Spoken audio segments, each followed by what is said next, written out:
We've just chanted Om Mani Padme Hum. And this Om Mani Padme Hum is the heart mantra of Avalokitesvara Bodhisattva. Do you understand the meaning of Om Mani Padme Hum? When you're chanting Om Mani Padme Hum, you have to sound it out. You cannot just keep silent. You're giving. At the same time, you're learning to give. You give out your sound, you vibrate the sound out, you vibrate the energy out. So actually, when you're listening to it, you're also giving the sound. And the vibration of that sound energy has a lot of inconceivable merits in it. Just the vibration itself, you can feel it, you can feel the energy in it. So what's the meaning of Om Mani Padme Hum? If you know the meaning, that would be more useful to you than if you don't understand the meaning. But some people say you don't have to really understand the meaning because the sound itself has energy.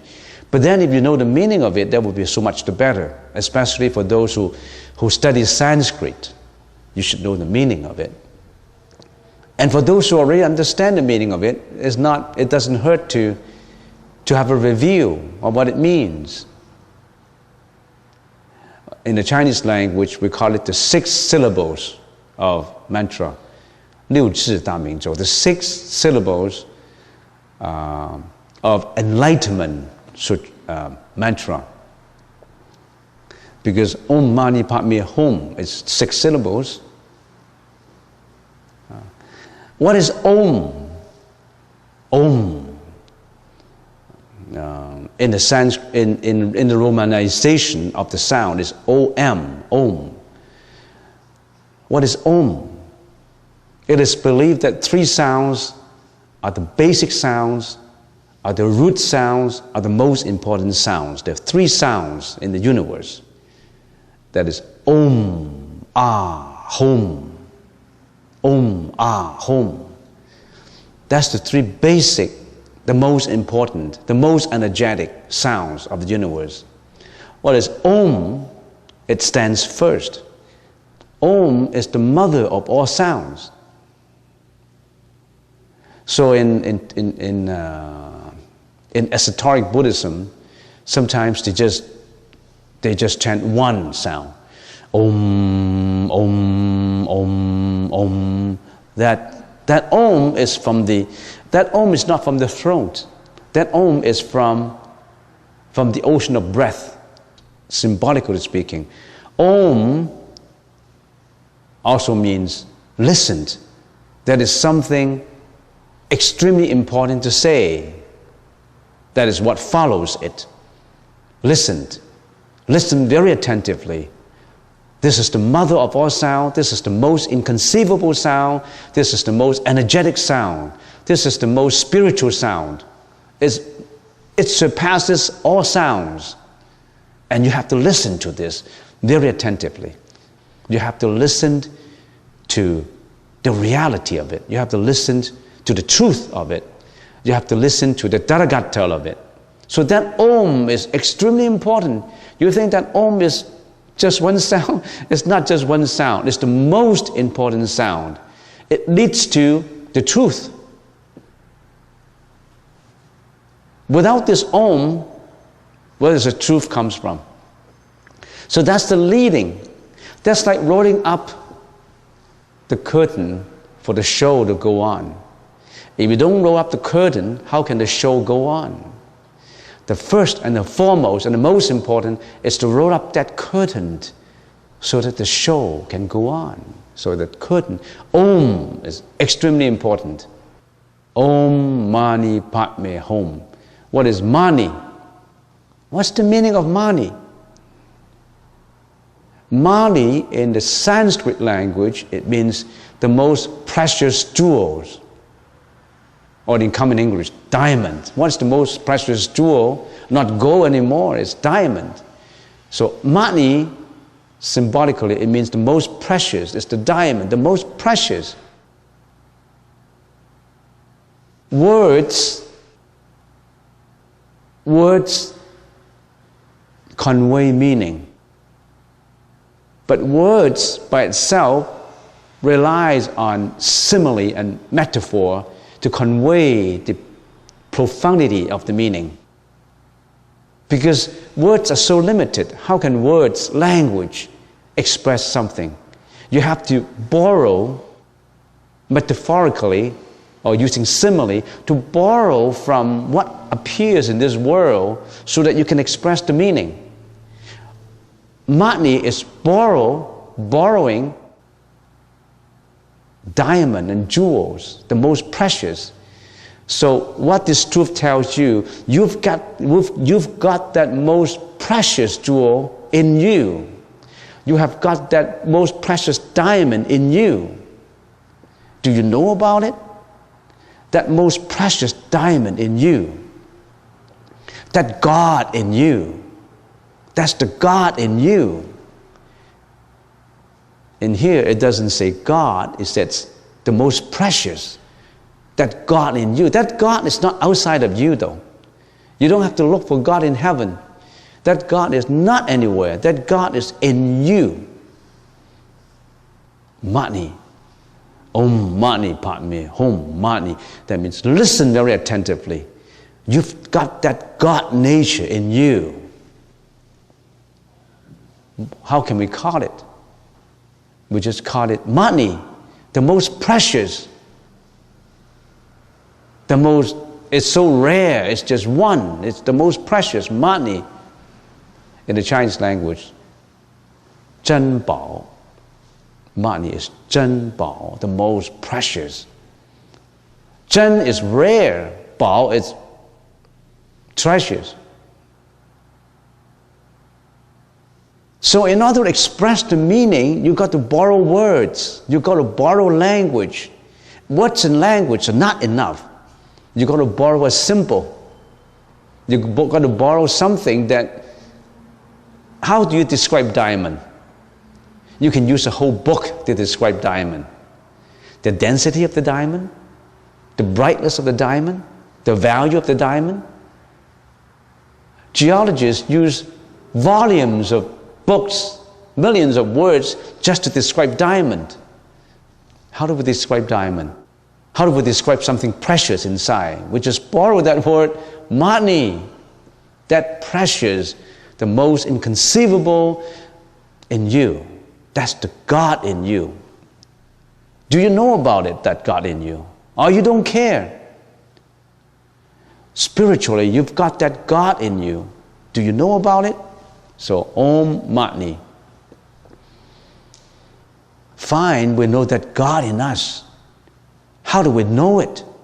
How do we know it? How do we get close to it? How do we know that we've got that God in us? What is that God in us? What is God? What is that God in us? You've got to know more about the God in you. The God in you, if you don't use it carefully, it becomes the devil in you. Because God and devil is just like your hand. You swing the other, it's the palm, and you swing the other, it's the back of the hand. That God in you, if you don't use it properly, becomes the devil in you. That God in you is also your mind. Your mind is what? It's just like fire. It can be your master, and it can also be your user. If you use fire properly, you use it with merits. If you use fire improperly, you hurt and destroy and burn. So that's your mind.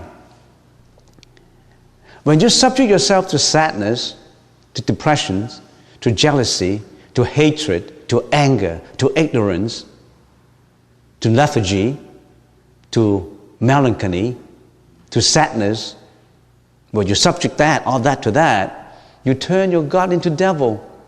You don't know about it. You've just turned your God into devil. And you continue to do it. A thought originates from your mind. It's the thought of devil. Not from God, it's from you. You turn that God into a devil, and that thought arises in you. You attach to it, you carry out into action, and that becomes karma. That thought of anger in you has dominated you and turned your God into devil. What do? Where does that anger comes from? It comes from the slandering of a mouth of another third person, of a person. You attach to that language and you react with it. React with vehemence. You react with hatred. You react with revenge. You could hurt. You could kill.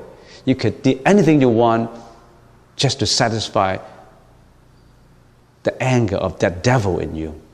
And you carry out the action. You committed the offense. You committed the karma. That's just anger. That's just the mental affliction of anger. How many mental afflictions are there we have? The Buddha said too numerous to say it. But the broad categories, we have 26 mental afflictions. If you study in detail, you know about it. So, money, that's the most precious in you. Why did you turn that most precious in you, the diamond, into a devil? The God in you, you turn into a devil. So that is also the devil. So how do you make sure that the God in you is actually God? What's wrong with the devil in us? It's okay. If I'm not happy, I can yell. If I'm sad, I can cry. If somebody hurt me, I'm going to revenge. What's wrong with that? If you continue to let the devil in you continue the devilish act, the devilish speech, the devilish thought, that will subject you to a lot of sufferings. And you don't know about it. That is sufferings. You create causes for suffering and we don't know about it. Because why? We are creating this? Because our mind is so habitually used to create them. They have been our companions for millions of lives. We're so used to them. All this devilish thinking, all these mental afflictions, they are our good companions for many, many ages. How can we get rid of them? We've been so used to these devilish friends. We've been just so used to them. And Avalokitesvara said, turn back. You can't subject yourself to sufferings all the time. The wave in the ocean, remember the wave in the ocean? Every wave, when mental afflictions come, the wave comes up. And the wave is always moving, non-stop, swiftly moving, the wave in the ocean. Every wave is an identity. Every wave is I, is that identity. You, me. Every wave is that. And we are blown by the wind of mental afflictions and we form a wave. Up and down, all ages. Are you tired of running like that? Do you get tired of suffering all the time? Do you ever feel tired at all? We don't feel tired. We don't know about these things unless a saint told us. Stop the suffering. You can stop the suffering. Not only that, you can stop your suffering as well as other people's suffering. So we've been a wave like that. In this life, in the past life, in millions of my past lives, and if you don't do anything about it, in your future lives to go. So the wave is tired. The wave wants to go home to peacefulness. The wave does not have to do anything else. It just has to calm down. Come home to the water. The wave is the water. You don't have to look for that home. You don't have to look for that heaven. The heaven is right there. As long as you come down, you come home to water. You are water. You are one with water. You are not a wave. No, I'm just a wave. I want to fluctuate like that forever. I want to subject myself to suffering. I'm tired, but I don't know how. And the Buddha said, you just have to come home. Get a permanent home run. Come home to yourself.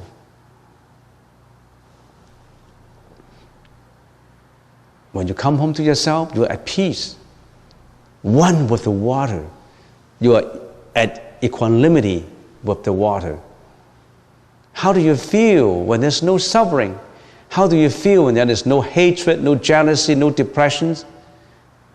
Nothing like that. Not only that, you're not attaching to joy and happiness either. I hate those unhappy things, but I'm looking for happiness. I'm looking for joy. Joy. What follows joy later? What follows happiness later? Another kind of suffering. Joy, sadness and joy is two sides of the same coin. In other words, when you attach to joy, you create suffering too. It's just that when you attach to the past, your love affair, something you cherished in the past, you never let go of that. You never let go of that joy. You are suffering at the same time. So that's mani. Mani is that most precious thing in you, which you always have to remember. It can turn into devil. That God nature in you. And then some people may ask the question, how do I turn that devil into God? Okay, so much you said about devil, about suffering, about life and death. How do I turn that into God? That's the third word. Om Mani Padme. You just have to remember the third word. Then you know how to turn your devil into God. The third is Padme. It spells P-A-D-M-E. What is that Padme in the Sanskrit language? That lotus flowers. Padme is lotus. What lotus stands for? Purification, pacification, equanimity, peace. They have to use a symbol to express it. They use the lotus flower. What is a lotus flower? A lotus flower is grown from the mud. Mud symbolizes the universes of suffering. You have to grow on top of suffering. You have to get purification. You have to purify your mind first to get away from suffering. Padme, purification. You have to purify yourself. Like the lotus flower, not attaching to the water. Like the sun and the moon, not attaching to the sky. The sun and moon is in the sky, but it never attaches to the sky. It always moves. No attachment. Can you be like that? No attachment. No attachment to greediness. No attachment to hostility. No attachment to ignorance. No attachment to egoism. No attachment to egoistic feelings. So you have to purify ourselves. How do we purify ourselves? It's easy to talk about it, but how to do it? There's so many methods to purify ourselves. Meditation is one of the many ways to purify ourselves. If every time you come for meditation, or you can meditate at home, then you see yourself more properly, your mind is at peace. When your mind is at peace, your wisdom level goes up. Because when your mind is at peace, all these mental afflictions that clouded you in your unclear thinkings disappeared. Like the mist is gone. When all the mist is gone, you can see your vista is going to be thousands of miles. But if your view is all clouded by mental afflictions, you can't even see 1 yard. Now, when everything is clear in front of you, your wisdom level automatically increases. In your daily life, if your wisdom level increases, what would benefit you? You do everything right. You know how to interact with people. You know how to interact with your colleagues. You know how to interact with your family members. You know how to satisfy your whatever you want to do, as long as you do it in the right way. That's the vista. That's how you do it.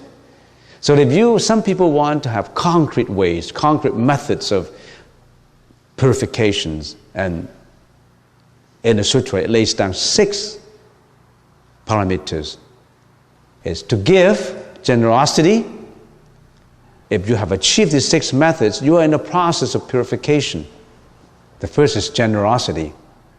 The second is morality.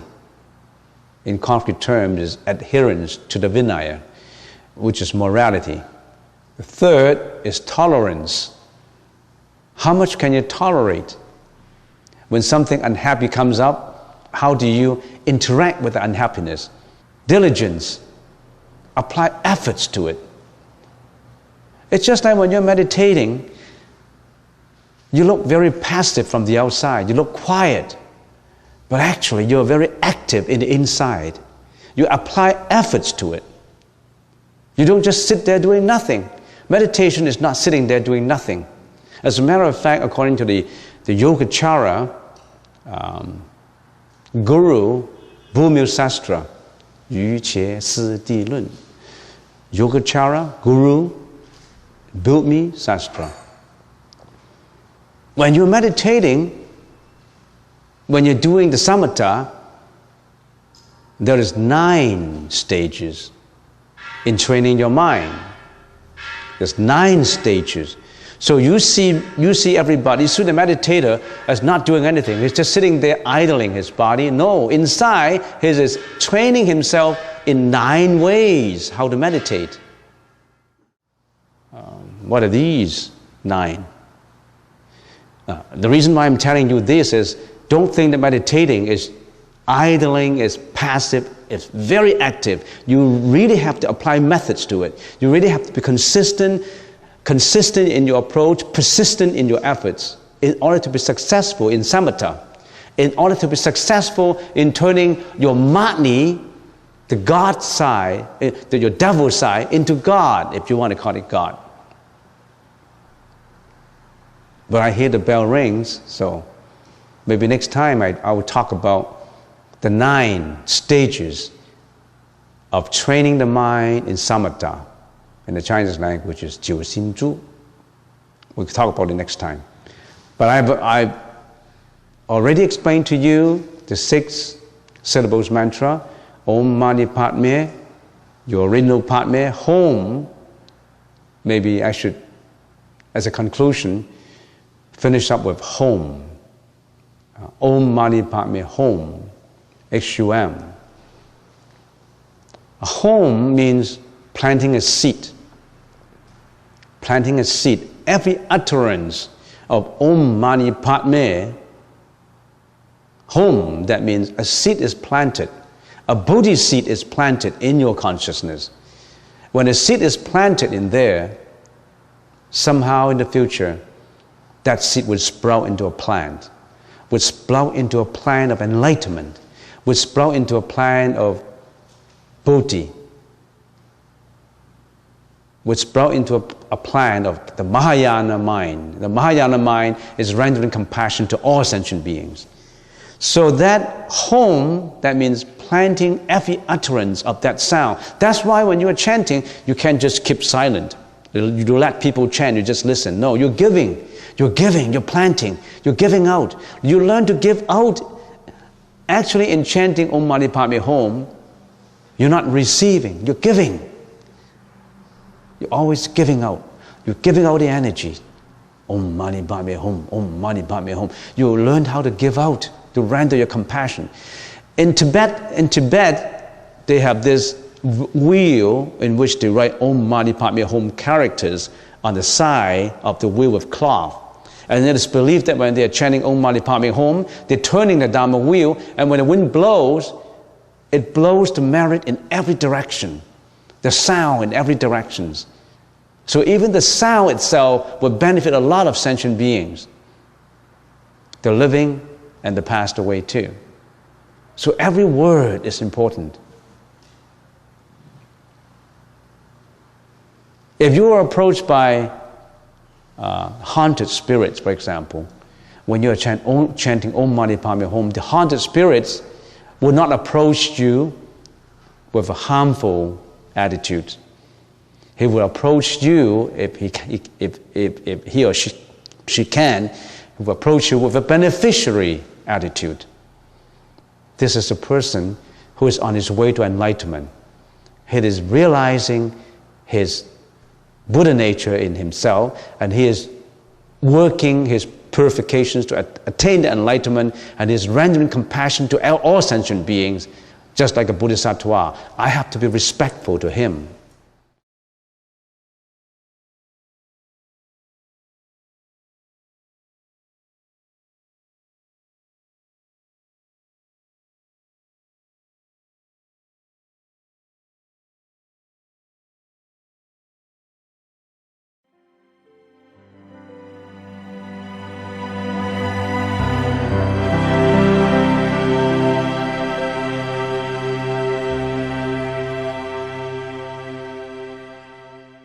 Today is the first day we come back, and I remember last time I was talking on the 9 stages of development of samadhi.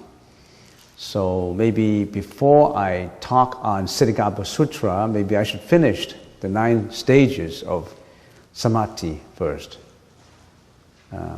Samadhi in Thailand, in the Hinayana school.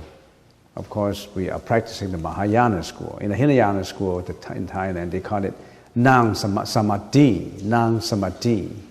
Nang Samadhi, that means sitting meditation. So, this 9 stages of development of samadhi is also practiced by the Hinayana school, the Theravada school. So it is sort of common in meditation. We have been practicing Anapanasati, but now we can tie all this together, and we call it maybe a body of knowledge of how actually to develop your mind, training your mind into achieving samadhi. Of course, first time comers, you don't even know what samadhi is. You need to study it, you need to know about it. Buddhism is not, the Buddhist teaching is not idolizing a God.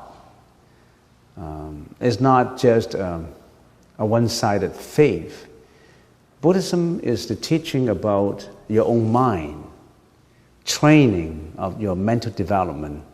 It's about training your mind. It's not about idolizing a God and belief in a one-sided salvation from Him. It's you have to work it out. You have to walk your own path.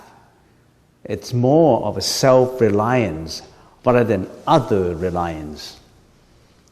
So, just a few words before we start for the newcomers, because if you're coming for the first time, you think that Buddhism is about getting blessings from Buddha and kneeling down and prostration and faith. That's not it. Maybe you have misunderstood it. That's not it. It's about yourself. Studying yourself, studying about yourself in relationship to others, in relationship to the society, and a lot in it. There's a lot in it. It takes years to explain it. We've already done it for 9 years in here, right? Right? And we've just started. We've done 9 years and we've just started. This is a summary about the 9 stages. If you count mental placement, that's the first one. The second, continuous placement, patch placement. The third, close placement, taming, pacification, complete pacification, one-pointed attention, balance placement. Now, these are the 9 stages of development of your mind, training your mind. Are these important? They are absolutely important. Are you interested in training your mind? Are you interested in knowing your mind, first of all? You have to know your mind. You have to know yourself. Some people say, of course I know my mind. It's my mind, not your mind. I may not know your mind, but I certainly know my mind. That's usually not the case, as I always mention. If you know your own mind, how come you get mad? How come you can't control yourself? How come you commit a lot of unvirtuous deeds? How come you are jealous? How come you have hatred? How come you're greedy? How come you are depressed? Do you want those things? Of course you don't. Where do those things come from? Depression, anxiety, fear, appointment, jealousy, hatred, greediness. Where do those, we call them mental afflictions, where do they come from? Do they come from outside? They come from you, come from your own mind. Being affected, of course, by the outside. You attach to enviros. You attach to the outside. And, well, maybe we'll expand on that as we go along. Let's concentrate just on these words first. And when it comes to explaining the mind, explaining about anxiety, fear, mental afflictions, we tackle them bit by bit. But it is absolutely important that you must be interested in knowing yourself. Okay, let's first get to the first one. On this side of the summary, those are the 9 stages. On this side, we got 6 powers. We study them hand by hand. Because of these powers that you've got or you're going to nurture, it helps this side. The left-hand side helps the right-hand side in this summary. They go hand in hand. First of all, follow the personal instructions that you have heard and correctly apply the method for focusing of the object of attention. That's the first sentence. So that's what we call, with your power of listening, your power of hearing. We've got the power of hearing, the power of listening, and also the power of analysis, the power of investigation, the power of understanding. You may not know that you have that power, but you really do. Do you appreciate that power, or you misused it? Assuming that you haven't misused it, you use it in the right way. The power of listening. There's power in listening that can help you. The power of listening can also harm you. You listen to somebody's flattery. You listen to somebody scouting, yelling at you, cursing you. You immediately get infuriation. You're mad. You don't like it. You strike up a hatred in your mind. So it's the same power, but if you don't use it properly, you use it in the wrong way. Fire could be your good servant, could be your bad master. Depends on how you use it. So when it comes to meditation, we say, how do we do it? How do we do, what's the objective of meditation? We should always repeat that. Meditation is to know your mind. And why do I have to know my mind? Because it's through the mind, through the senses, through the eyes, the ears, the nose, the tongue, the taste, the touch, through all the senses that we interact with the outside world. Our eyes interact with sight, our ears interact with sound, our nose interact with fragrance, our tongue interact with taste, our body interacts with tactile objects, touch, all these senses. And when they interact with the outside world, they're attached to the outside world, attached to sight, to sound, to taste, to touch. And as a result of that, mental afflictions occur. Greediness, sensuality, you name it. A lot of things arise because of your interaction of your senses to the outside world. And in this interaction, we perform, we behave, we speak. And in the process, we create karma. K-A-R-M-A, karma. Sometimes bad karma. If you curse the people, if you lie, if you kill, if you steal, if you commit sexual misconduct, if you steal, you name them. If you don't know enough of these, flip to the newspapers of today and try to analyze how many of these arise from mental afflictions. How come people do all these bad deeds? How come there's international strifes and struggles? How come there's all kinds of inequities in the societies? How come there's broken homes, drunken drivers, broken marriages? You name them, all these things arise from interactions.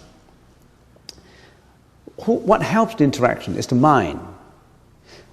Bad karma is created,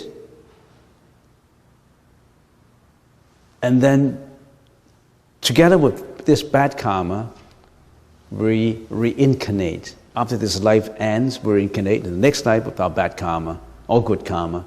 And we keep on doing that all the time, lives after lives and after lives. We're sentient beings. That's what we're doing. And we are in suffering. We're in a lot of suffering. No one can escape these sufferings. This is a world of suffering that is temporary happiness, of course. But ultimately, it's a world of suffering. How can you be happy if you're always confronted with death, with sickness, with aging, and all these other sufferings? How come you say, I'm happy all the time? Oh, I pretend to be happy. You can pretend to be happy. Pretend you're happy when you're blue. There's a song sung by Nat King Cole, right? I still remember. You can pretend, but this world is a world of suffering. Your attitude, you don't hate suffering, but you have to resolve the issue of suffering. You don't necessarily have to hate it. No hatred. It does not matter whether you hate suffering or not. Suffering is still there.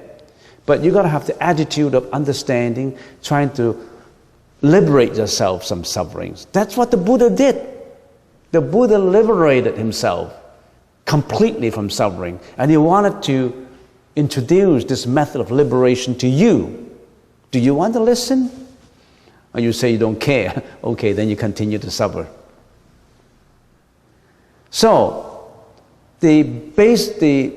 how do we create this karma? It's because of the mind that worked out this bad karma. Not your husband, not your wife, not your children that gave you all these mental afflictions. You yourself, because you couldn't let go of all these things. So why do we look internally to say we want to understand ourselves, we want to do mental training so that we understand our mind better, so that we don't create any bad karma. And instead we only create good karma. Just doing that will help the society, help the family, help your work. Think about this. If you're at the workplace, you create only good karma. In a family, you create only good karma. In the society, you only create good karma. The whole world is going to be more peaceful because Good karma means you're not going to kill, you're not going to steal, you're not going to lie, you're not going to commit sexual misconduct, you're not greedy, you're not jealous, you don't have hatred, you have compassion, you're compassionate, and so on. Okay, that's sufficient to understand why we have to look at our mind. That's the source. That's the objective of meditation. That's how important it is. Spiritually, socially, physically, and metaphysically. And some people may say, oh, this is only a spiritual concept. Yeah, spiritually, we're going to look at the mind. But it's not just spiritual. When you're back out there in the world, you've got to have a good mind. A mind that is healthy, a mind that is strong, a mind that has virtuous will, a mind that has compassion, a mind that is helpful, a mind that is responsible. Do you like to have that mind? This is the place for training that. Actually, the whole world should fit into this room and learn about it. But how many people are interested? Only you, being the intelligent ones, you find a place. Not just in this, in many other places that train the mind. Should start with the youngsters. If youngsters should know how to train their own mind, they're going to be good citizens. But where do they put their mind now? Where did they put the youngsters? Where did they put their mind? Going partying, playing computer games, watching televisions. What else? You are the parents. You should know. You should know what's good for them. All right, getting back to this. How do we meditate? What is the first stage of the 9 stages of training the mind?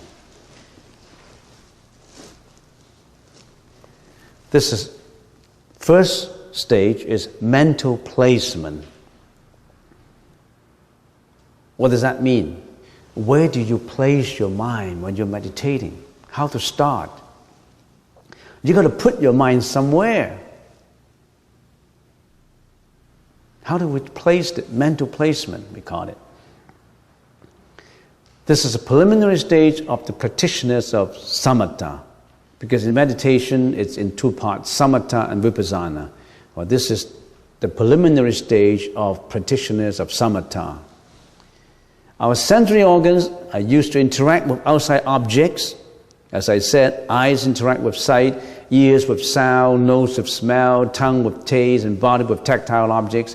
And all kinds of thoughts arise in the process of interaction, leading to mental afflictions of attachment, hostility, and ignorance. As a result, feelings of anger, enmity, jealousy, arrogance, doubt, obstinacy, pride, inferiority complex, superiority complex, you name them. The occurrence of all these thoughts would finalize into actions and speech which would bring out bad karma, as I said. Meditation is to control our thoughts and direct them to the right path, the path of enlightenment. So what do? How do you place your mind? This meditation stage entails thoroughly in withdrawing your attention from all outside objects and direct inward to the object of meditation. In other words, all these senses interact with the outside world. Now you're sitting in here, you don't want to interact with the outside world. You want to interact because in the outside world, what are the objects of attention? Multiplicity of objects of attention. Here comes a guy, here's a handsome guy, here comes a lady, here's an ugly lady, here comes a fat man, a poor man, a healthy man, all kinds of objects of attention. Or I listen to some music, bad music, good music, some cursing, some flattery, good food, bad food. We live in a world of duality. We live in a world of dichotomy. We live in a world of contrast. You put contrast to it. You stereotype it. And now, we don't want those objects now. We just want to simplify our object. So we want to direct our mind inward to an object of meditation that we create for ourselves. What are these objects? As Lee mentioned, our object now is the breath. There's so many objects. Some people meditate on a candle flame. Some people on a pond of tranquil and pure water. Some people meditate on the belly button, the space underneath the belly button, the ocean of breath, we call it, on the chakras. You name them. So many objects of meditation that you can create to place your mind in. And we adopt the Buddha's method that he always told us, anapanasati, on the breath. You can do it on the flame, but we do it on the breath. Why? Why do we choose the breath? What's the most important to your body? Food? Water? Oxygen? It's the breath. If your breath stops, that's the final curtain for you. No more. So, what is the most important, the most crucial to you? Is the breath. You've got to value it. You can't just take it for granted you're breathing. One day you don't breathe anymore, you're dead. We're dead when we don't breathe anymore. So why do we have to attach to all these things? No breath, no more attachment. So, taking the breath as an object of attention has a lot of psychology and philosophy in it. Why don't you make that? Why don't you write a paper about it? Why don't you think about it? Why did the Buddha tell us to use breath as the object of attention in the training of the 9 stages of the mental development of samadhi? You'll come up with a lot of good answers yourself. Give you a hint. This is the closest to your body. This is not just the closest to your body. This is in you, the body. This is you. It seems to be not you, it's just a breath, but it is you. It is two, it is also one. 2 in 1. The oneness of it. The oneness of the breath and the body. The oneness of the physical and the mental. So it's simple. The first one, mental placement. What do you place your mind to? We don't have to research in a lot of sutras to find out that. Where do you place your mind? You place your mind in a simple object. You simplify all these billions of objects. How many objects we got? One molecule is an object. One atom is an object. A lamp, a light, you.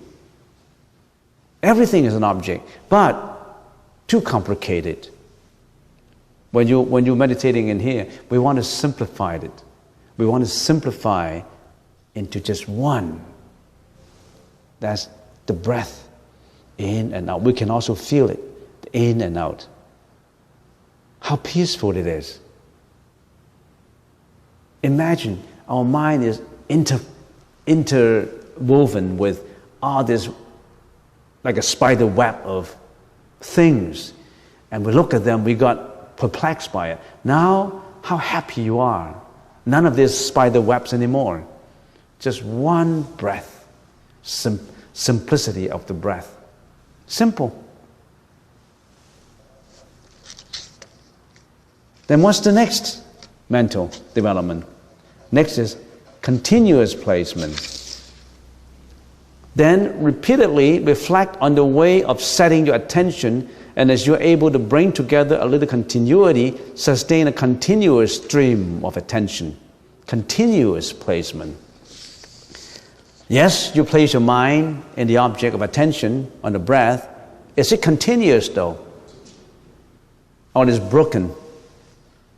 Remember, our mind is like a monkeying mind.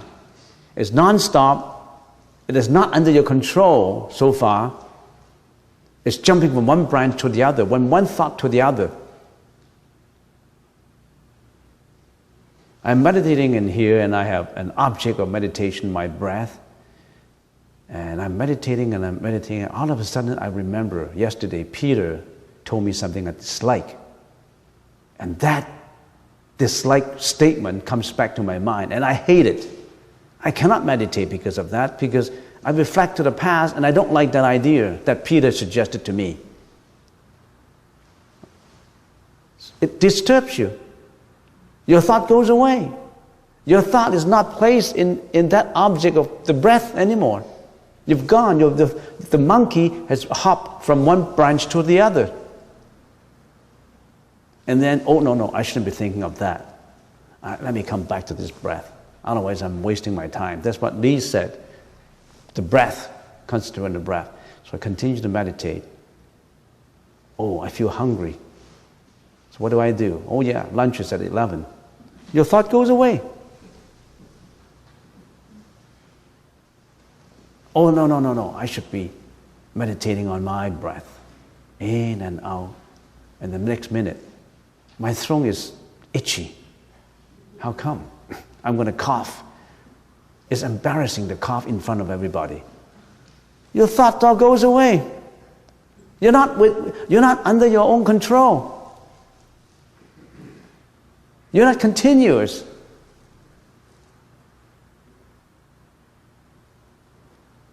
Oh, no, I got to force myself. No, I don't want to think about all this. Oh, gee, the banker is going to call me tomorrow for the mortgage.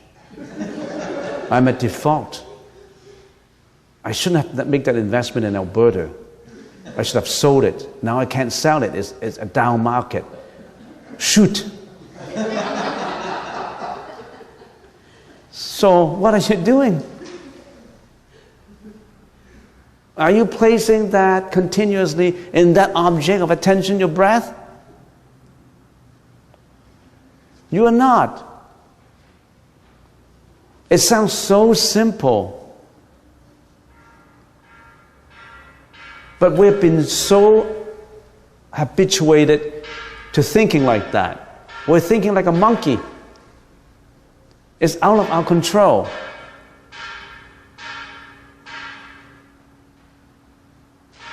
And more I realize that time is not under our control too. I plan to finish it today, but I've only covered only 1.5. So maybe I'll continue the next time. So what you need to do is, you have learned the first step is the mental placement. You got to place your mind into an object of attention, and you must simplify that object into just one object, not multiplicity of objects, and you got to be continuously at that object. It sounds so simple, so easy to do, but it's absolutely difficult to do. Why? Because habitually, our companion is that monkey. And that monkey has been your companion for many lives.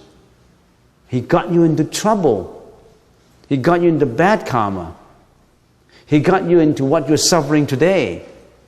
You think you suffer for no good reason? You must have cultivated the cause to end up in the suffering that you've got now. Cause and effect, causality.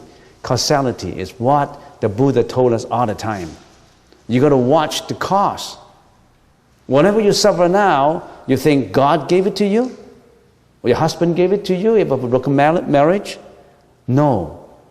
You created your own destiny. You have done that. You don't know about it. You blame everybody except yourself. Now this is time to reflect.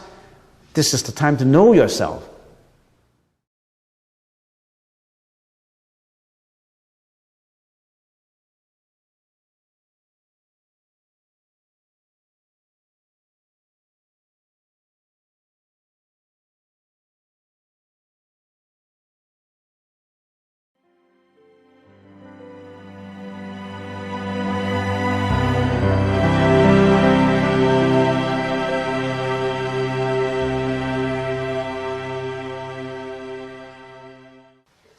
Today, let us continue with the 9 stages of training the mind.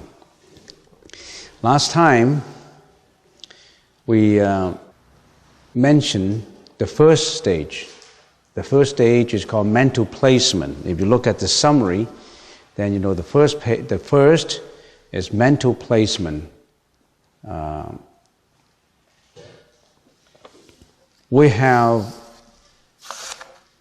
6 powers. Everybody has the 6 powers. The degree, the level of the power differs from person to person. The power of listening or hearing, the power of hearing, everybody hears. Unless you don't have that faculty, then you can't hear. So the power of listening, the power of reflection in your mind, the power of mindfulness, the power of vigilance, the power of enthusiasm, and the power of thorough acquaintance. So we try to analyze mental training in conjunction with the 6 powers. The higher you elevate your powers, the more you gain from the training your mind. So if your power of vigilance, you don't gear it up, you become quite lax with it, you become quite lazy with it, and you're not enthusiastic, then you cannot can't continue the training. So in other words, training the mind, your own mind, is a matter of how much you want to apply to it, how much efforts you want to apply to it. So it all depends on you, yourself. The Buddha gives the guidance and you apply the efforts. So the first one, when we're meditating, of course, as we started last time, we said that there are 3 A's in meditation. You have to remember the 3 A's, the 3 A's of meditation, generally. And the first A is adjustment to the body. Second A is adjustment to breath, and third is adjustment to the mind. And that's a very brief summary. Adjustment to the body, everybody should know about it. Whether you're at home or you are in here, you have to know the proper posture. You have to know if you want to cross the leg, how to do it. You can't lean against the wall with your back. Why? You should know about it. And you can't be too close to air conditioning or too close to a window where there's breeze. And it cannot be too warm or too cold. It's better to the cold side than the warm side. Say, if it's a little cool, it's always better than too warm. Because if it's too warm, you tend to go to sleep. So it's better to be a little cool. So that's why we need fresh air. Every time when we circumambulate, we want to open the doors so that fresh air comes in. Because if you close all your doors in the winter time, you have no oxygen. Not enough oxygen. When you don't have enough oxygen, you tend to doze off to sleep. So it's better to be cool. It's better to have no heat than to have too much heat. So you really have to check your environment first before training the mind. How important is training the mind? It's absolutely important. It concerns your way of living. It's your mind. It concerns your way of living. It concerns everything about enlightenment. It concerns about everything you do, you speak, and everything you think about. After you meditate for a short time, a thought arises without your attention, or actually your attention upon your object of meditation is distracted and forgotten after a while. This means the monkey has gone off, hopping from one branch to another. Then you leash it back. Take back the monkey, which means that put your breath back to the nose tip again. So continuously you should do that. Not just one time, continuously keep it that way. So meditation, don't think that meditation is passive and effortless. Some people say, oh, sitting there doing nothing. No, you're wasting your time. If you are meditating, you are sitting there and doing nothing, just sit there and I'm relaxing. Sit there. I find I don't have time to relax. Just come to the temple and sit here and relax and just don't think about anything. You're wasting your time. Because meditation is working at your mind, working at it. You have to be intelligent, you have to be diligent, you have to be hardworking. You work at your mind all the time. You gear your mind towards concentration, towards samatha and vipassana. The earlier you control your mind, the earlier you become the master of yourself. If you don't notice it, you become the slave of your own mind. You react emotionally to the master of your mind. You become the slave. You could be the master, but you don't want to be the master. Because why? Because this master is being affected by outside objects. And you're being led further and further away from your own true mind. And you recognize this companion as a good companion, who is not your good companion. It gets you into reincarnation. So that continuous placement, which is the second stage. So it's very simple, right? It's mental placement is to inward, reflect inward object. Second is continuously, doing that continuously. For how long? If you can continuously do it without distraction, without forgetfulness, with concentration, if you can do it for half an hour, a miracle will come, wonders will come. But the mind is so wonderful that the realm of understanding that mind is almost unlimited. When the scientist opened his mind, he discovered things that not ordinary people could know. The mind is a wonder. Your mind, unless your mind is ruined, your mind, our mind is wonder. The mind leads you to enlightenment. The mind leads you to hell. The mind leads you to have a better relationship with your family. The mind leads you to success. The mind also leads you to failure, to inferno, to hell. Which one you prefer? If everybody knows the power of the mind, this world will be a much better world to live in. No more wars, no more fighting, no more crime. All purity. But it will not happen that way because of bad karma. We're always producing bad karma. All right, let's get to the third stage. It's patch placement. So let's start from then. If your mindfulness declines and you become distracted, swiftly draw your attention back and quickly become mindful that you have forgotten the object of meditation. We call it patch placement. In the first two, you're just a student of yourself. The first two, you're learning mental placement, you're learning that it should be continuous. The third one seems to be that you have promoted yourself to be your own teacher. You patch up the broken pieces now. You patch it up. What broken pieces? If your attention is drawn away by forgetfulness and distracted outward, you recognize this immediately and fix it again on the object of meditation. You must swiftly recognize distraction and patch it up with attention until your thought is abided on the object of meditation. Which means that word patching is for something, a piece of cloth is broken, like a hole in it, you patch it up. That means something is distracted, something is forgotten. You patch it up. In other words, you make up for it. No, I don't want that to go distracted, to go astray, to be forgetful. So let's patch it up. So you are the teacher of yourself. Now you are not just the student. You are also the teacher helping the student, correcting the student's mistake. You're correcting your own mistakes.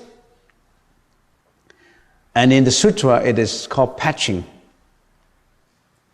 But if you want, don't just attach to the word, the meaning of the words. Don't just attach to the connotation of the word. You can always say this placement is correcting placement. You can do it the same thing. The first is mental placement, to place it inward. The second is continuous placement. The third is correcting. Patching is correcting yourself.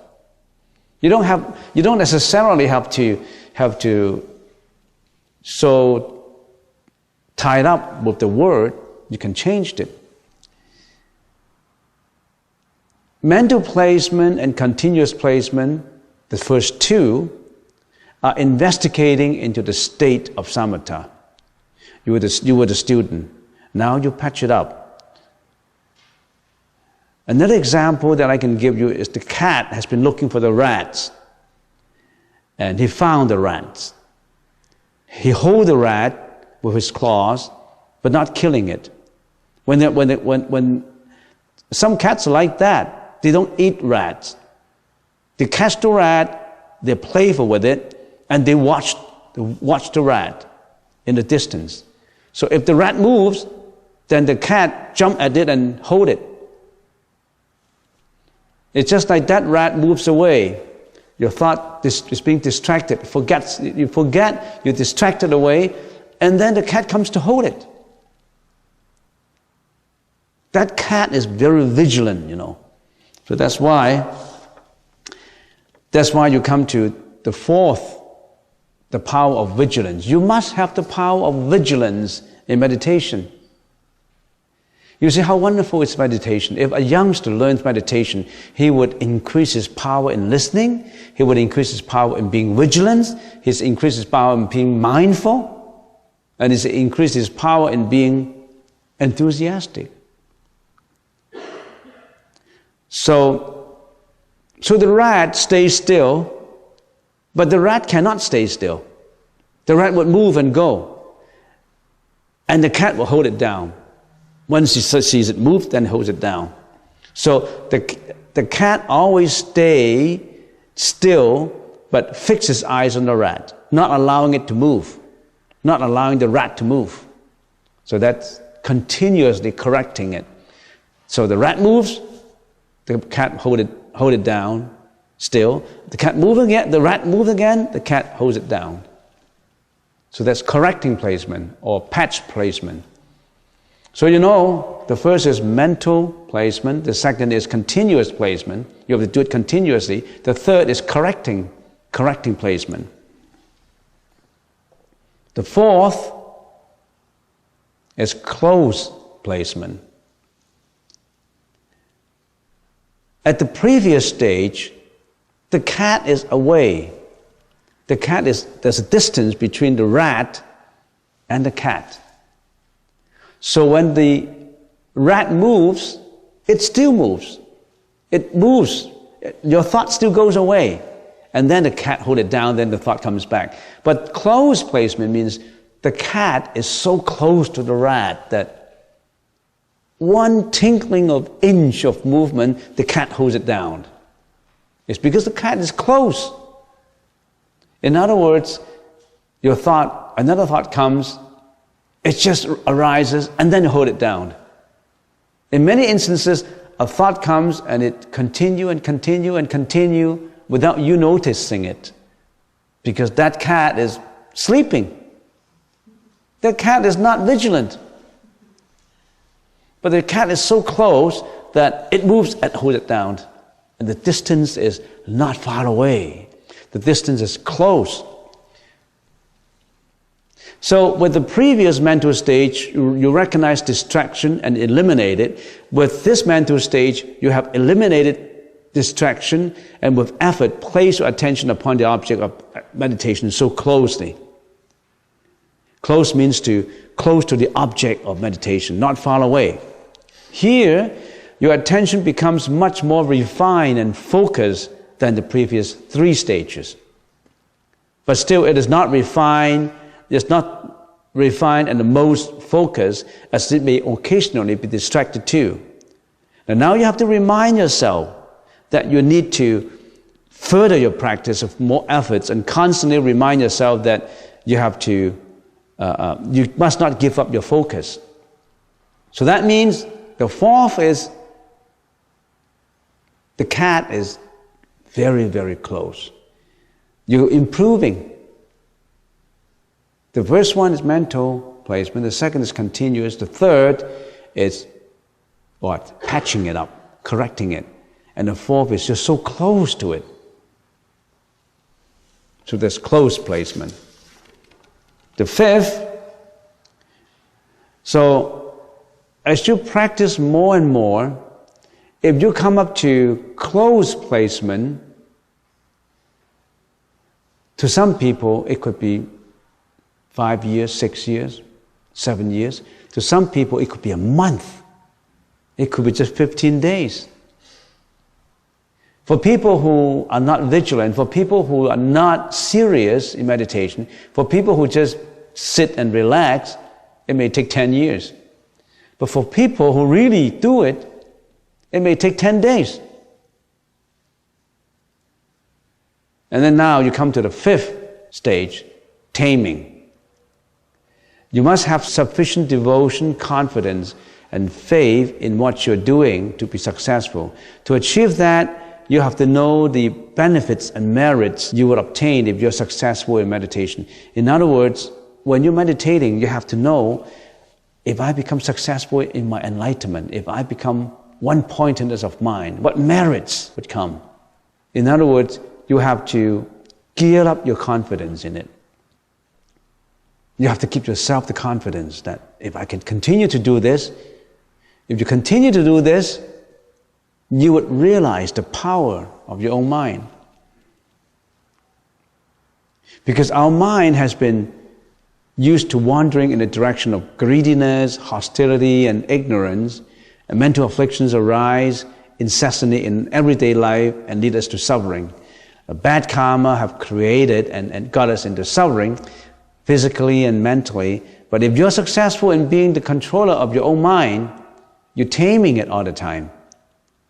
Your mind would lead you to achieve phenomenal feat, increasing your wisdom so that you can manage your life happily. Given meditation like that,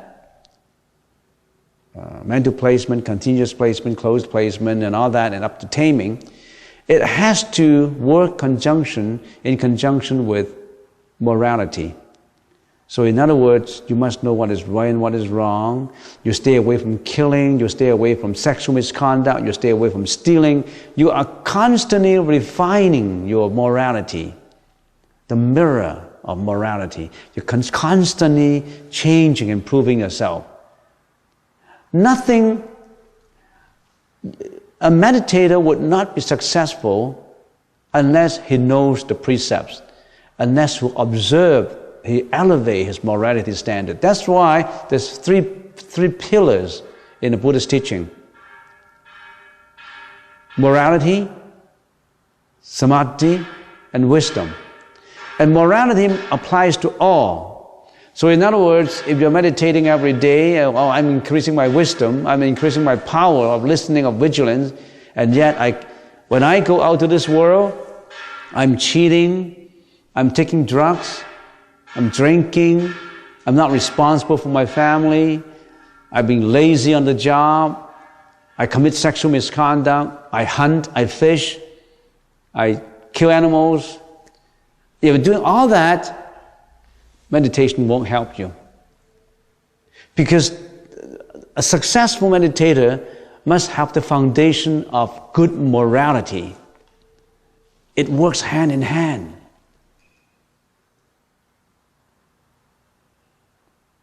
But if you're not observing the morality side of it, and you really concentrate, you'll still be a good concentrator. In other words, you'll still be a good meditator, but you won't be on the saintly path.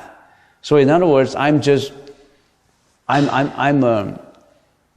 a believer of positive thinking. I believe in the power of the mind.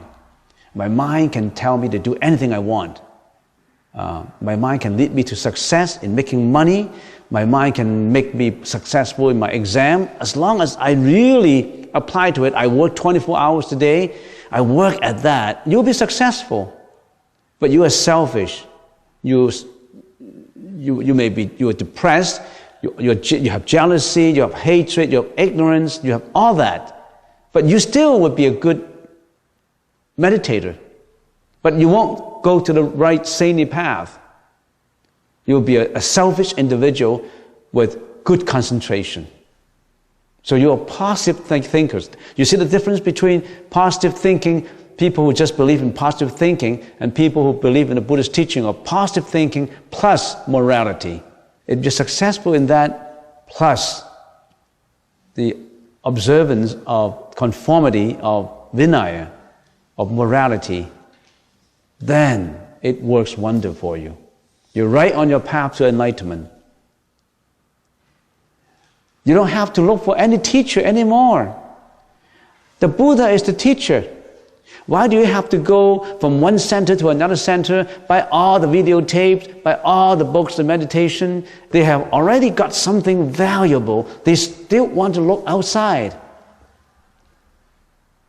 We have a Chinese saying, the other wife is always more beautiful. Not your own wife. You got a beautiful wife, but you still think that the other wife is better.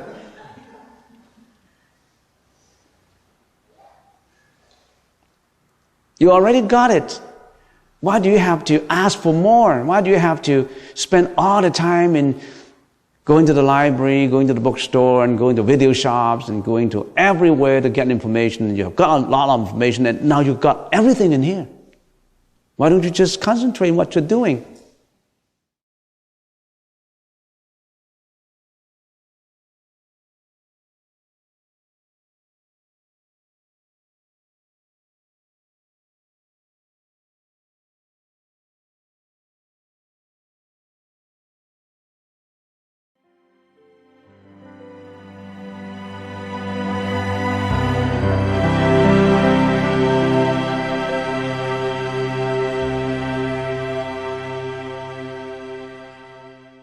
Okay, so we continue with the 9 stages of training the mind. Last time, if you look at the summary, last time we talked about, we already have mentioned mental placement, continuous placement, patch placement, and now we are coming to close placement. Before we go on, I think it's quite important that we have to know what's the objective of meditation. The objective of meditation, when you analyze the objective of meditation, is to train the mind. And what's wrong with the mind? How did the mind get in contact with the outside world? The mind gets in contact with the outside world through the senses. What are these senses that we have? The sensory organs, or the eyes, interact with matter. All matters, eyes see things. This is round, this is square, this is red, this is white, this is ugly, this is pretty, this is fat, this is thin. The eyes interact with matter. What is matter made up of? Then we know. Molecules, atoms, protons, electrons. Eyes interact with matter. And ears interact with sound. Nose interact with smell. Tongue interact with taste. Body interact with touch. Tactile objects. And of course, the 6th consciousness, we call it the mono consciousness, interact with all things. Interact with things that happened in the past that we recollect, with the present and with the future. And there is, of course, another consciousness, which is the manas consciousness. That is the ego consciousness. That ego consciousness generates the ego identity, the self-identity. And this ego recognizes I as the central unit. which is of course erroneous. This is mine, this is yours. I got to protect myself. I can ruin you if you hurt me. This ego creates a lot of problems. The selfish problem, the ego, the egoistic feelings, all egoistic feelings. And then finally, of course, there is the eighth consciousness, the alaya consciousness, which is the banking consciousness or the storage consciousness that store all the energy in. For every thought, for every action, for every speech, whether it's a store, it's stored in the alaya consciousness. And when the body dies, everything shrinks into that storage consciousness. And then that storage consciousness is responsible for the reincarnation. That alaya consciousness, you cannot see it. It's not matter, it's not sound, it's not smell, it's not taste, it's not touch. It's energy. How can you see energy? How can you hear energy? When energy is expressed as a sound, you can hear it. When energy is expressed in form, you can see it. When energy is expressed in taste, in flavor, you can taste it. But it isn't. So from it, we know that the Buddha says there's 8 consciousnesses. Why do we have to know all these? That's what the mind is all about. When you come into the temple, we're not talking about religion anymore. No religion. Throw that religion out. Nothing about God. No, about you, yourself. About your own mind. What gets you wrong? What gets you right? What gets you into criminal offenses? What gets you into meritorious deeds you do to others? It's all from the mind. Everything originates from the mind. Not from God. From mind, from your mind. So is it important that you should know your own mind? And based on that concept, we've got to know our mind. Not just knowing it, we have to train it. To train it on the right path. That's what we call treading the path of the sages. Treading the path of enlightenment. You walk into that path, knowing your mind, training your mind, you're walking towards nirvana. You're walking on like a boat traveling on the Dharmakaya ship to the shore of nirvana. No more life and death, no more suffering, because you're right, because you know your mind, you know how to put your mind under control first, and your mind is going to full perfection. That's why we're training it. Just to repeat, how many consciousnesses are there altogether? 8. Everybody has that 8 consciousnesses. The eye consciousness, the ear consciousness, the nose consciousness, the tongue consciousness, the body consciousness of touch, and finally there is the very powerful 6th consciousness, we call it the mano consciousness, because all the forerunning 5 consciousness depends on the 6th consciousness to exercise it. This eye is only a sensory organ. It itself cannot see. It's just a lens. It's the 6th consciousness that controls it. The ears cannot hear. It's the mano consciousness that communicates the hearing. The eardrum is just a tool. It's not the hearing itself. Although the ears can hear, it cannot differentiate the sound. It's the 6th consciousness. The 6th consciousness is responsible for all goods and all bad deeds. And the mano consciousness is the ego, which gets you into wrong doings. And everything stored into the 8 consciousnesses or alaya consciousness. Isn't that logical?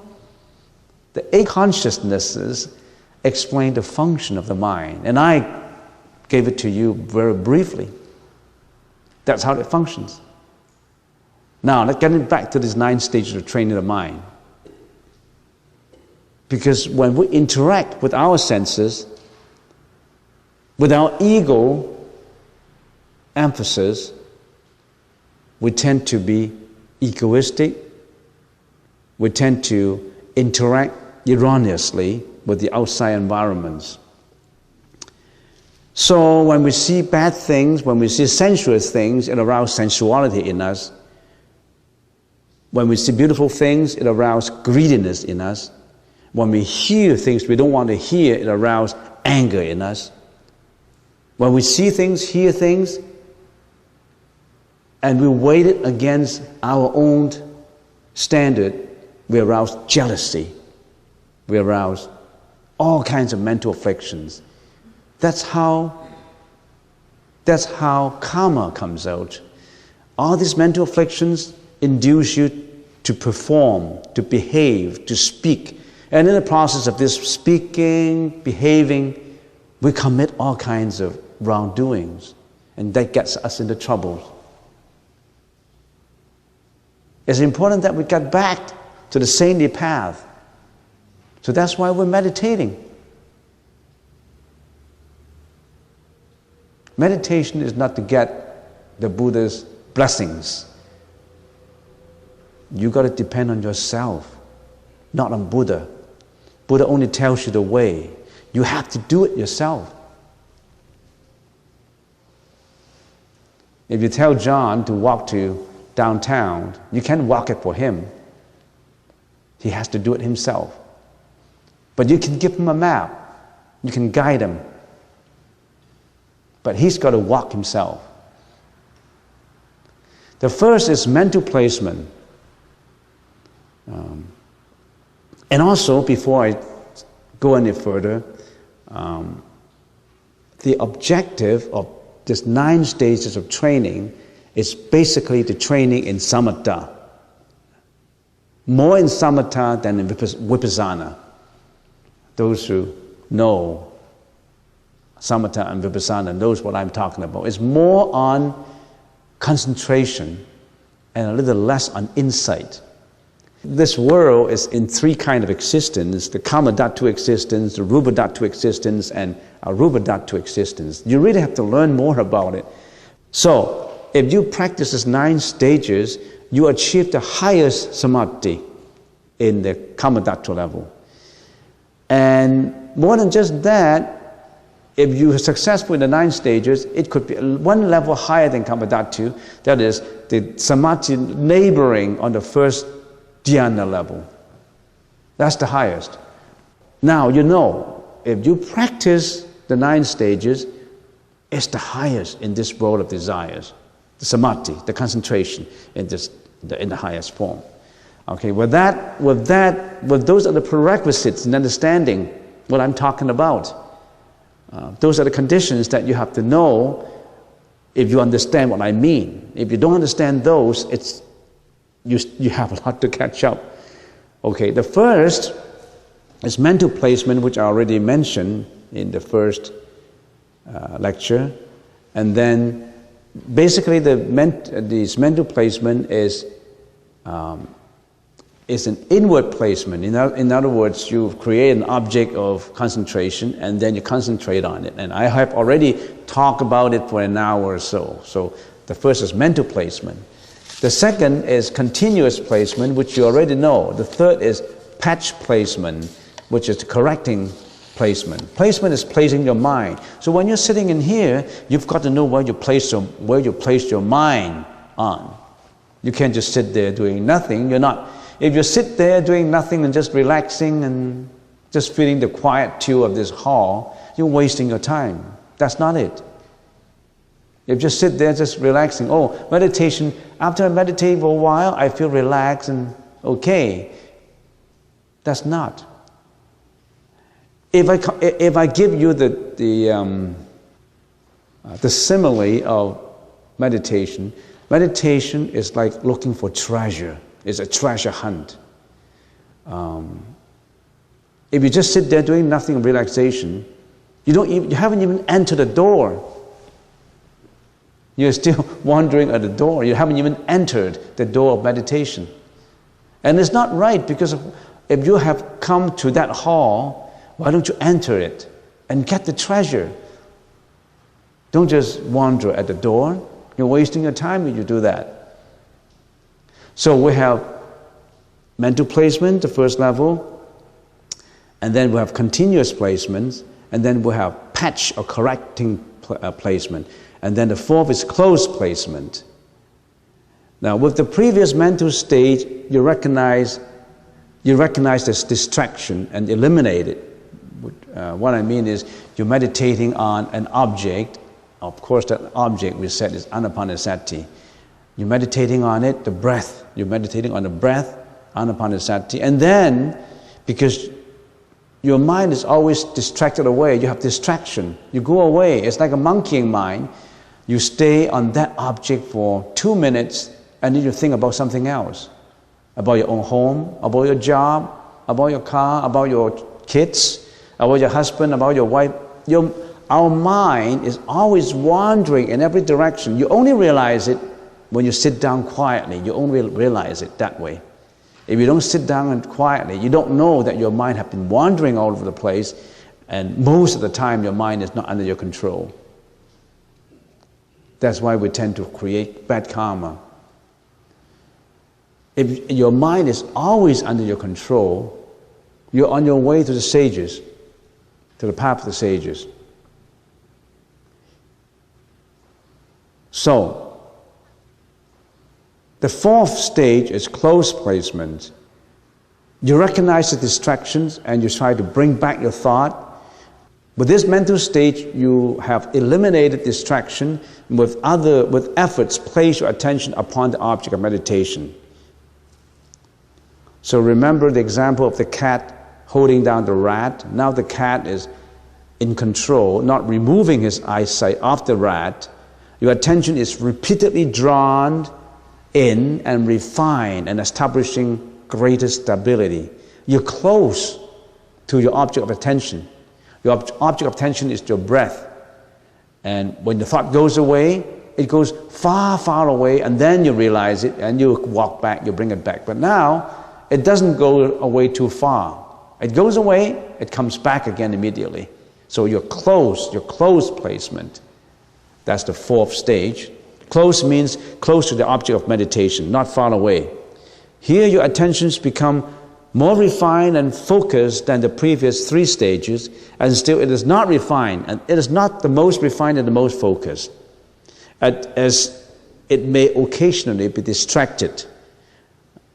Okay, but you have remind yourself now that you need to further practice with more efforts and constantly remind yourself not to give up the focus. So that's the focus. Okay, that's the fifth. Now comes to that's the fourth. Now comes to the fifth stage, is taming. With the previous 4 stages, basically it's on the crude thoughts. Now it comes to taming, is the more refined thoughts. But at the taming stage, you must have sufficient devotion, confidence, and faith in what you're doing. To achieve that, you have to know the benefits and merits you may obtain if you're successful in your meditation. If you're successful in your focus, your mind would bring wonders to you. The mind is extremely powerful. If you put it under control, it gives you wonders that you can't even imagine it. You'll be more focused. Everything you do would be more easily carried out than if you lose your focus. Taming. You further tame it. And taming is taming the more refined, distracting thoughts. Taming is taming more towards the 6th consciousness, the mano consciousness. And why does it refine? Because usually your eyes, your ears, your nose, your taste, your touch interact with the present environment. You won't hear sound of last year, would you? You won't see something that happened 20 years ago, would you? You won't do that. It's the present. Your senses interact with the present, but there is the 6 senses that interact with not just the present, with the past. You think about your childhood, you think about all this child abuse, you think about your marriage, your broken marriage, you don't like it, you think about your past, your ex-wife, and you think about what bad deeds other people have done to you, you recall the past. And you worry about the future. What am I going to do? I don't have too much money in my bank account, and now I have to pay rent. I'm out of a job. You worry about the future. At the present, because you reflect on the past, which is unhappy or happy past, you may reflect on your happy past or unhappy past, and you worry about the future, and that's what you're doing at the present. You worry. You're not living at the present moment. You're not at peace. You're not at peace with yourself right now. You think you're at peace with yourself? You're not at peace because you think about the past, you worry about the future, and you're not happy. You're not peaceful. But you have to tame it down. So that's the taming process on your more refined, distracting thought. So in other words, all these stages of training is going from one stage to another. First, you have mental placement, how to direct your mind inward. And then you have continuous placement, how to continuously directing it inward. And then you have close placements, and you have patch placements, correcting all your distracting thoughts. Bring it back, focused, put on the focus. And then it now comes to taming. Taming is more refined.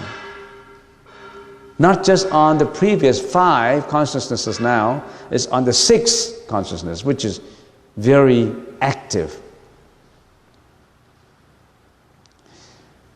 Your mind is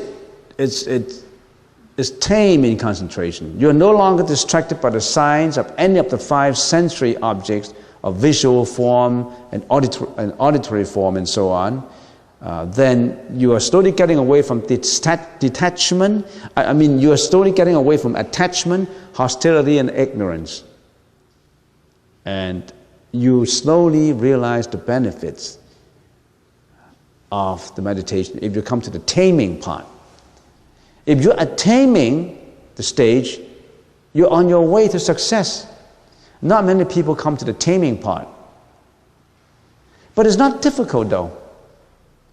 Think about it, mental placement, you have an object of attention, and then you focus on that object, don't let it distract you, and your focus is so close, so continuous, and you're continuously correcting it.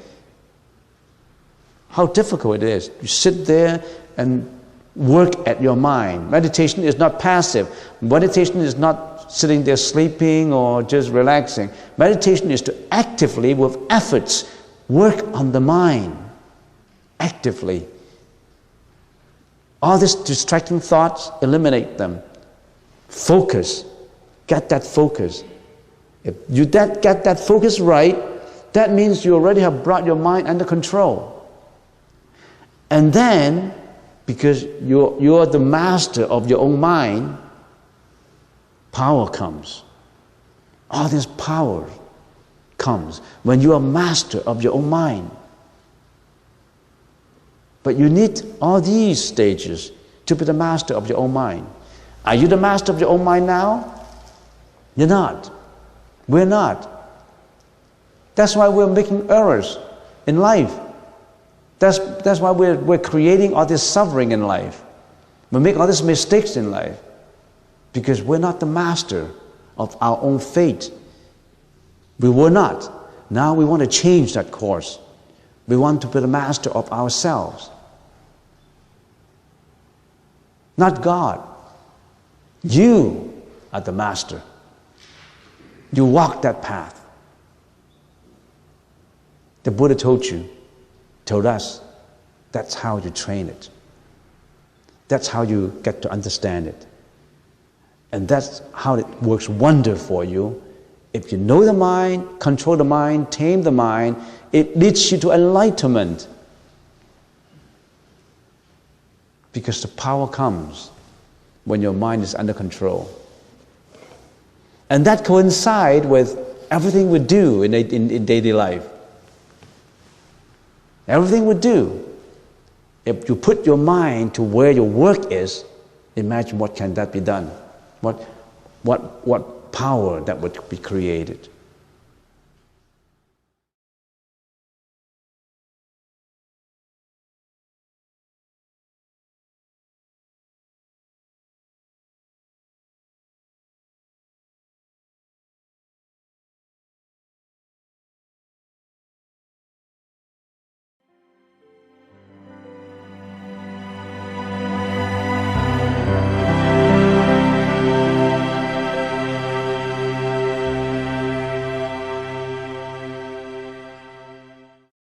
We got a few company in here. Where are you from?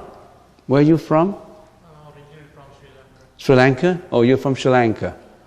Oh, that's good. Sri Lanka is a place of the Buddha. So we just chanted Namo Tassa, and we chanted, you know better than I. Buddham Saranam Gacchami. And maybe there's one that you may not know. That is Om Mani Padme Hum. That is the Mahayana mantra. And maybe we should talk about it. Om Mani Padme Hum. What does that mean? Because we've been chanting it. Om, O-M, Om. Om is the mother of all sound. It's the origin of everything. It's the mother of all sound. It's the most auspicious sound. It's the Buddha's sound. It's the Bodhisattva's sound. Om, that means listen. Here comes the most powerful mantra, the most gracious and the most saintly sound. Om, so we say Om. That is very mystical, very profound. Padme, it means lotus flower. Padme, Om Mani. But before Mani, we have Om Mani, M-A-N-I, Mani. What does Mani mean? Mani means, it's Sanskrit. It's more or less the same as Pali. Sanskrit and Pali, they're quite close. So Mani, Om Mani Padme Hum. Om Mani. Mani, that means, Om is listen. Mani, that means there is something very precious in you. Mani means the most valuable, the most precious in you, not anywhere else. Do you know that you have the most precious? I don't know what do you call that? The most precious. You can call it a diamond, you can call it treasure, but you have something in you that the Buddha said, that is the most precious. And the Buddha just give you one word, Mani. Mani is diamond. What is more precious than diamond on earth? Diamond is the most valuable, but you have the most valuable in you. That's what the Buddha said. And what is that? What is the most precious in you? That is your Buddha nature.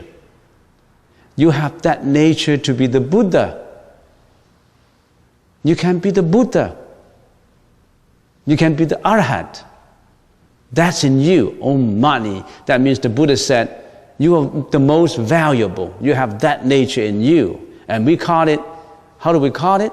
We have to call it something. We call it Mani. Om Mani. Padme, what is Padme? Padme means lotus flower. What does lotus flower mean to you? Purification. It's the most purified. It's one purity. And how purified it is? A lotus is grown from the mud. Mud symbolizes the worlds of suffering, the world of mental afflictions, the world of greediness, hatred, jealousy, disappointment, depression, all kinds of mental afflictions. That's the world. That's the mud. But the flower, the lotus flower, is able to grow out of it. It's detached from it. It's growing out of it. And the Buddha said, you're like a lotus flower. If you know that you have that Buddha nature, if you follow the Buddha's practice, you purify yourself. Looking for purification. How do you purify yourself? You purify yourself through three means, three ways. You purify yourself through the body. your behavior. Usually, what do we do?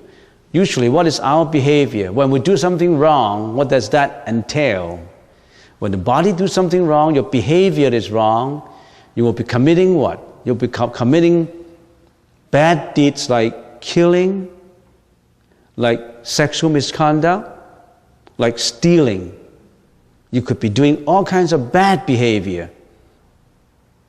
But the Buddha said, purify your behavior. Abstain from stealing. Abstain from sexual misconduct. Abstain from being greedy. So the Buddha said, when you want to purify yourself, you purify through three means. Your behavior, the body, your behavior. The next purification is through speech. Through the mouth, the speech. Your mouth can lie, you curse, you lie, you use flattery language. You be telling people, criticizing people without reasons. So you are doing a lot of bad deeds through the speech. So you have to purify your speech. And what is the most important? Purify yourself through the mind. That's why we're meditating. So that's why I said it's very meaningful on the first day of the new year that you are coming to hear on your agenda of purifying yourself. That's the most gracious, the most auspicious, the most prosperous. And it's the most demanding too. So you said, we chant Om Mani Padme. So Om, that means listen. Here is the most important message. Padme, you have that Buddha nature in you. You have to do it by purifying yourself. Home, what does home mean? Home, that means every utterance of that mantra is planting a Bodhi seed in your mind. It's planting the most auspicious seed in your mind. That is a very important seed that is planted for every utterance of the mantra. So every utterance is Om Mani Padme Hum, Om Mani Padme Hum. A seed is planted in you. So isn't that the most meaningful for the first morning of the January, of the new year? So that's what we've been doing. We chant that mantra. Okay, let's continue. Given an introduction, let's continue with what we've got last time. We've been talking about the 9 stages of mental development in meditation. Why do we meditate? Meditate is not just sitting there and relaxing. People say, I go into the temple and then I meditate, I relax myself. I've been under pressure. I work too much. Or I go to party too much. I enjoy myself too much. I have been going through all these sensual pleasures too much. Now I better abstain myself from all that and go to a quiet place, go to a temple and sit in there and meditate and relax myself and free myself of all pressure. That is not the main idea of meditation. The idea of meditation is not just for relaxation. Meditation is not passively sitting there and doing nothing. Meditation is to work on your mind. Work on your mind. So we have 9 methods, 9 stages of meditation. How important is meditation? Why do I have to work on my mind? What is the most important in you? What control your behavior? What control your speech? What control your thinking? What is that control all that? Is your mind. And the Buddha said, you can use your mind, train your mind to become the Buddha. If you don't train your mind, you let your mind go astray, you will do a lot of bad deeds and you will suffer. You will suffer from all the bad deeds that you will be doing. You will suffer from all the bad deeds that you have done. Because for everything there is causality. Whenever you make a cause, there will be an effect to it. Causality, we call it. A cause, an effect. There is no effect without cause. Causality, we call it. So if we meditate, we train our own mind, and well, meditation is for the spiritual odyssey, is for someone who wants to be the Buddha. How does it help me in my daily life? How does it help me? I'm a student. Why do I have to meditate? I'm a housewife. Why do I have to meditate? I'm a businessman. I'm a worker. I'm employed by a company. How does meditation help me? Meditation helps your mind. If your mind is healthy, if your mind is strong, you will be successful in everything you do. If you're a student and you train your mind, you will pass all examinations. You'll be an A student. Why? Because when you're meditating, you're training your concentration. Why did students fail? Because they cannot concentrate in their studies. If you can concentrate, you'll pass all examinations with flying colors. You get a score an A all the time. You'll be a very successful student in your high school, in your universities. And if you are employed by a company, if you always have concentration, you concentrate in your work, you will achieve fantastic effects. You do a good job, you will do a fantastic job, you get all kinds of promotion because of your work, of your efforts. So wherever you are, whoever you are a housewife, you need a good mind, right? A mind that can look after the house, look after your family. A mind that will be kind to your children, kind to your husband, kind to your in-laws. A mind that will be helpful for the family. And if you're both housewife and a worker, training your mind will be the most helpful to you because you can free yourself of all pressures. When you're in suffering, you have that strong will to endure the suffering. When you come across mental afflictions, you have that strong will to eliminate mental afflictions.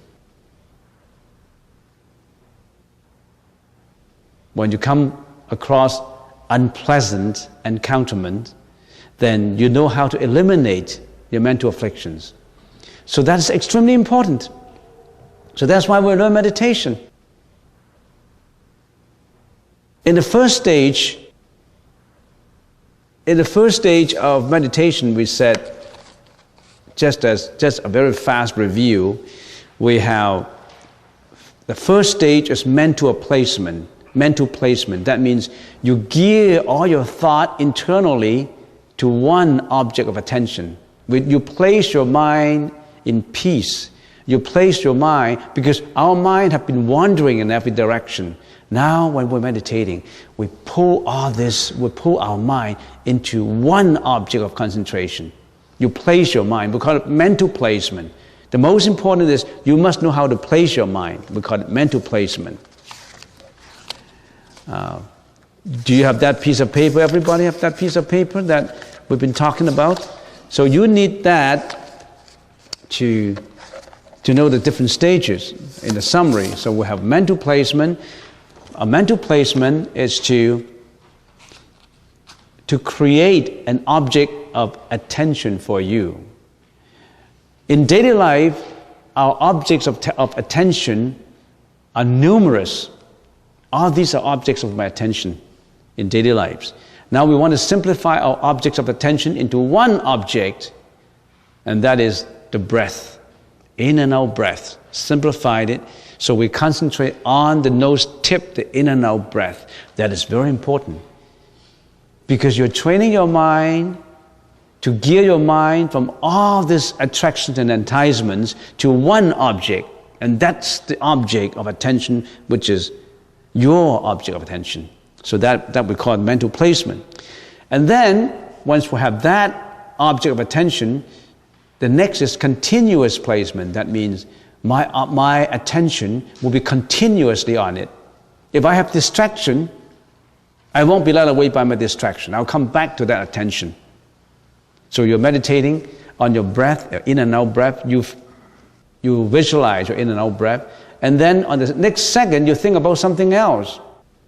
You think about your family, your job, your party, you think about making a phone call, you can think about numerous other thoughts. You stop. That thought has to be continuous. The first thought must continue to the second thought, must continue to the third thought, and all these is continuously the same. Can you do that? Extremely difficult.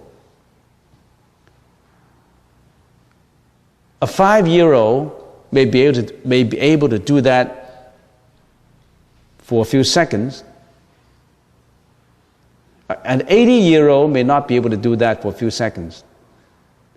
In other words, this continuous thought, continuous placement is very important. So the first one is turn internally to have the object of attention. The second is to maintain that thought continuously without distraction. The third is correcting placement, or we call it patch placement. Correcting placement is what? So when your thought is being led away, you're distracted. You correct it.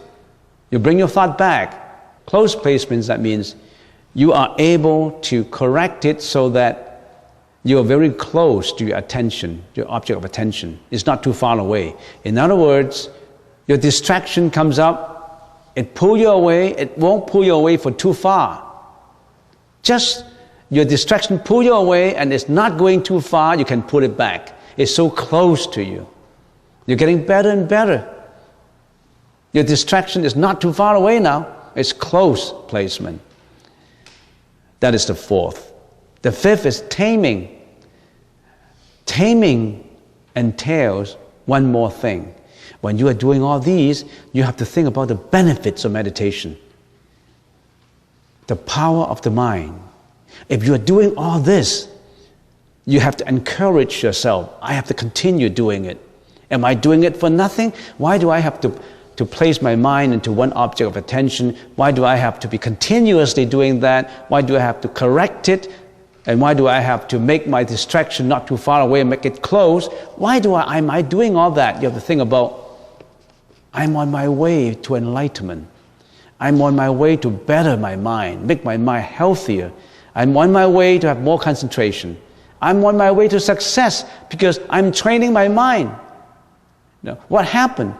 Does it only help you spiritually? It helps you in your everyday life because you have that strong will to do whatever you want to do. Whatever the mind can conceive, the mind can do. That's what positive thinkers talk about in North America, apart from the spiritual concept. If your mind is strong, you can do almost anything in the world.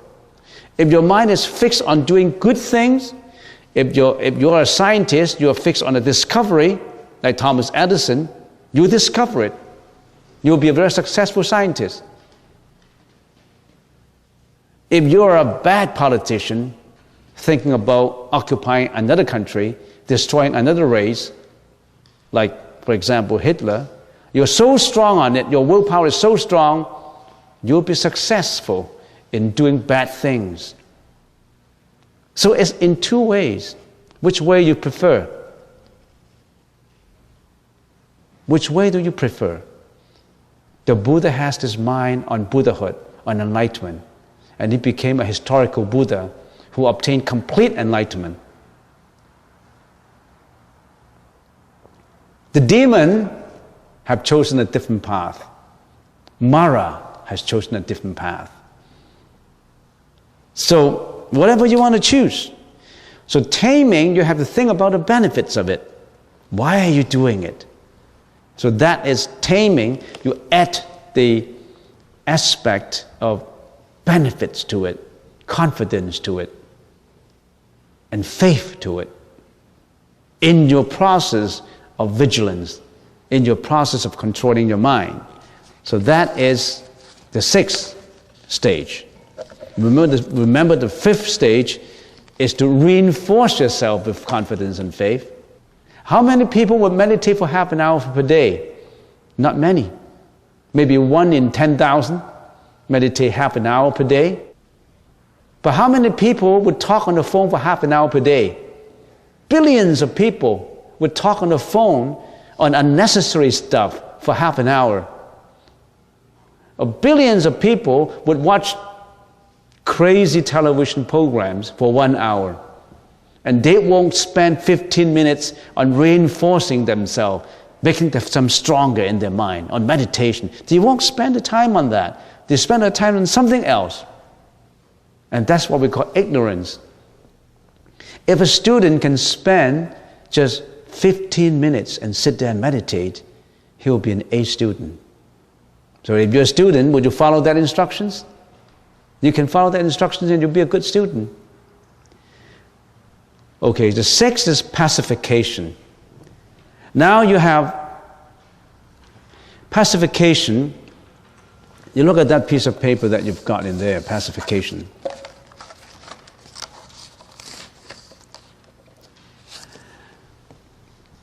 What usually in the previous stages is our senses, our five senses that interact with the outside objects.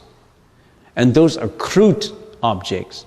Now, for example, if I'm meditating in here, and I may be opening my eyes and I see matters. I see all kinds of color, I can see all kinds of forms. I interact to what I see. And my ears interact to sound. My nose interacts to fragrance. My taste, my tongue interacts to taste, and my body interacts to touch. And this is a crude interaction. Now pacification means you are going deeper, more refined interaction.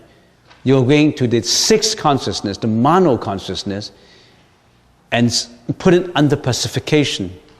And that sixth consciousness, what does your sixth consciousness do to you? The sixth consciousness. All these other senses, the five senses, are the outdoor, the front-end salesman of your body. Your front-end salesman, your eyes, your nose, your ears, your tongue, your body, these are the front end. But there's one manager there, sitting at the back of the counter. It is that consciousness manager that controls all the senses. That is the sixth consciousness. We call it the mano consciousness. That mano consciousness is more powerful than your eyes, your nose, your ear, your tongue, your body. Because that consciousness can what? Reflect to the past, look for the future, and feel the present. That consciousness, the sixth consciousness, can think about past events of many, many years ago, or even past lives sometimes. And that consciousness that manager sitting right behind the counter, right at the back of the room, not the salesman, he can look at all the records, the past records, and he can be projecting budgets for the future records, and he's also supervising the present salesman. It's very powerful. That is your sixth consciousness. Your sixth consciousness, think about the past, absorb in good events of the past, and hate bad events of the past, worry about the future. That sixth consciousness is doing all kinds of things to make you happy and make you unhappy. And now in pacification, you are putting that manager under control. That inner manager, not just the senses, not just the salesman. The salesmen are already under your control in the first 5 stages. You already have the salesman under your control. What are those salesmen? The eyes salesman, the nose salesman, the ears salesman, the tongue salesman, the body salesman, because they are under your control. You train them. Now you're training the manager at the back who controls everything, who thinks about the past, who worries about the future, who is working at the present. And here's the most powerful. How do you control your manager? We'll do it next time.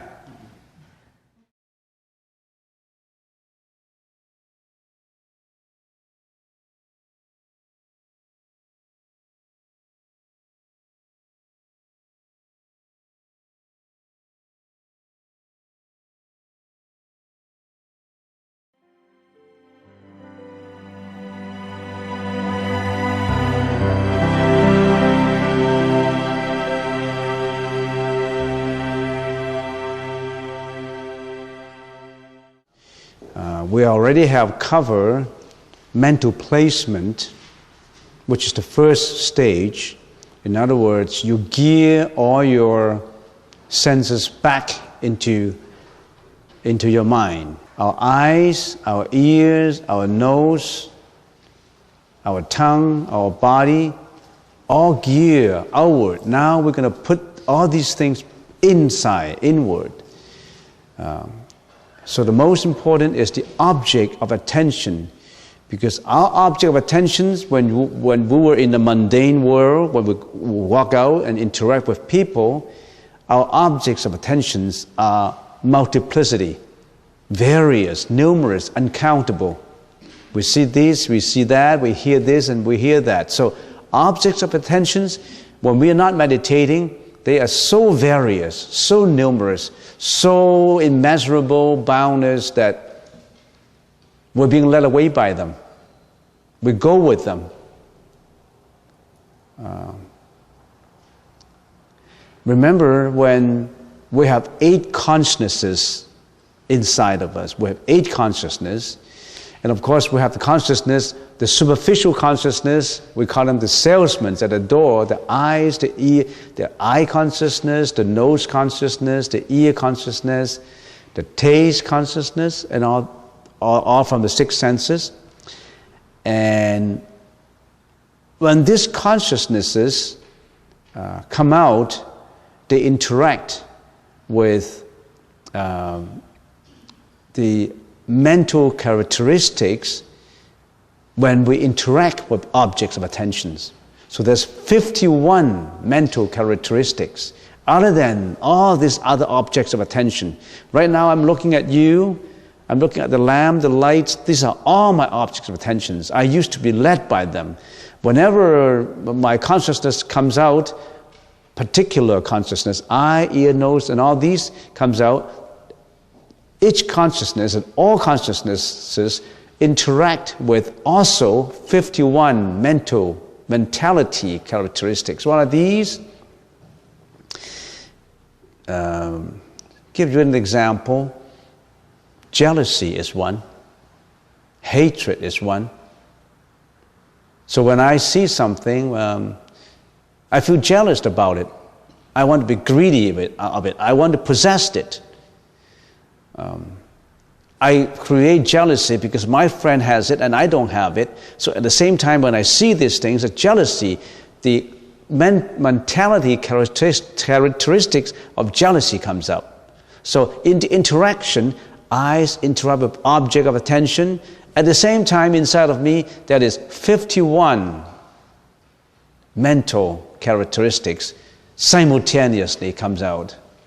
And of course, that's when we studied Vijnanavada, the school of Vijnanavada, which is another philosophy expounded by the Buddha, Vijnanavada, or if we translate in the common English, the psychology of the Buddhist teaching. There's a separate branch which contains profound philosophy, which contains hundreds of volumes of literature in it.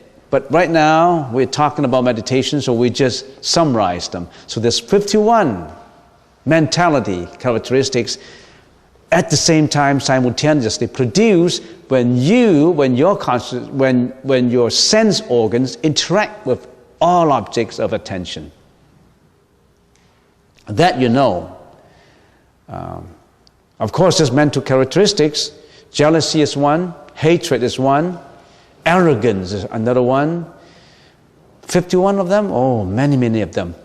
For example, depression is one, or manic depressive stage of the mentality. Inferiority complex is one, superiority complex is one. What else? Fear, disappointment. You name them. They simultaneously, it comes out when you interact with outside objects. And of course, these mental characteristics, not only the bad ones, there's 11 good ones, 26 bad ones, 11 good ones. So when you compare to them, how many are the bad ones, how many are the good ones? The evil ones, 26 of them. Of course, I just mentioned them. Jealousy, hatred, fear, disappointment, all these things, you name them. And there's also the good ones. What are the good ones? One of them, shame, remorsefulness. Because you feel that, oh, I've done something wrong. You feel shameful about it. You want to change it. And that's the good mental characteristics. Being compassionate is another one. Unselfishness is another one. Kindness is another one. So there's so many of them. But in the future, if you go into Vijnanavada, Vijnanavada, if you look at check with the Google or internet or whatnot, try to find out Vijnanavada school of the Buddha's teaching, or the study of consciousness. You'll find a lot about them. I'm not going to elaborate on these now. So, in our daily interactions, these are the objects of our attention. We're being led away by them. We're attached to them. Egoistic feelings comes out because of them. Because of all these mental afflictions, we behave accordingly. We talk accordingly. We think accordingly. And all these is pollutions of the mind. That's why we commit karma. That's why we commit misdeeds. And sometimes you could have committed compassionate acts. So, we're being led away by objects of attention all the time. Now the Buddha said in your mental training, put it inside. Don't be distracted. Place your mind internally. Don't go outside to look for anything. Don't be led away by outside objects. You create your own object of attention. You simplify all these objects by just one, and what we are using. What is your object of attention? You know? Do you have an object of attention? Yeah, Ali is pointing to his nostril right here. With the in and out breath, that's our object of attention. What is your object of attention? To some people, I like to meditate on a flame. I used to put a candle in front of me, a candle on a pot of water, and then I meditate accordingly. That's fine. That's your object of attention. And my object of attention is not that. My object of attention is at my belly button. That's my ocean of breath. Oh yeah, that's good. That's the object of attention. But if you don't have one object of attention, then what are you doing? You're not meditating. You've got to have an object of attention. Why? Because your senses are so used to object of attention. You want to train your senses, to pull your senses inward, you got to simplify that. You got to give it a home. You got to give your senses a home. Somebody told me to check with YouTube. And then he said, there's a homeless man. And what is this homeless man to me is there's no home. He's wandering around, wild around. But now you're not homeless. You create this home for your senses. Because you're homeless, you don't have a home for them. They roam around. Now you're not roaming around your senses anymore. You create a home. You place your attention inward. So that's called mental placement. Can you remember that first step? Don't roam around. Come home. Come home to it. That's the first one. So we call it mental placement. Okay, the second one is we already have an object of attention now, and my object of attention is my breath, in and out breath. And the Buddha said the next step is to make sure that it's continuous. In other words, your object of attention, your first thought is, my thought is on my in-breath. I count 1, I count 2. When I breathe in, I count 1. When I breathe out, I don't count. When I breathe in the second time, I count 2. Breathe out, I don't count. Third time, I count 3 until I come to 10. And then I go back to 1 again. That's my object of attention. And now I have this 1, 2, 3, 4, 5, up to 10. And then I count of 3. I lost it. I forgot about it. I thought about something else. That's not called continuous. It's not continuous from 1, 2, 3 up to 10. It's not continuous. You have interruption. You need to have that continuous attention. You need your attention span to be continuous. Magic comes when your attention, when your concentration is continuous. So the Buddha said it has to be continuous. The first thought must be the same as the second thought, must be the same as the third thought, must be the same as the fourth thought. That's called continuous. And also, I don't know if you realize, the first thought must leave to make space for the second thought. I don't know what I mean. What happened in your daily thinking? In my daily thinking, you may not realize you have flashes and flashes in fraction of a second of thought. Okay, I'm looking at this red thing. Oh, I turn my eyesight to a brown thing. So my thought of seeing red thing has to leave to make room for my second thought of seeing a brown thing. But we don't realize it. We thought that, oh, this is my thought. In other words, the first thought go for the second thought to take over. You may not realize it because it's so subtle, it's so fast. So in other words, thoughts after thought after thought after thought. You have to make it continuous. One moment I'm thinking of my mom, and the second moment I'm thinking of my brother.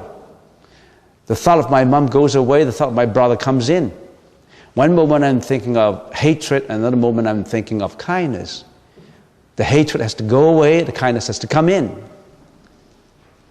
If you find that continuity, if you realize what is the Buddha's teaching? The Buddha's teaching is not about just getting blessings from Buddha. It's to analyze your thought. It's to know yourself. Completely know yourself. Do you know yourself? You should be entitled to know yourself because you yourself, the master of yourself. It's just you go astray that you committed all these karma. And the Buddha said, come home to it. So, first one is mental placement, and the second one is continuous placement. Can you do that continuous placement? And say, assuming that, yes, I can, I'm continuous. It goes away. No, stop, come back again. So your monkeying mind is just like, if you give it an example, you put your monkeying mind on a leash. The monkey has to stay, sit, stay, sit. So the monkey is sitting. And then the monkey goes away, far, far away, and then no, push back the rope. So the monkey comes back again. It has to be continuous. The sit and stay must be continuous. So they put it back.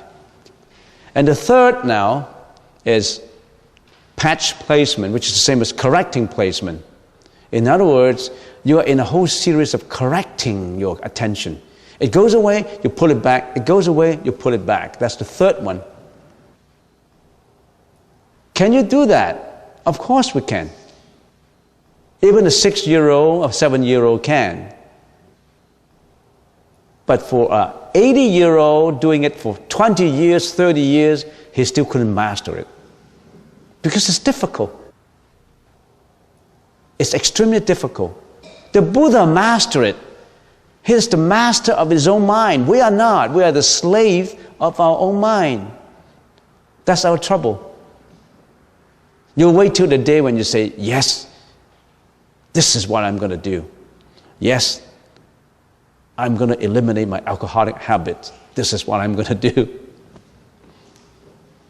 I'm not going to go through this manic depressive style anymore in my thinking. I'm not going to be arrogant anymore. I'm not going to attach to sensuality of relationship between man and woman anymore. I'm not committing sexual misconduct anymore. I'm not lying anymore. I'm not killing anymore. Because you're the master of your mind, your own mind. So your correcting placement is to correct yourself. That's the third stage. And the fourth stage is close placement. What is close placement? You have this object of attention now, and the monkey goes away. It goes about a mile, and then I pull the monkey back. No, I'm not going to let the monkey to go away for 1 mile. How about just 5 feet from me? not too far away. So when that wandering thought triggers and it goes away, it's not going for too long. You pull it back. It's so close to you. What's the problem with letting the monkey go too far? Somebody yell at you when you're driving. You get mad and they yell back. You wanted to fight, you wanted to curse. Because your thought is being pulled away. And then immediately about 6-7 seconds, no, I shouldn't be doing that. I shouldn't be cursing. I shouldn't be yelling. I should concentrate on my driving. Because your thought comes back. Some people, when they go astray, they will forever go astray. They won't come back again until they wind up imprisoned. And even that, they don't know what they're doing. Because they go further and further and further away. They don't know. You're being lazy. Okay, you're on computer games. You click on all these games. And your mom said, hey, Sonny, you spent 6 hours on it already. No, Mom, no, Mom, let me do it again. Do it. Because you're being led to do it. You're obsessed in it. That's what we call obsession. Because you don't go back. You don't come back. Your thought goes away and away and away. You're being led away by it. You can't control yourself. Now it says close placement. That means don't let it do that. When Sonny clicked on the computer games, the mom said, oh, Sonny, you haven't done your homework. Oh, yeah, Mom. Sorry. You close your computer. You only play for 5 minutes. You're so close. You're not being led away for 5 hours. Some people, some kids play computer games until they got a snitch neck, and then have to go to a chiropractor to release it.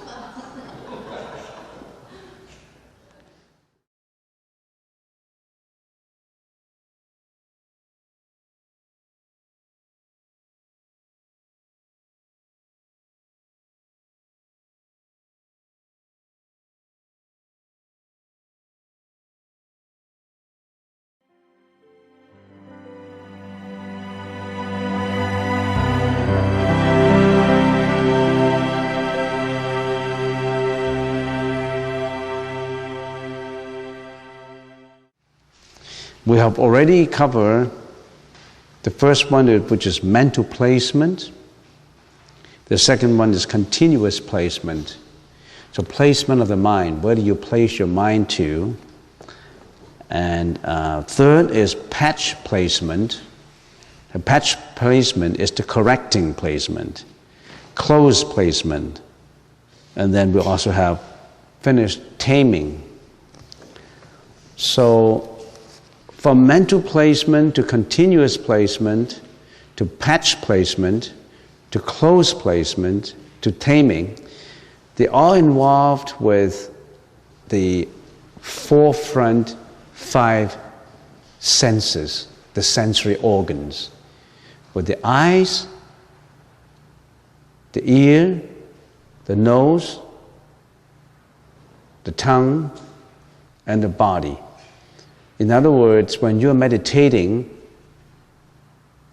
all these forefront senses, the 5 senses, they are interacting out to your environments. Your ears listen, your eyes see. So usually we say when you're meditating, you should really close your eyes, lightly close your eyes, but you still can see, there's still light coming through it. So all your 5 senses, sensory organs, still interact with the outer environments. For people who have been meditating for quite a while, they were able to control their senses. In other words, their senses may not be going wild because they can control them already.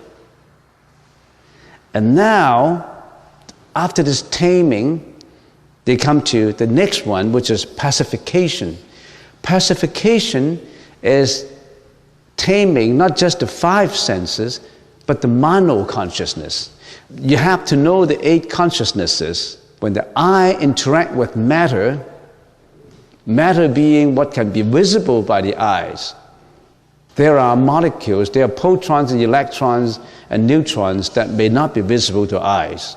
But in this case, we're talking about forms that are visible to the eyes, including all colors, square, round, column, you name it, everything you can see. So when the eye corresponds to that, the matter, the eye consciousness is created. The problem is not with the form. Your mental afflictions arises not because of your environment, it's not because of the form. Form itself is senseless. When I see a lantern, the lantern has no emotions. My eyes have no emotions because they're matter, sensory organs. What has emotion in it? It's what is created has emotion. The consciousness. So in other words, don't blame the lantern. If you see a guy who is handsome, it arouses the sensuous in you, the sensuality in you. Don't blame that guy. It's not that guy.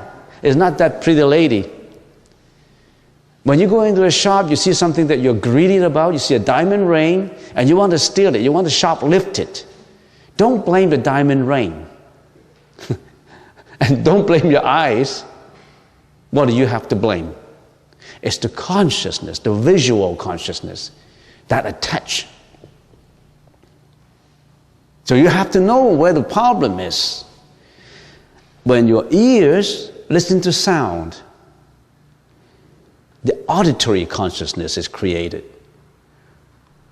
Because of the auditory consciousness, it is created, mental affliction arises. What are these mental afflictions? I'll come to that. We have to analyze it bit by bit. So, when the ear interacts with sound, don't blame the sound. So in other words, if Lee says, Venerable, you're unreasonable, you're crazy, you're not right, you are perverted. If that sound is produced and I hear it, that sound should not be blameworthy, because that sound has no emotion. But usually we attach to that sound. It's not the sound, it's not the words of criticism. It's the consciousness that's created, the auditory consciousness that's created that instigate my emotion. So I don't blame the sound. So when Sonny is attached to the computer game, don't throw his computer into the fire. Nothing to do. The mistake is not with the computer itself, it's Sonny's habit. People like to blame on things. They smash things, when they're angry, they smash things. But those things, they're not blameworthy. So you've done the wrong thing. If you want to smash your consciousness. Can you smash your consciousness? How can consciousness be smashed? But they can be controlled. But you've done the wrong thing. You don't control your consciousness. You destroy the things. Or you destroy yourself.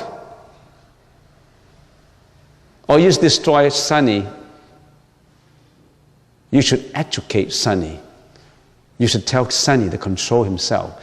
What happened with depression? What happened with manic depressive thinking? Nothing to do with environments. It's the consciousness that we have to deal with. So, ears correspond to sound, nose interact with smell. The odor consciousness is created. Tongue corresponds to taste. The taste consciousness is created. Body corresponds to touch, tactile object. And the touch consciousness is created. Now, these five are the crude consciousnesses. And if you come to the taming, the first one is Mental placement, remember the first one is mental placement, second is continuous, third is patch placement, fourth is close placement, the fifth is taming placements. When you come to taming placements, you are able to control your forefront 5 sense organs already. You must be at that point that you can control this consciousness already. Talking about control, in other words, when a thought about matter is created, you will say, no, I'm not going to be led away by that. When I see a handsome guy, when I see a beautiful girl, I won't be led away by the sensuality thinking because I'm able to control my consciousness. When I listen to a piece of music, I won't be so attached that I'm carried away. Or when I listen to a criticism, an unreasonable criticism, I won't get mad because I won't be carried away. But I can put all these things under control. So you're up to taming already. Now, the next, which is the 6th stage of training yourself in samatha, is pacification. What is pacification? Pacification deals not just with the the front end consciousnesses. It deals with the mano consciousness, which is the 6th consciousness. We call it the mano consciousness. Or in the Sanskrit language, it's the mano vajnana. Now, the 6th consciousness is extremely powerful. The 6th consciousness is the mind that corresponds to all thoughts. That is the manager. The manager of the forefront 5 consciousnesses. In other words, if we're thinking about a shop, all those senses are in the forefront sales manager, and this forefront salesman, and this sales manager is at the back controlling all these. And this manager, the 6th consciousness in your mind, with being the manager, is extremely active, extremely powerful. He has accessibility to all files, to all information of the past, information of the present, and he can also project into the future. That's you, that's me, that's in our consciousness. That's the mano consciousness. You see how powerful? Because the 5 consciousnesses, the salesman, they cannot reflect to the past. Only the manager can. So what happened? When the consciousness is created, the manager reflects to the past. The problem comes when you reflect to the past because you have an abusive past. You have an unhappy past. You have a past that you don't want to think about. But that past is always haunting you, attacking you, creating troubles for you. That's how depression comes. When you have an abusive childhood, for example, that shadow always cast on your consciousness. You can't get away with it.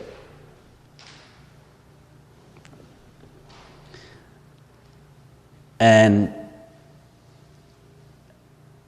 this 6th consciousness is reflecting to the past, always bringing out all this past energy and contemplate on it. And this past is always mistaken in a lot of cases. The past will involve many, many mental functions. When the 6th consciousness is interacting with all these thoughts, that is 51 accomplices that work with it. In other words, he has 51 files in the cabinets that he's going to check into. What are these 51 files? You need to know them. If you don't even know your mind, how do you understand yourself? If you don't even know your mind, how do you enlighten yourself? The Buddha is all fully enlightened because he knows exactly what happened in his own mind, and he's the master of his own mind. We are not. We are the slaves of our own mind. That's why we're committing errors. They're one of these 51 files that the manager is always checking into. Let's deal with them. I'm going to talk more and more in detail. As I said, Buddhism is so profound and so resourceful that you can spend years into it. But if you can master the main concept, it's within your grasp. So let's talk about the 51 consciousnesses. The 51 mental functions. In the 51 mental functions, I really should be, in the future, maybe I should really give you all these notes that you can remember. There are 5 general mental functions. I'm not going to talk about today, the 5 general functions. In other words, when the consciousness is created, there are 5 mental functions that is created at the same time. One of it is, for example, is attention. In other words, when all the salesmen and the manager is working, if they are working with attention, they can only function if they work with attention. If they don't work with attention, then they don't function well. When the customer comes in, the salesman don't care, and the general manager is taking this coffee as if this customer is dead. It's no customer. So when the customer comes in, all the salesmen go up and say, "What can I do for you?" and all those, then you start the deal. So we talk about the 5 general mental functions, and we will talk about that later. And there's also 5 special mental functions. And there's 11 virtuous mental functions, or good mental functions. There's 26 non-virtuous mental functions, which are evil mental functions. And there are 4 indeterminate mental functions. Indeterminate meaning sometimes it's good, sometimes it's bad, sometimes it's both good and bad. So 4 indeterminate ones.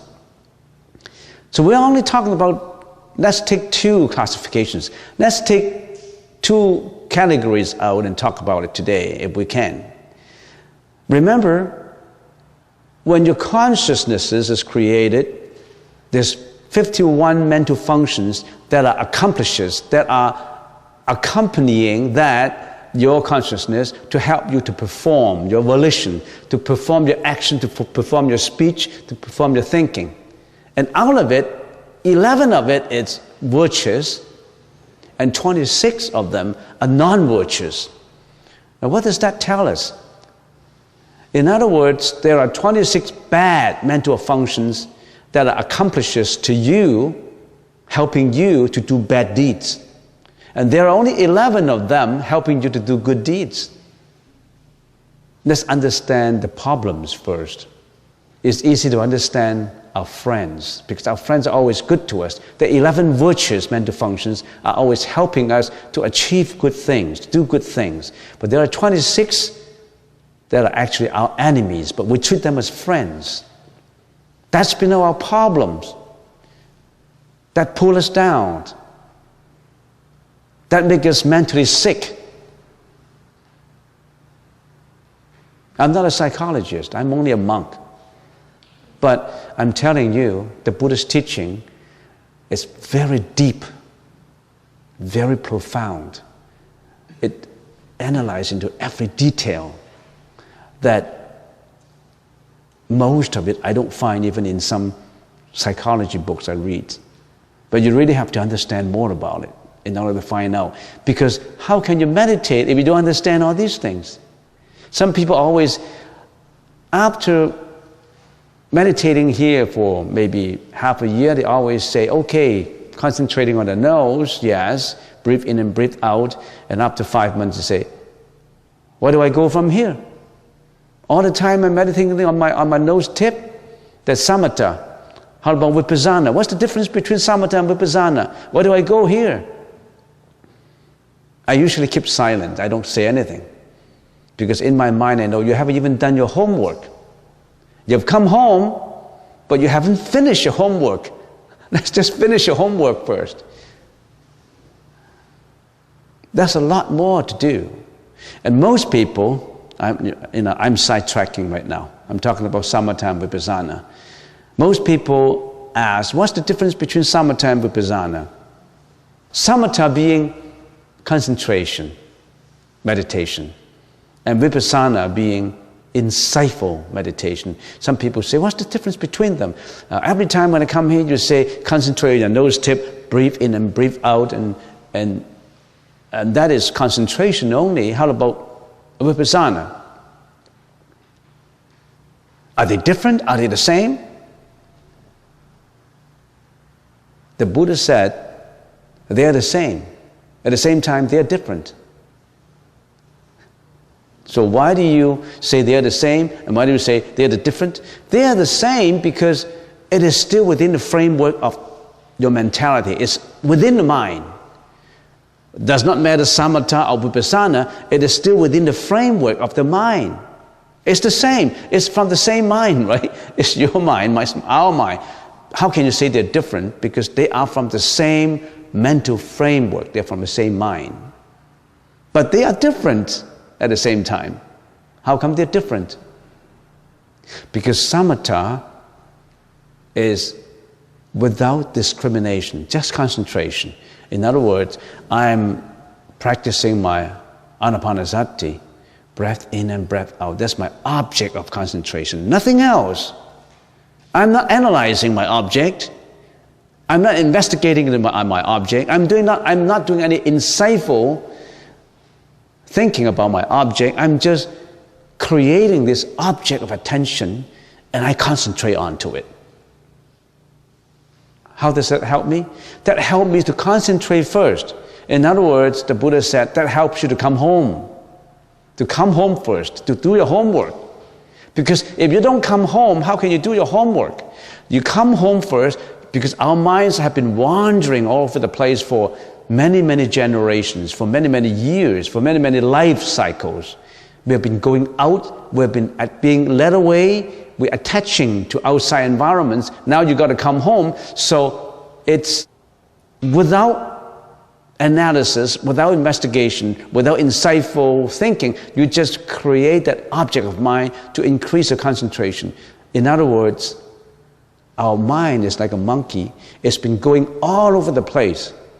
Sometimes to greediness, sometimes to depression, sometimes to abusive behavior, sometimes to jealousy, sometimes to hatred, sometimes to fear, to disappointment, to envy, to concealment, to fraudulence, to negligence. What else? What else can human do? We've been led to do all those. This monkey has been doing all those for years, for many, many life cycles. And now the Buddha said, put the monkey on a leash and bring it back first. That's samatha. If you don't put the monkey on a leash, it always goes out. So you leash it back first. No, there's no insightful thinking, just leash it back. That's samatha. Bring it home first. If you don't come home, how can you be educated? If Sonny is always on the run, he's not coming home to you, your mom, he's not coming back to mom, how can mom educate Sonny? You got to bring Sonny back. Sonny, don't do any more roaming. You're not a gypsy anymore. Come home. Come home and listen to mom. Mom has to tell you something that you must listen to. You have to do this, you have to do that. Don't do bad things. So you really have to write a letter to Sonny saying, Sonny, it's time to come home. Don't do any more wrong behavior, no more wrong speech, no more wrong thinking, you got to come home. That's samatha. And then what happened when Sonny has come home? Then he started to do his homework. He started to have insight. He started to have analysis. He started to have investigation. He started to contemplate on impurities of the body, impurities of the mind. What makes our mind impure? What drives us to reincarnations? What is emptiness? What is impermanence? What is the Four Noble Truths, the Eightfold Path? What is the characteristics of dependencies? What is the characteristics of soul imagination of the mind? All these You have an investigation and analysis. That's vipassana. All these cannot be done until Sunny has come home and sit down and exercise his insight. So that's the difference. Right now, some of our candidates in here, they are ready for vipassana. They're ready for vipassana. Maybe for beginners, you're not ready yet because your monkey hasn't come home. So some people here who have been here for about 8-9 years, it's time you should do your vipassana. But you may not have been successful yet in samatha, but it's good enough for you. Because if you're successful in samatha, probably you can meditate for 5 or 6 hours per day, non-stop, and you feel the repose of mind in you. Equanimity of the mind. If you can meditate for a few hours, and the more and more you meditate, the more and more you feel your mind reposeful, your mind is in equanimity, your mind is extremely joyful. That kind of joy you cannot obtain by using money to buy it. It's not a consumer item. You can't get it with money. I don't know what you call it. It's that joy in you, that's reposed in you, that equanimity in you that you can't use money to buy it. Money is not everything. That happiness in you, maybe I can say. If you meditate more and more and more, you find that every sitting is increasing you equanimity, repose of mind. You're getting the taste of samatha. If you cannot even meditate for 15 hours per day, how can you practice vipassana? So some of those old monks in the mountains, in the cave, they think they are ascetic practices. They think they are in hardship. You think they are poor. You think they are pitiful. You know, they are in the mountain. I'm watching my TV. I'm going for parties. I'm having this and having that luxuries. And this monk in the mountain is meditating in the cave. You know, that's poor, pitiful. That's terrible. But to that monk, he has that equanimity of mind that is so blissful, so happy, so joyful that you don't even know about it.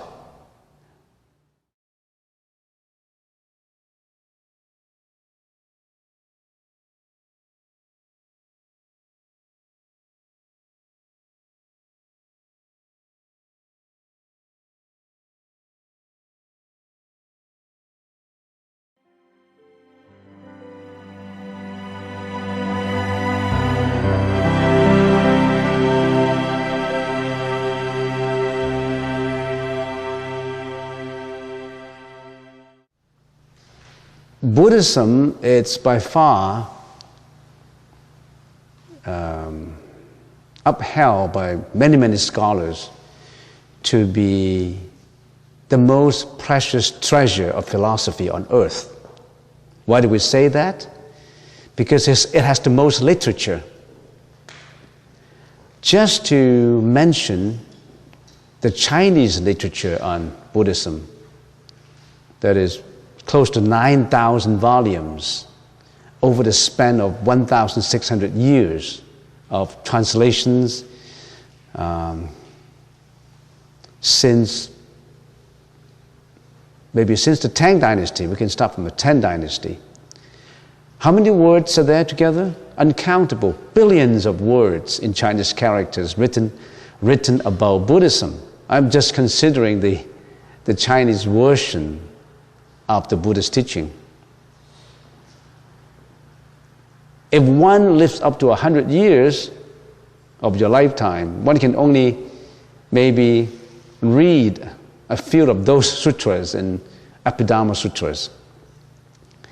And since about 200 years ago, many translations have been made of many other foreign countries other than Chinese. English, French, Italian, German, especially German.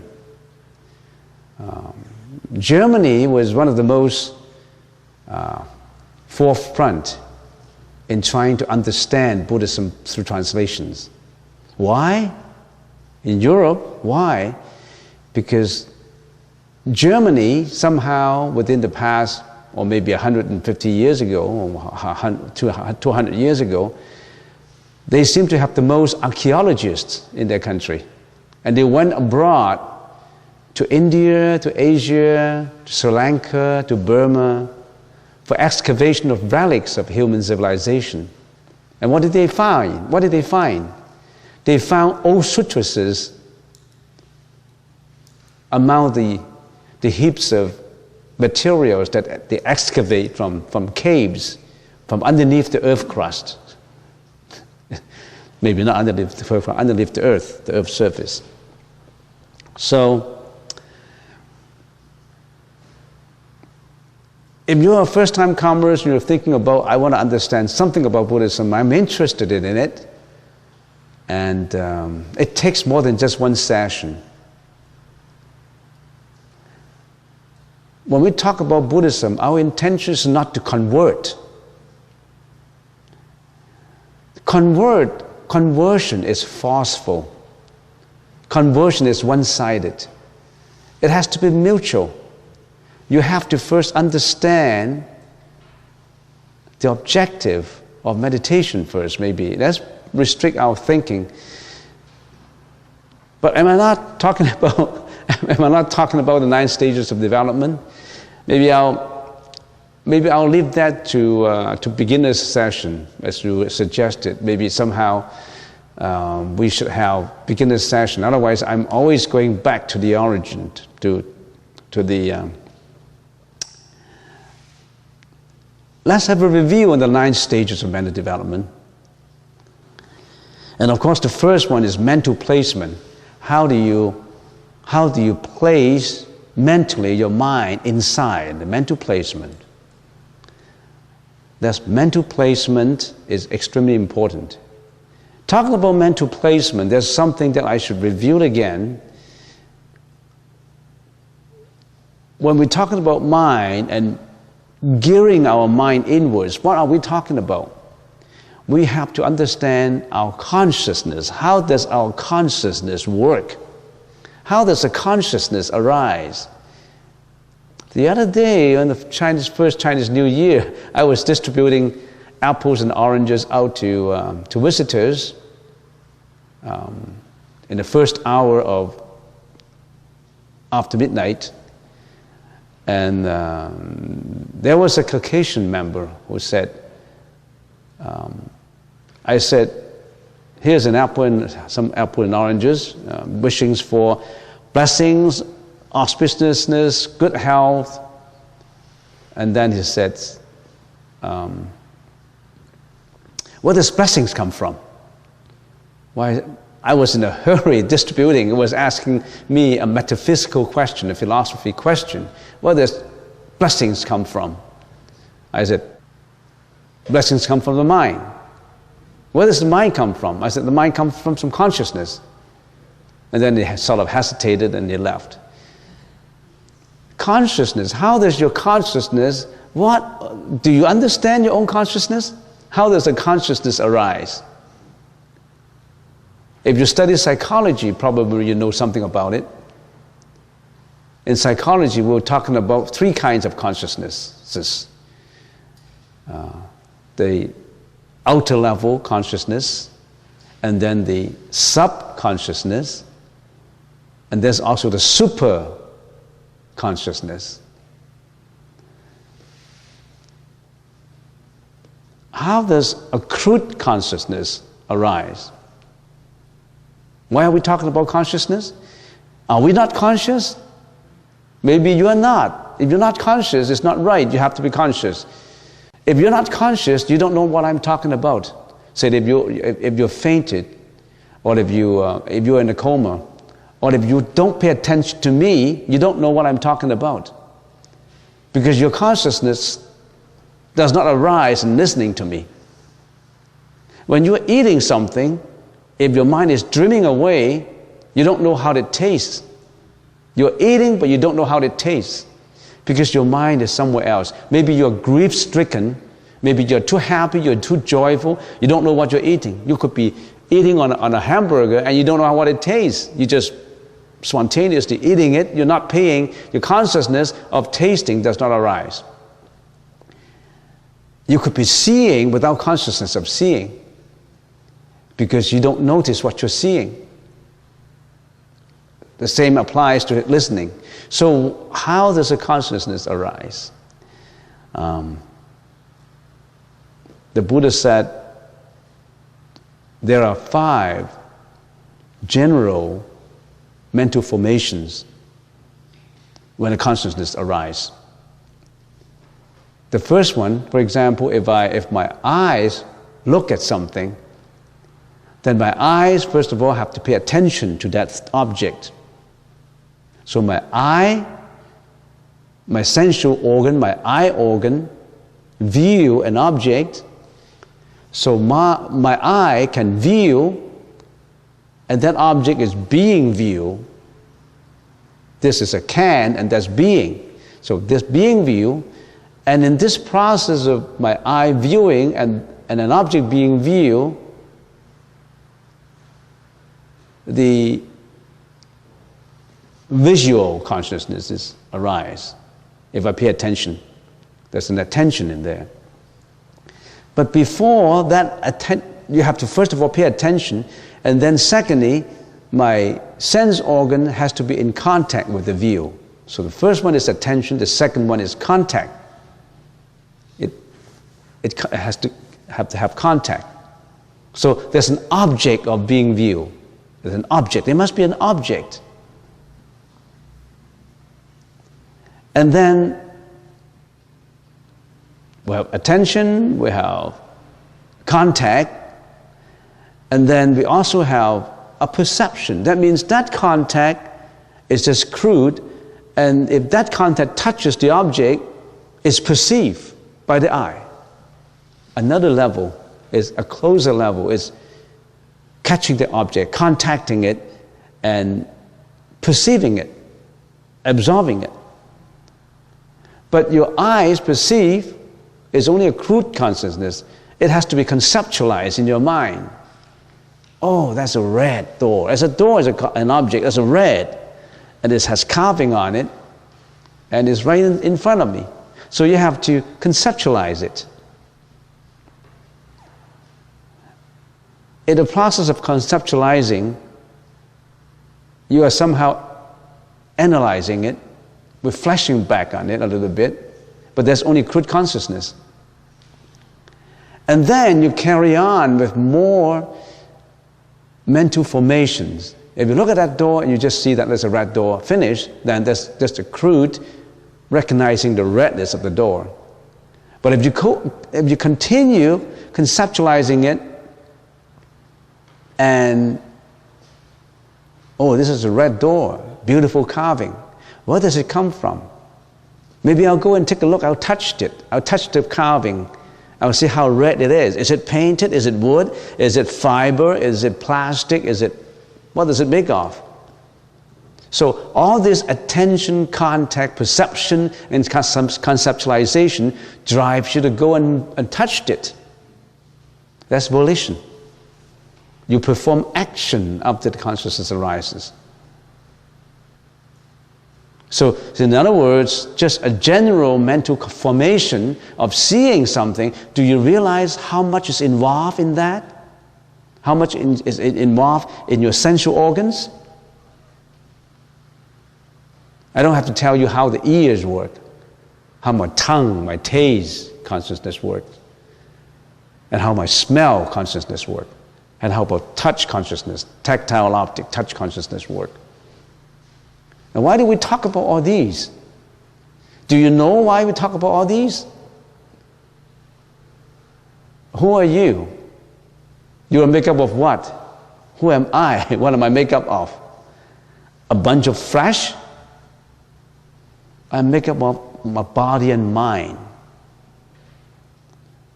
And everything I speak, everything I perform, how I behave is from my body and mind. Don't you have to understand your body and mind better?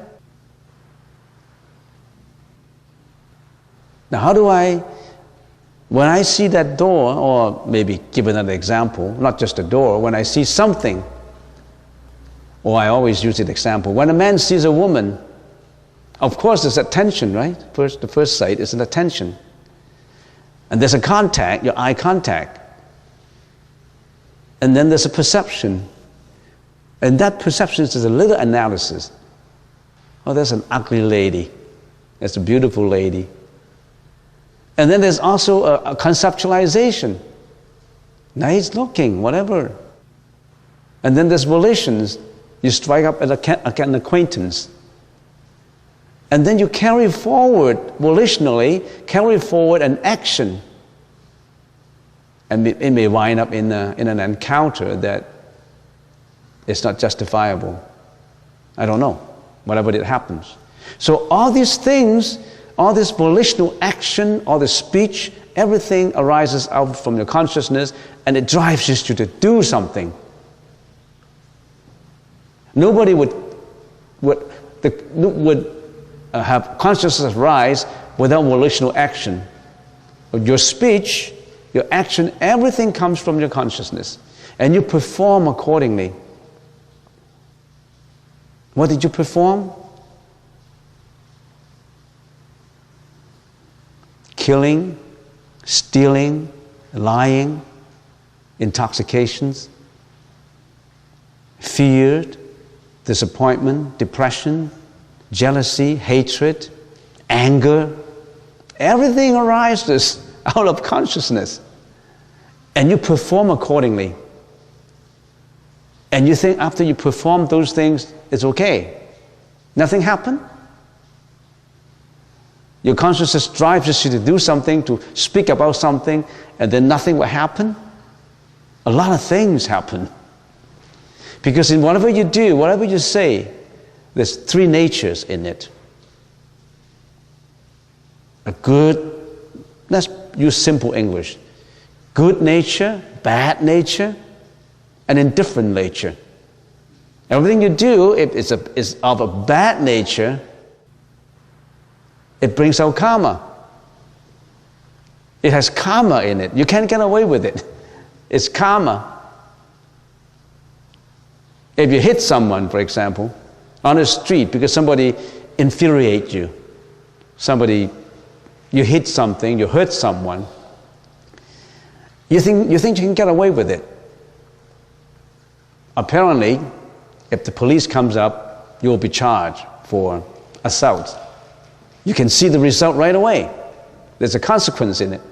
And even if you get away without the police in here, the karma still exists. In other words, that injury, the cost, there's a cost cultivated in it that you injure some people. And then somehow you get a consequence. You can't get away. There's a karmic force in it. There's a consequence, there's an effect in everything that you have done. Then how does that affect me? And people say, I suffered. My dad is an alcoholic. I divorced my wife. I lost my job. I couldn't go through university. I failed out. I dropped out. I'm unemployed. I'm on welfare. I have a terminal sickness. My family member is ill. My mom and dad divorced, and I have been an orphan since 5. I suffer terribly. Why do we all have all this suffering? Why? Because you brought your own karma. Because you have done something that attributes to what you're suffering. Not God. Don't blame God for it. It's not God who gave you this. God wouldn't give you any of this unkind consequences. It's not God. It's you created your own destiny. You create your own good destiny. You create your own bad destiny. You create your indifferent destiny. Nobody else. So do we need to know about our mind? The Buddha said that's why you have to study your consciousness so that everything you do is of a good nature. Yeah, it's easy to say, okay, I do everything good, so I'm fine. Everything I do, I'll be a good boy. I'll be a good girl, I'll be a good boy. But can you control yourself? You know certain deeds are not good, but you're still doing it. You know you shouldn't be on drugs, but how come you cannot get away with it? You know you should mix with bad friends. How come you couldn't get away with them? You know that I don't want to go to a rehab center anymore, but you still, every time you commit something, you go back there. You know that you have to work hard, but you always get fired for laziness. Why do all these things happen? Because you're not strong in your consciousness. You don't create something that you should be striving for. So, in meditation, the foremost meditation is you bring your wandering mind back home. Because you've been doing all these things without control. That's why you get mad, you get angry, you get jealous, you get, fraudulent, you're arrogant, you're selfish, you're egoistic. Or sometimes you may be doing good deeds too. Don't get me wrong, I'm not negative. There are 26 mental afflictions, and there's 11 good deeds that you have been doing. Not just, whatever comes from your mind is not just bad things, also good things too. You always have a choice in you, but it seems that we always pick up the wrong choice. There's a choice that you should be compassionate, but we always hate people. There's a choice that you will be non-selfish, but we're always egoistic. There's a choice that you should be working hard and get what you want, but you are sluggish and slothful. So why are we doing this? Are we not stupid? Why don't we start to know about ourselves more? That's Buddha's teaching. That's Buddhism. Not about God. Throw that concept away. That is a one-sided, forceful, trying to convert people concept. The Buddha's teaching is to reflect inside, to know about your own mind, so that you can be a better individual. Every morning when you go to work, don't you have to look at the mirror? Did I comb my hair? Did I do the makeup? Is my face clean? You do really have to look at yourself. And how come you don't look at the self mirror of your own mind? You just look at yourself superficially on the surface. You don't contemplate on your real inner self, which is more important. What is more important? How you look or how your mind works?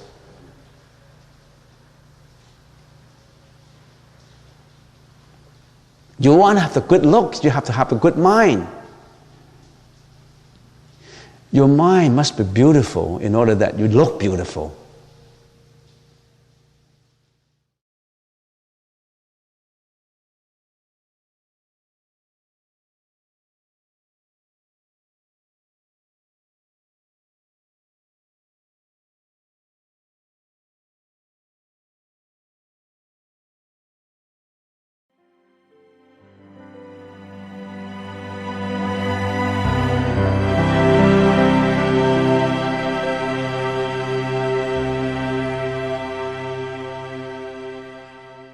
We have already covered quite a few, and last time I was giving a review, and today I would like to continue with the next stage. Next week I wouldn't be here, I would be in Hong Kong, giving a lecture on March 15 and 16, so I wouldn't be here next week. So I guess there's no rush for this 9 stages. We better go slowly and grasp the idea, grasp the main concept, instead of hastily going it through. Now, if you look at the summary, first of all, the personal instructions that you have heard and correctly apply the method for focusing on the object of attention. The first one is mental placement. You remember there are 9 stages, and the first one, mental placement, is to pull your object of attention to inside. Then repeatedly reflect on the way of setting your attention, and as you are able to bring together a little continuity, sustain a continuous stream of attention, which is continuous placement. So the first one is to gear yourself internally first, prepare yourself, gear yourself internally, which is the mental placement. Second is to keep that thought continuously. And you know that this object of attention, you already have an object of attention. Does everybody know object of attention? If you don't even know that you have an object of attention, you're not meditating. You're sitting there doing nothing. Object of attention, that word. I'll explain that again, but let's go through, read through it first. So the second is continuous placement. Then if your mindfulness declines and you become distracted, swiftly draw your attention back in and quickly become mindful that you have forgotten the object of meditation. So that's a patch placement, which also means correcting placement, because you lose your object of your thought, your attention on the object of attention. You patch it up, you're correcting it all the time. So there's a patch placement or correcting placement. Then generate powerful mindfulness and bring forth the force of mindfulness that prevents distraction. That's close placement, which means that your thought goes away, you want to correct it, that's correcting placement. Then you correct it only after a long time. That wandering thought leads you away for a long time. Almost like immediately you lose your object of attention, you're being led away, you pull it back so that it's close to you. It should be very close to you. You don't lose any time. In other words, you don't wake up only half an hour later, or 20 minutes later, or 5 minutes later, or 2 minutes, or 1 second later. You're immediately almost very close. Next, by accomplishing forceful mindfulness and by seeing the faults of laxity, desultoriness, and so on, develop this vigilance to monitor your attention. That's taming. Taming has more to do with more subtle thoughts, subtle, desultory thoughts. I think I was up to that point, taming. Remember we talked about the object of attention? Everybody should have an object of attention. If you don't even know your object of attention, you don't know yourself. If you don't know that there are objects of attention, you don't even know yourself. What is this I? Let's do a little bit of review. What is this I? I am. This is Venerable Guan Cheng, and there's Lee, and there's Brian, there's, whatever. What is this? What is this I, that I? Who are you? Where do you come from? You don't say you come from Vancouver. Where do you come from? Where are you from? Where are you going? Where are you going after death? Where were you before you were born? Who is this I? Who is this identity? I, if I analyze myself, is made up of this body and mind, right? This body and mind. If I give an analogy of I'm an apartment. This body is an apartment, and my apartment has 6 doors in it. 6 doors. You got 6 doors. Do you know that your apartment has 6 doors? This body apartment? This apartment is just rental. No, as I said, no ownership, no title. Because if you have ownership, you don't have to leave. You don't have to leave this apartment if you have ownership. You have absolutely no ownership. You're only leasing it for a short while. For 100 years? 200 years? No. At the most 100 years. And this apartment have 6 doors, What are the 6 doors?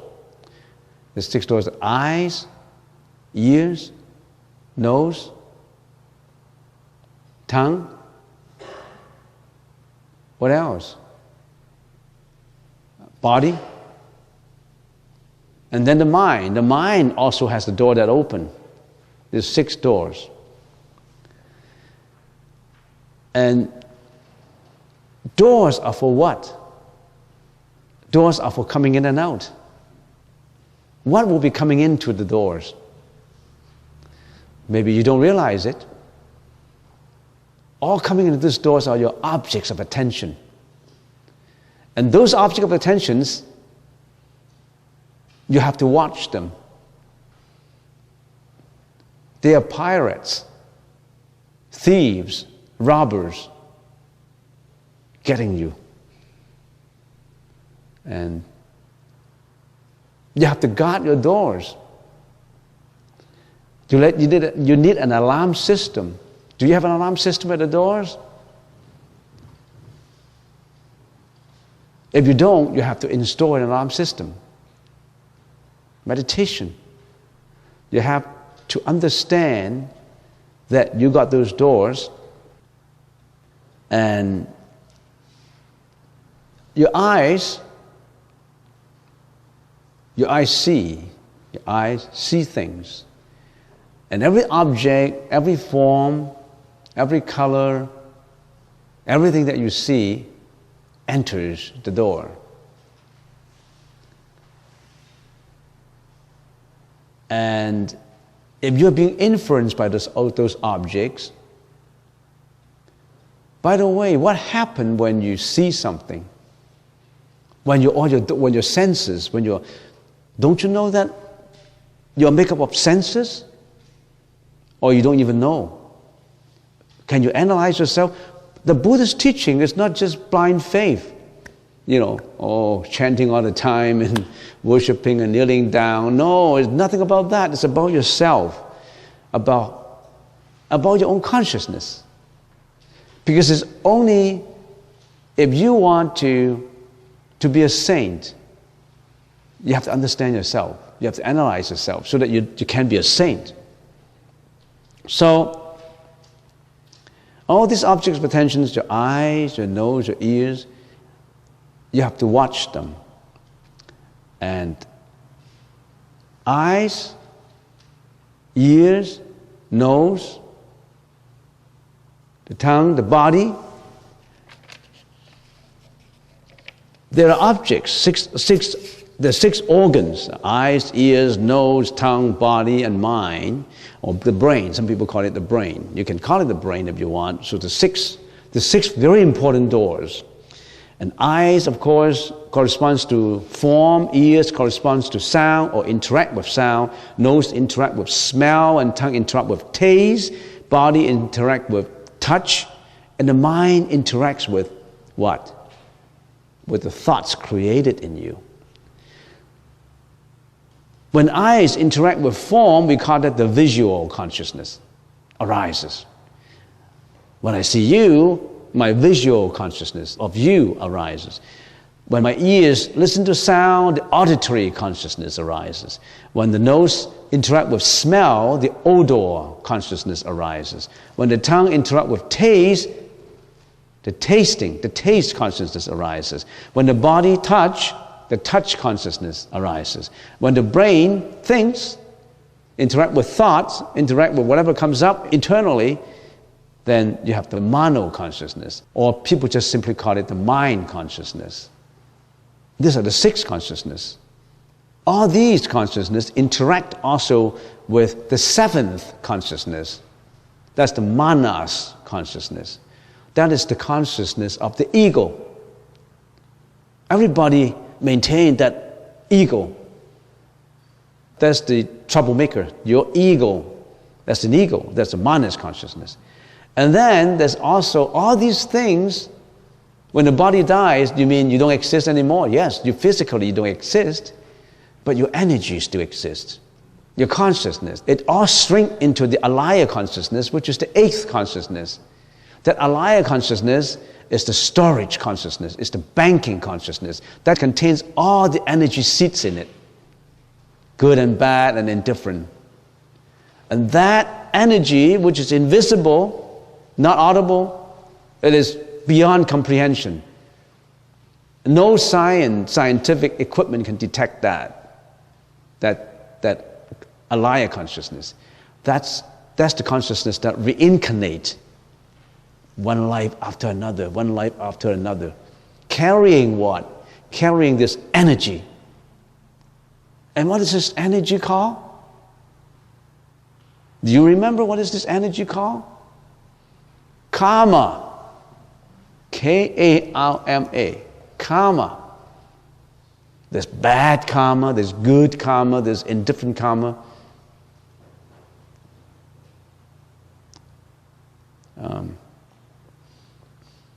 Good karma, you carry good karma with you. It's amazing when you die, you can take nothing with you. Not your bank account, not your assets, your jewelries, or your inventory, your CEO status, your yacht, your mansion, your Rolls Royce, your Benz, your Volkswagen. What can you take with you? They're materials. You can't take nothing of those. How many digits you got in your bank account? 7 digits? 8 digits? 8 digits? 10 digits? They're just digits. When you don't use them, they belong to the bank. They don't belong to you. You make those money. You make money. But if you don't use them, it's always just a bank book. So make sure to use it up before you leave. How do you use it up? Give it back to the society. That's what it comes from. Charity, donation.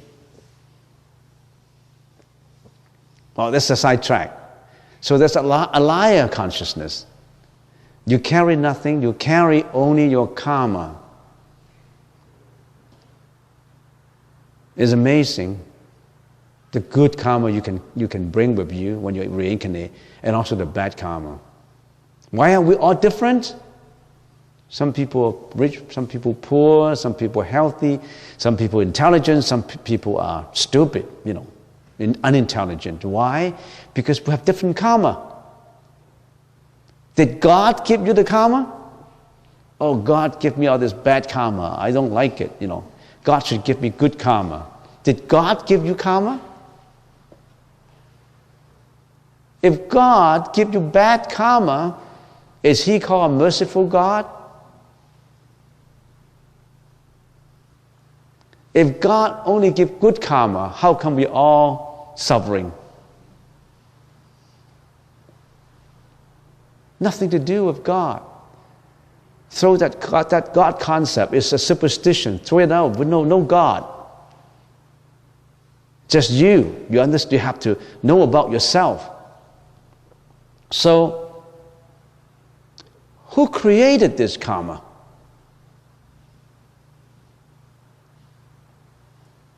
Not God, not your dad, not your mom. You yourself created this karma. Don't blame anybody. You better watch all these. And how is karma created? Through what? Through you. Through your behavior, your speech, your thinking. Through all these things we've been talking about. Through consciousness. It's a chain effect.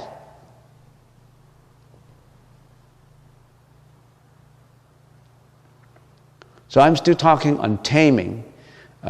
Maybe when I touch the title, then the bell will go. And then we go to the dining room. But anyway, so we got these 8 consciousnesses. And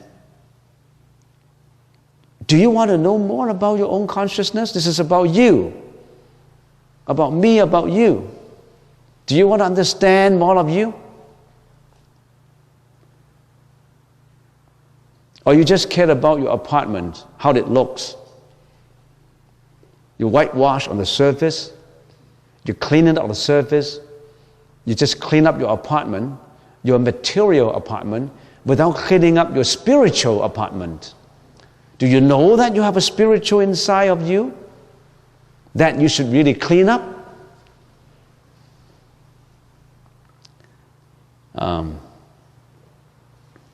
So, we have these 8 consciousnesses. When the eyes see form, any form, when the ears hears a sound, when the nose smell, and when the tongue tastes, when the body touch, and when the mind thinks, what happened? What happened when the consciousness is arising? What happened? Many things happen, you know.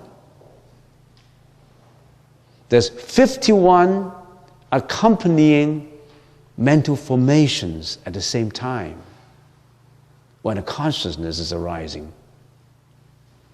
Maybe next time I'm going to print out those 51 consciousness for mental formations.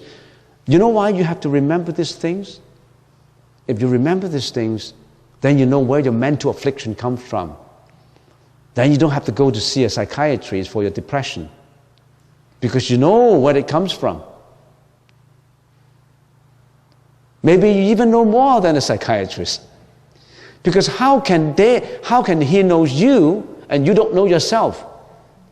How can you say, I don't know myself, I'll pay $500 for someone to know me? Would he be able to know you more, or you know yourself more?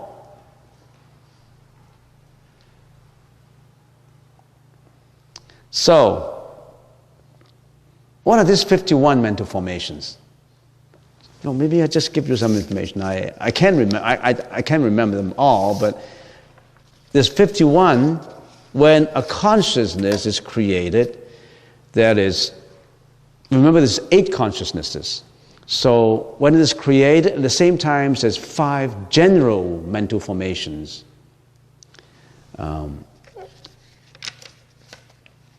The 5 general formations is, when that consciousness is created, of course, there's got to be attention, there's got to be contact, there's got to be perception, conceptualization, and volition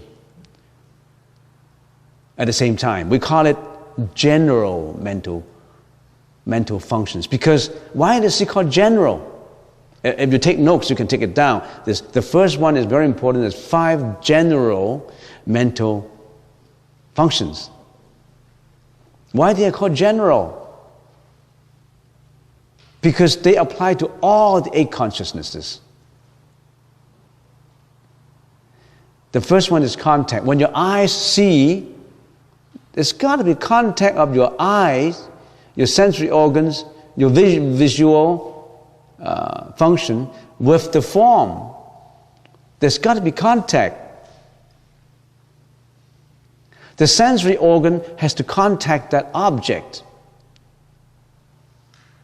If someone has impaired vision, that means he has an impaired eye organ, then there's no contact. Because if you close your eyes, you think there's contact, you don't have contact. Only when you open your eyes, you have contact. So the general mental functions, the first requirement, the first one is contact. When your ears listen, your auditory organ has to contact the sound. And the sound has to travel through the sound waves into your eardrums. So, just to give you an example, every one of these sensory organs need contact.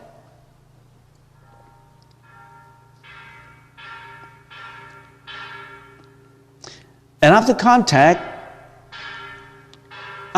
that immediate contact, there is a perception. In other words, it goes a little stage further. You really perceive it. The sound is really received after the contact process. And when you receive that sound, then you also conceptualize it. What is that sound now, right now? The bell is going. My ears has contact, and then I perceive it because it comes close to my eardrums, and then I conceptualize it. Oh, this is the sound of a metal. You conceptualize it. And then you also, oh, this is the sound telling me to go for lunch. You conceptualize. When you conceptualize, you also remember. I've been told that's just the sound for lunch. In the process of conceptualization, there is analysis in it. But it is very superficial analysis. You don't analyze it more. You can. But if we analyze it more, we can't go for lunch. We'll be sitting in here. So I conceptualize it and analyze it, and you can't move. So after you conceptualize it, you have volition. What is volition? We better stop talking and go for lunch. We take action. So that's just the 5 general formations. There's still a lot more. So the study of consciousness is one very profound school of the Buddhist teaching. In the common English, it's called study of the consciousness. In the Sanskrit language, it's called Vajnanavada. When I come back next time, I'm going to explain more about these 51 mental formations. Why do you have to know it? Do you have to know your own apartment before you know yourself? How do you analyze yourself? How do you know yourself? You think you know yourself? We don't know ourselves. If we know ourselves, we wouldn't go mad, we wouldn't be greedy, we wouldn't have depression, we wouldn't be committing criminal offenses, we wouldn't be jealous, we wouldn't be fear and disappointment and hatred, greediness, you name all those that pull you down, that accumulate in our karma and responsible for our bad deeds and reincarnation. So if you know yourself, you've got to know your own consciousness.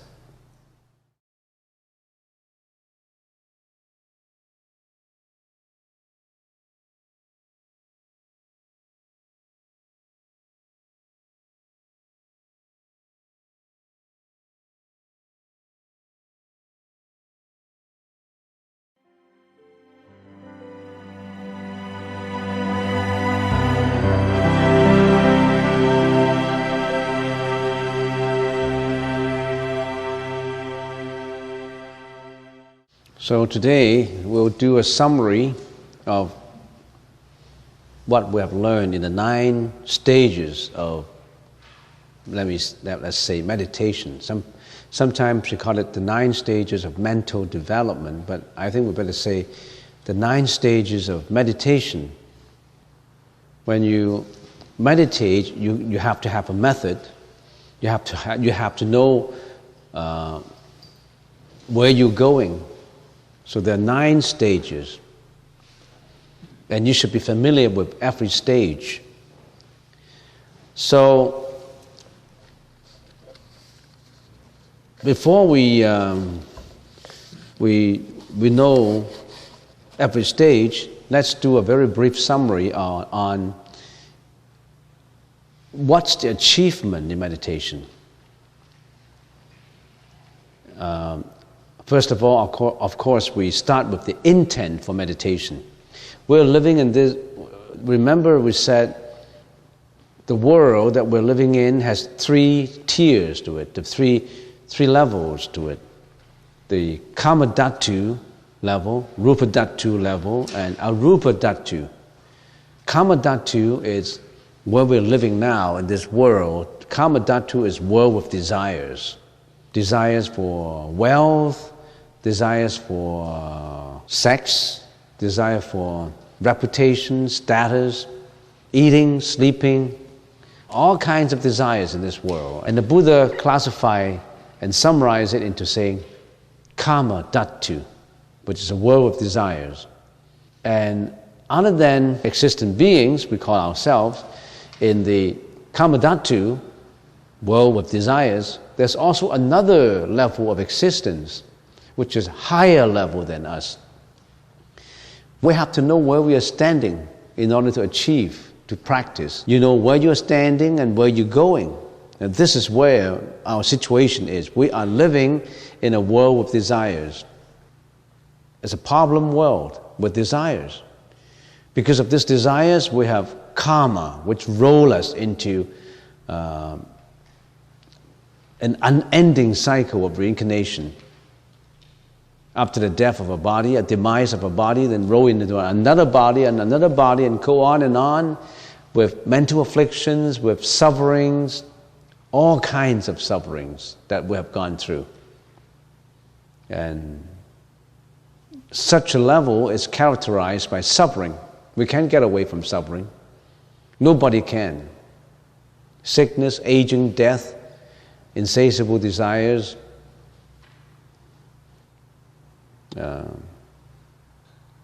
classify the news and newspapers and you know what kind of sufferings we have in this world, all levels. So another existence is called the Rupa Dhatu. Rupa Dhatu is a higher level of existence without desires. In that world, there's without desires, but they still have form. Rupa means form. Molecules, protons, electrons, atoms. Eyes see, ears listen, tongue taste, nose smell. We have objects of perceptibility. But no more sex, no more gender. When we classify gender, we're in desires. Imagine if there's no desires, what's the need for gender? What's the need for a man and a woman?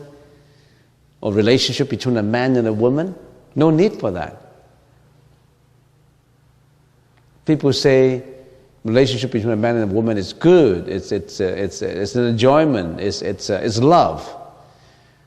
But at that level, there's no such thing as sexual love anymore.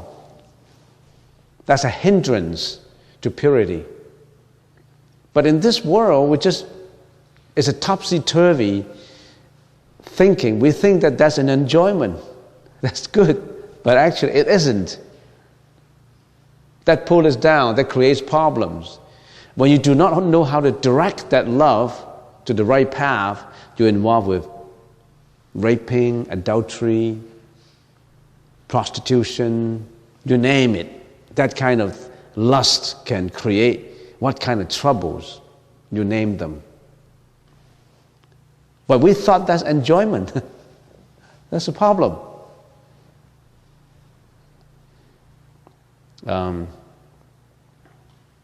I was in Kuala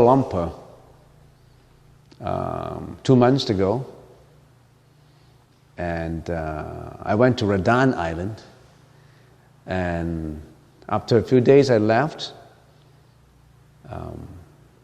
We took a taxi from the hotel to the airport, and on our way to the airport we talked to the taxi cab driver. And the taxi driver, very interesting. Oh, you're a monk. Oh, what do you practice? And we exchanged information. And then he said, after a while, talking for a while, politics and everything, and 10 minutes before we arrive at the airport, suddenly he told me something that really touched me. And he said, my uncle practiced 16 years in Bhutan. Practicing meditation. He is a yoga teacher, and he practiced in the mountain with some yogi, some yoga practitioners, and 16 years, very good. My uncle is very kind, very compassionate. He's a master in meditation. And then last month, my uncle came back to us, and bid us farewell, say goodbye to us. And I said, why did he say goodbye to you? Because he's going on to another development, spiritual development. What spiritual development? And he said, he found a cave. He found a cave, and he made a door from the cave, from the rock, from the stone, and then he carved a stone from the rock, and then he make all kinds of preparations inside that get fit for one person meditating over there, with a meditating stool, with good seats and everything, and he said he's going to go into the cave, and people outside will close the cave door It takes, of course, 10 people, or I don't know how many people, maybe a machine to close the stone gate. And then he said, I'm going to that cave, and I'm going to practice for 7 years. And 7 years later, you open the cave, the door. If I'm dead, let me die. If I'm not dead, you open the cave, I'll come back with a message. Oh, what a wonderful man. You mean no cooking, maybe no air, no water, no food, just a cave for meditation. He must have achieved some level where he didn't need to eat for months while he was in Bhutan. People like that. The people in Bhutan who meditate for 1 month without food, without water. And they are in complete tranquility and happiness and peacefulness, equanimity. And that kind of happiness, you can't find words to describe it. It's beyond, it's unbelievable, it's inconceivable, it's beyond descriptions. You think you gain $1 billion and you're happy? They wouldn't give that kind of happiness to you for billions and billions of dollars. It's not purchasable. So, he got into that cave and said goodbye, and 7 years later, opened the cave door. If I die, let me die. If I'm still alive, I'll come back with a message. So he's in that cave now. Now maybe 4 months. And I got the name of that taxi cab driver, and I'm going to call him 7 years later. What happened to your uncle? People who don't understand may say he's stupid, you know. What kind of uncle is that? Going to the cave, no food, nothing? Rats? How about rats and snakes? Humidity? So for spiritual development, that person is determined to get nirvana. He's determined to get enlightenment. If people work with that kind of determination, he must have achieved something. He must have found the right path, the right objective, the right motive. What kind of motives we have right now? The motive for wealth, for reputations, for families, for food, for desires. Our motive is desires. What is their motive? Enlightenment. Which one do you want? You have desires, you have insatiable desires you want to satisfy, and then you roll into karma, you roll into reincarnation, you roll into suffering. Whereas they have a spiritual odyssey that they're going to for nirvana, enlightenments, anuttara samya sambuddhi, the perfect prajna wisdom. Would he be in the nirvana? Is there any need to come back?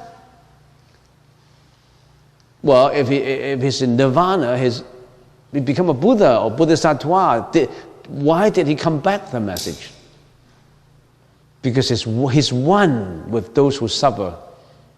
His compassion has developed into all-embracing compassion. He's come back with an objective of enlightening everybody. He's one with everybody. He's one with all being. He's at the level that is inconceivable. He's at the level with Buddha. Okay, so in this world with desires, we'll still have practitioners like that. Meditators who strive for that kind of motive. Okay, so there's also another level, what we call rupadhatu, which is no more desires, but you still have form exist in there. There's a higher level of existence. Sentient beings in there, they enjoy much longevity than us. We have a longevity of maybe 100 years. They have longevity of thousands of years. They enjoy extreme happiness. But they still have to die. They still have to roll into a transmigration of reincarnation. They still have to die. Because they're not enlightened yet. But they have reached that level because of the good deeds they have done, because of the meditation they have practiced, they reached the Rupa Dhatu level. And then there's another higher level than Rupa Dhatu. I'm telling you all this is just a review. You should know where the meditators go. When we meditate, where do we go? Our Rupa Dhatu. Rupa is matter, right? Matter. Arupa is without matter. No form. No form exists. Lao Chi, one of the philosophers in ancient China, he said, our problem is we have a form. Our problem is we have a body. If we do not have a body, we have no problem. You have a body, I have a body. This body is a problem, is a problem area. You love this body so much. You, me, we love our body so much. But Lao Chi said, that's the problem. If we have no body, no problem. At least you don't have to take a bath. You don't have to eat. So Arupa Dhatu is in an existence level where no form left. Only consciousness remains. What do we have now?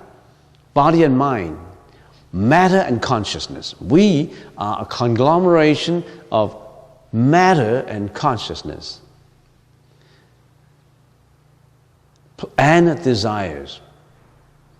Rupa Dhatu, form and consciousness. Arupa Dhatu, no more form, just consciousness. If you continue to meditate and meditate and meditate, the highest level you go. So where do we go? What's the level that we will go? Okay, in the world of desires, Kama Dhatu, our highest level is Samadhi. It's spelled S-A-M-A-D-H-I, Samadhi. Kama Dhatu, Samadhi. Kama Dhatu, Samadhi is the highest form of concentration or meditation in this Kama Dhatu level. Not the Rupa Dhatu yet. The highest is called Kama Dhatu, Samadhi. In there, what do you feel? In there, you have one-pointed concentration. You have extreme happiness, peacefulness, equanimity, and gradually you are eliminating your ego, yourself. Because of this self-ego, you differentiate and discriminate the other ego, and this relationships creates the problem. And then when you go the Kama Dhatu Samadhi, a higher level, we call it Samadhi neighboring on the first jhana, or the first dhyana of Rupa Dhatu. Now, when you go from Kama Dhatu to Rupa Dhatu, before you arrive at the first dhyana level, because Rupa Dhatu has 4 dhyana level, meditation level too. There are 4. But before we get into that world without desires, this is Rupa Dhatu, the first dhyana. Samadhi is what? If we can call it equanimity, one-pointedness of mind, peacefulness. Before we get into the first dhyana, we have Samadhi laboring on the first dhyana. That's the highest level in Kama Dhatu. When you're at Kama Dhatu Samadhi, people who are there, meditators who are there, you can meditate for 2-3 days. 2-3 days without water, without air, you just meditate. So the example I gave you, the uncle, taxi driver, the uncle, he probably he could have been meditating for days without moving, without circumambulating. At that level, you already have some supernatural powers in you. We do not attach to supernatural powers. If you're meditating with an objective of trying to get supernatural powers, it's not right. Because you still want to acquire something. There's nothing to be obtained. There's nothing to be acquired. If you meditate with the objective of, I want to acquire something, you run into a problem. When it comes, it comes. You don't particularly greedily acquire something. Meditation is to get away from greediness, but if you get into the greediness of acquiring levels, samadhi, acquiring a higher level of enlightenment, you're acquiring. In enlightenment, there's nothing to be obtained. Nothing to be obtained. There's nothing to be obtained, but you still obtained. Because it comes. It comes, it comes. But if you're greedy for it, it's not right.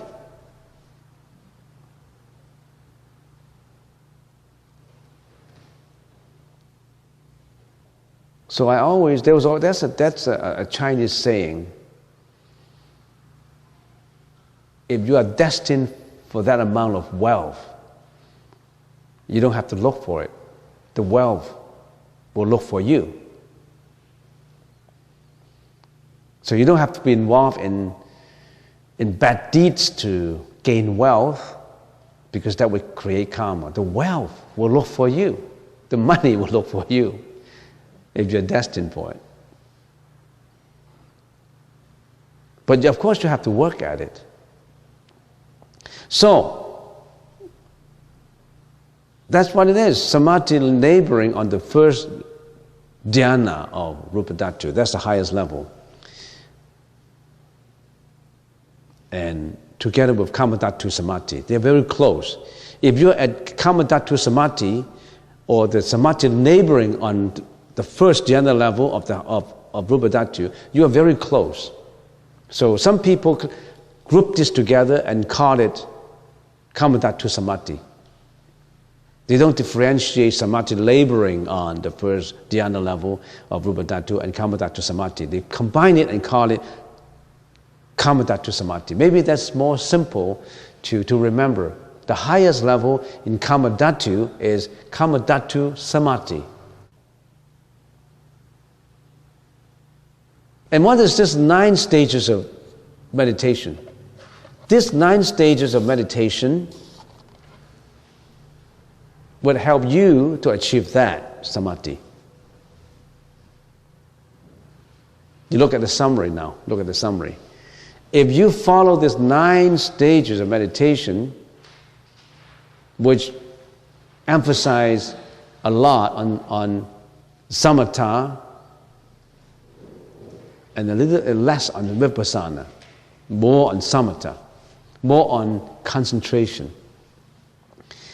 Okay, let's take a look at the summary. First of all, follow the personal instructions that you have heard, that you have learned. In other words, you exercise your power of hearing to listen to the instructors, to read or to listen, and then you know how to meditate. For example, in the morning, we said you got to know how to meditate. So your first level is mental placement. Where do you place your mind? When you come into this hall, you meditate, you must learn mental placement. Where do you place your mind? You want to place it outside? How can your body be inside and you place your mind outside? People are like that. When you're meditating in the hall, they're thinking of family, going to parties, and all kinds of thoughts not related to what currently they're doing now. They reflect, they remember the past, not concentrating on the present, and they're worrying about the future. The body is here, but the mind is millions of miles away. That's not mental placement. When you're sitting in here, you're not paying attention, that's not mental placement. So mental placement is the first thing. But before mental placement, you've got to know how to sit. The 3 adjustments. Adjustments to the body, adjustments to the breath, adjustment to your thinking, to the thought. There's 3 adjustments. Given that you learn all these 3 adjustments, then you are in mental placement. Mental placement, after you play where you place your mind, but where do you place your mind? Not just say mental placement. How? How do you place your mind? You got to have an object of placing it. You place your mind on the table, on the ground, on the floor. You place your mind in the sky. You got to know where do you place your mind. In other words, you got to create an object of perceptibility. Your object of attention. Now, talking about object of attention, that's a very important terminology that you have to remember. We all have objects of perceptibility. Now let's talk about this. Let's further talk about it in further detail. If you don't know your objects of perceptibility or objects of attention, how can you meditate? You got to have an object. Let's just analyze further about these objects. And let's call it, there's 2 groups of people for the sake of discussion. One group of people is ordinary, mundane, contemporary people who do not practice, who just go about looking for wealth and status and desires. They were involved in everything. As long as they're happy, they want to do anything they want as long as they're happy. They're not involved with practicing the Buddhist teaching. They're just common, ordinary people. This is one group. And the other group is, no, these are practitioners. They want to meditate. They're looking for enlightenment. Now, there's 2 groups of people in here.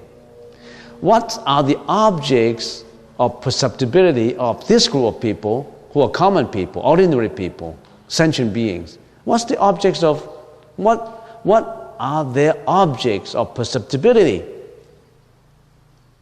Ordinary people. We try to analyze them. How do they perceive objects, first of all? What do they have to perceive objects? They have eyes, right? They have eyes to see, nose to smell, ears to listen, tongue to taste, body to touch, the mind to create thought and thinking. So these are the tools they use to perceive objects. Agree? If you are just a lump of meat, of flesh, you have no eyes, no ears, no senses. We call them sense organs, sensory organs. You have sensory organs, you have 6 sensory organs to interact with the 6 environs. You must know that. If you don't know that, how can you meditate?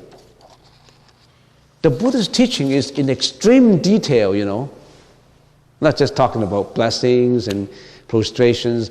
The Buddha's teaching is in extreme detail. It's in so much detail that you really have to spend years to know about it. But I'm just summarizing it for you. I'm still talking about the first group of people. I'm not talking about the people who are looking for enlightenment. Ordinary people. What do they have to interact with the world? They have 6 organs, sensory organs. Eyes interact with form.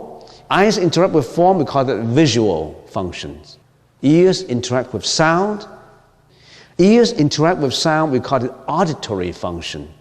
Nose interact with smell, we call it odor function. Tongue interact with taste, we call it the tasting function.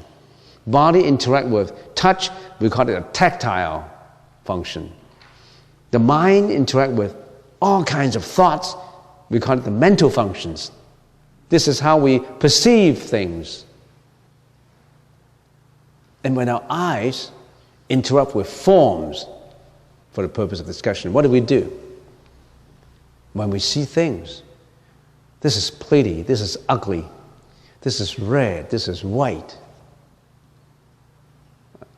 this is beautiful, this is handsome. We discriminate, we create, at the same time, we create a judgment on it. We have, in the Buddhist teaching, we said, when the organs interact with the objects, at the same time, there are counterparts to, you see, when the eyes interact with objects, what arises? When the eyes interact with objects, what is that thing that arises? Consciousness arises, right? Unless you see without consciousness, that means you don't notice it. I see you, but I don't know you. Because I don't have a consciousness created.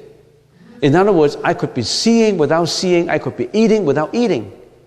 I could be eating, but I don't know what I'm eating. Have you ever experienced that before? You got to have consciousness created, right?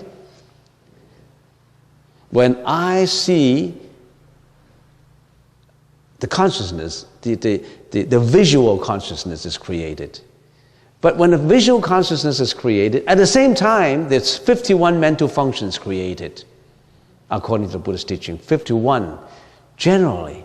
Oh, in details, too much details to know, but generally, in broad categories, there's 51 mental functions. It's all laid down in the Vijnanavada studies. What are these 51 mental functions? Anger, jealousy, hatred, shamelessness, greediness, parsimony, you name them, envy, enmity, injuries. At the same time, you say, I see this guy, and I don't like this guy. I hate him. I see this guy, I see this lady, oh, she's beautiful, I love her. I see this man, oh, this man, I don't like him. I mean, he's taller than me, he's prettier than me. I have jealousy in this guy. He must have other defects that people don't like him. Jealousy. He's driving a Mercedes, so what? Filthy money. I mean, at the same time, when your eyes see things, when the consciousness is created, 51 mental functions help you to stereotype, help you to label things. You have that experiences, or you don't label at all? I see things without discrimination, then you're close to enlightenment. When we see things, we discriminate. We put in judgments. And when this consciousness is created, then there's a whole series of analysis and investigation in our mind.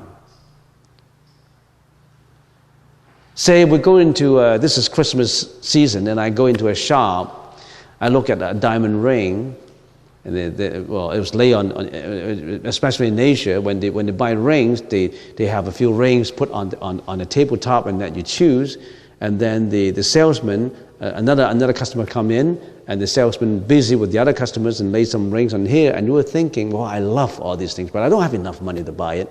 The greediness in me, the 51 functions, one of the functions is greediness in me is agitated.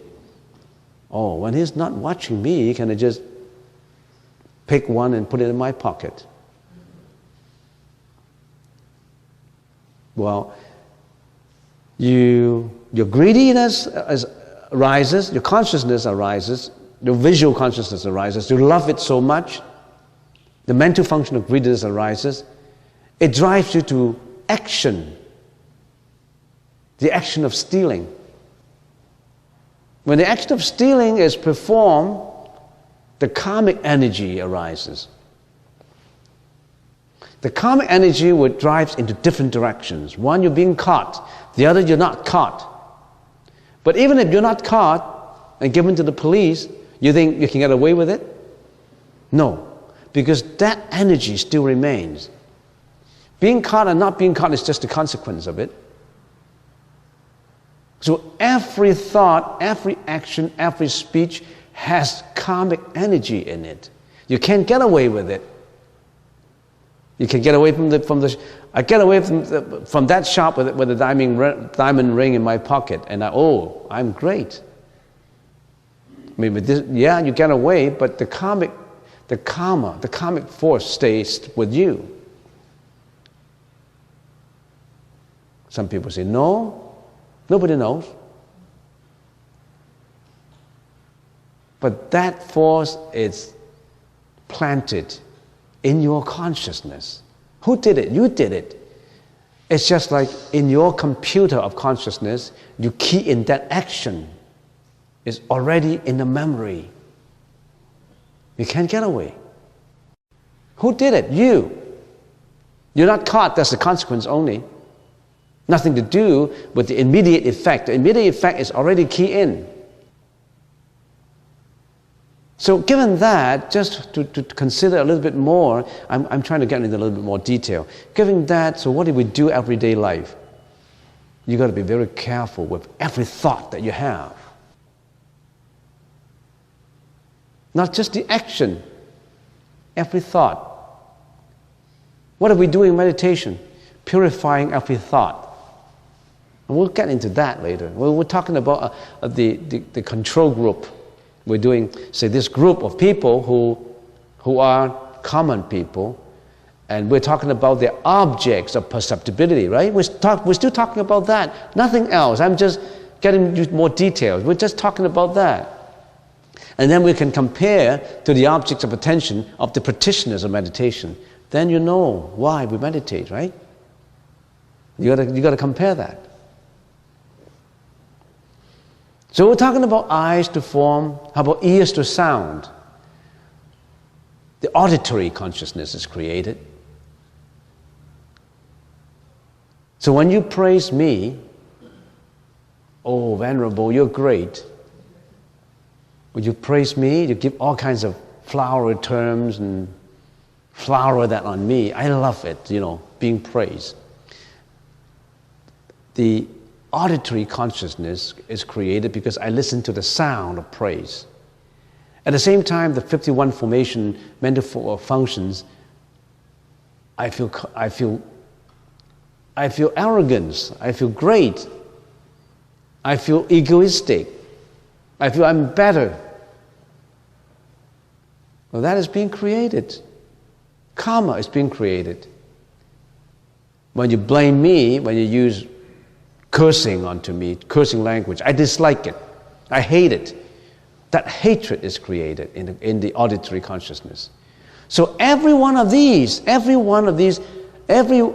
interaction of our senses with the outside world creates consciousness, and at the same time creates mental functions, at the same time creates karma.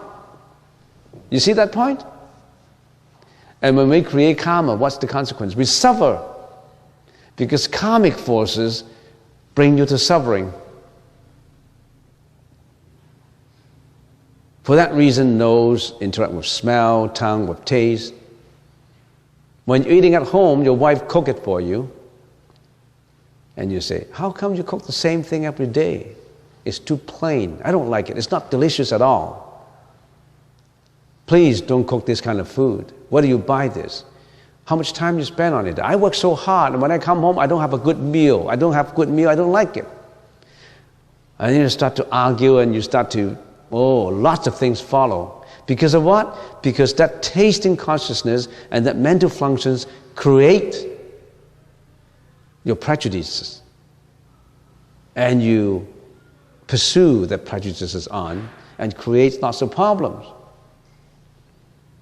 So all these sensory organs interact with objects, creates problems for us. And some of them are in crude forms, some of them are in detailed forms, in minute, subtle forms. The subtlety of thought, it's beyond description. We should get into the subtlety of thought too. When your eyes or nose or ears, that's a crude form. What is a subtle form? That is the mental, the inside mental functions. The outside is crude form. You may realize them. But the subtle interaction inside, you may not realize it. You are doing that even in your dream. When your eyes are closed and you're asleep, when your eyes, your ears, your body, you're not touching anything, you're not interacting with the outside world, but does that mean that you don't have consciousness? You still have consciousness. And in your consciousness, you create your own dream. Now, in that consciousness, you create inner images. Say, I'm closing my eyes, I'm not listening, but my mental functions, my mana consciousness, the sixth consciousness, is thinking about the past. I'm thinking about 2 months ago, 3 months ago, 4 months ago. I'm creating the images in my mind right now about what happened. And then I hang on to it, I think about it. Or I create a scene 30 years ago when I was abused as a child.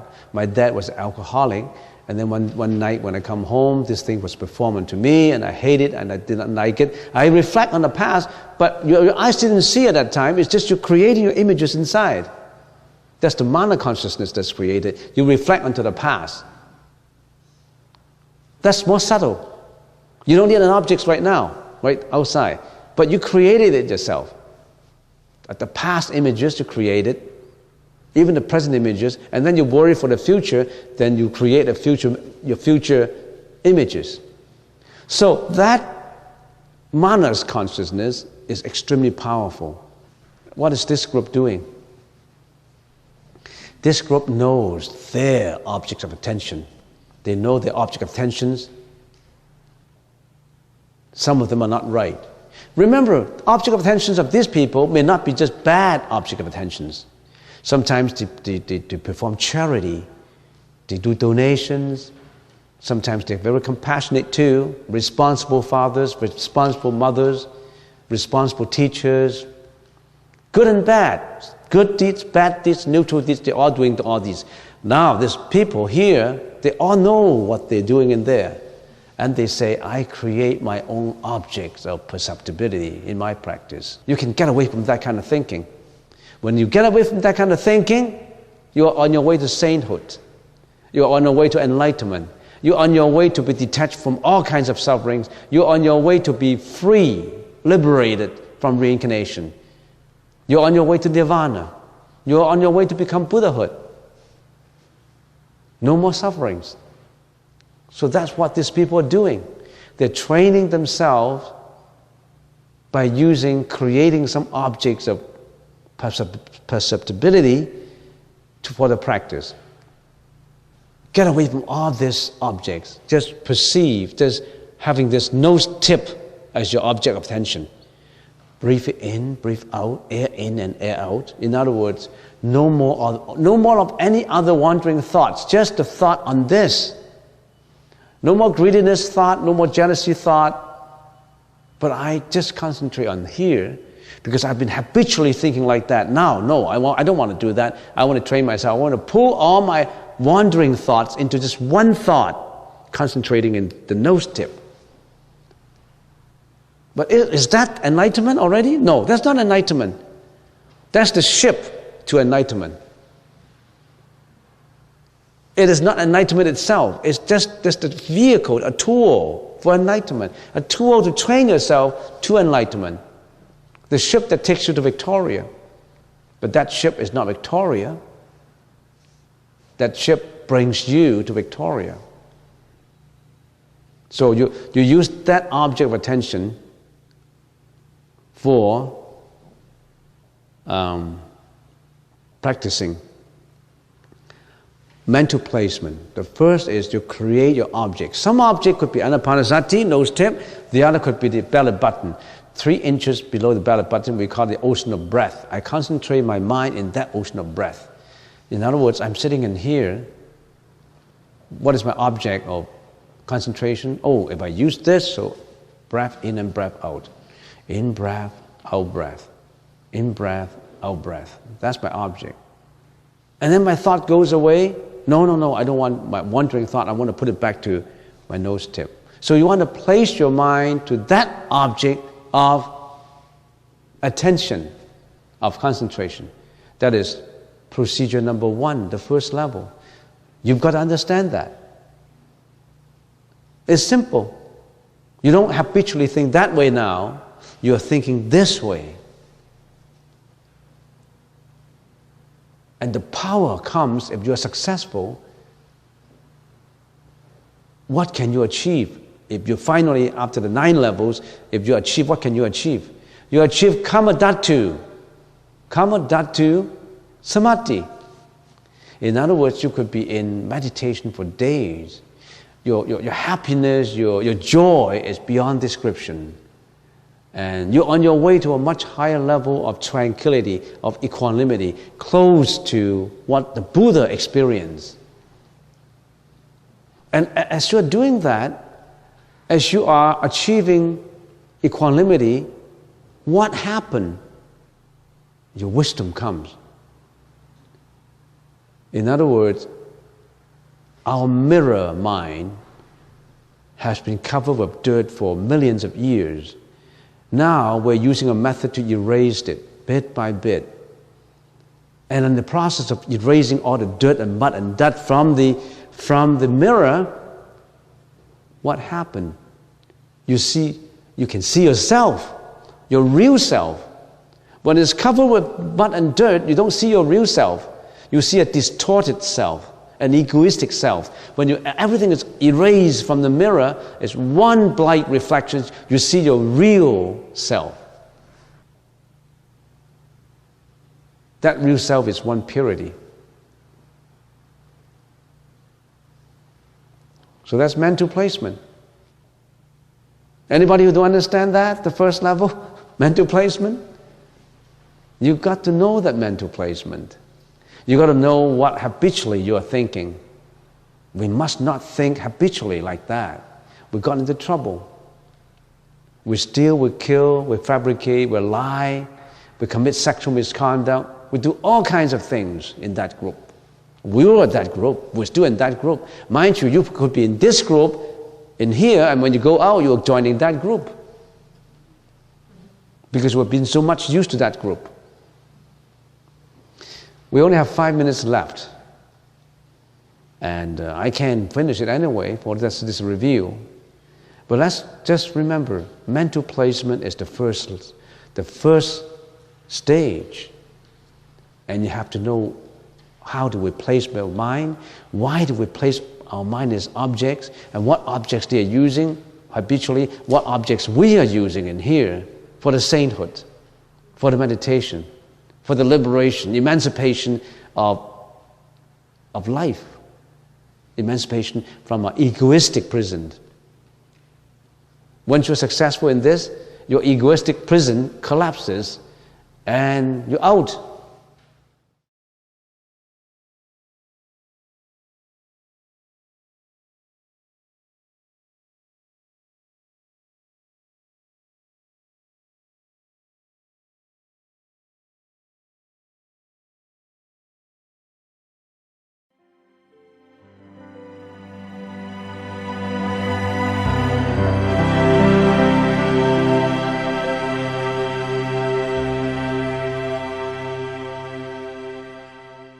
Today we continue with the 9 stages of meditation, or the 9 stages of mental development, and see if we can finish the summary today. You've got the summary in front of you.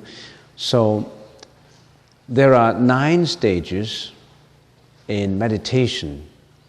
The first stage is mental placement. That is, after you have followed the personal instructions that you have heard, then you correctly apply the method for focusing on the object of attention. So everybody should have an object of attention in meditation. What is that object of attention? The object of attention is the breath. Our breath in and a breath out. And how do you focus on that object? You can imagine yourself as a small little molecule sitting inside your nostril, and you are feeling the air in, the cool air. When you breathe in, is in, and when it breathes out, is out. So that's your object of attention. And you must have that object of attention. If you don't have that object of attention, then you have other objects of attention. What are other objects of attention? Many. Multiplicity. The lanterns, the column, the floor, the people, the sound, the frequency, all kinds of objects of attention. You don't want those. Those are the objects of attentions of the temporal world that entice your senses. And now we only use one object of attention, no other objects. You don't have any other objects, and also your thinking is not pulled away by the object of attention. Because when you focus on the object of attention in the outside world, where your senses correspond to all objects, at the same time you have mental functions arising in you. What are those mental functions? Greediness, hatred, jealousy, shame, remorsefulness, you name them. Many mental functions arise. Hatred, violence, negligence, fraudulence, envy, you name them. But now you're in this meditation hall. Your object of attention is only one. You place your mind on that object of attention. That is the first procedure. If you don't even follow this first procedure, you're not doing anything. You just sit there with no object of attention. Or maybe you have object of attentions inside of you. You're sitting in there doing nothing. You're thinking of your home. You're thinking of your job. You're thinking of what you're going to do on Monday. And what did you do yesterday? And all these other object of attentions. We don't need those. We only need one object of attention. And that object of attention, Lee already mentioned, is right here at the nostril. Or many other objects of attention. It could be the belly button, the 3 inches down, where we call it the ocean of breath, the chakra. You can concentrate on that chakra,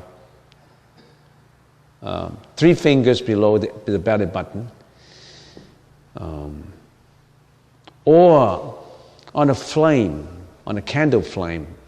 If you have a candle flame, or on water, you have your comfortable and object of attention that you are used to. Your object of attention could be the name of a Buddha. Amitabha Buddha. That's my object of attention. But you've got to have an object of attention. Why do we have that? Because otherwise we will have multiplicity, uncountable object of attentions. Then how can we practice mind control? How can we practice the meditation? We cannot. So you use one single object of attention, and then we place our mind on it. That's mental placement. Is it that simple? It's that simple. But it's not simple. It's not simple. And so instead of being distracted by many uncountable objects of attentions, you only have one object of attention. That is called mental placement. And of course, you've got to mind the 3 adjustments when you're meditating. The 3 A's of meditation. You adjust your outside up to the inside. The 3 A's, you remember the 3 A's, the 3 adjustments? Adjustment to the body. The first adjustment is how do you sit, how do you cross the leg. And if you don't know how to cross the leg, you just put both legs on the floor. And you've got to have comfortable attire. You cannot wear tight jeans. You cannot have tight belts. You cannot wear perfume and cologne. Or your clothes should not be mixed with a fabric softener, because then it would be too smelly. Your next door neighbor wouldn't be able to meditate. So make sure you don't wear pungent shampoo. Otherwise, you may be asked to leave because you're affecting the whole group. Make sure. So that's adjustments. Before mental placement, you've got to have all these three A's. Adjustment to the environment, to the body. Socks, of course. And if it's in the wintertime, maybe you need a blanket to cover your kneecaps. You got to have a cushion underneath it.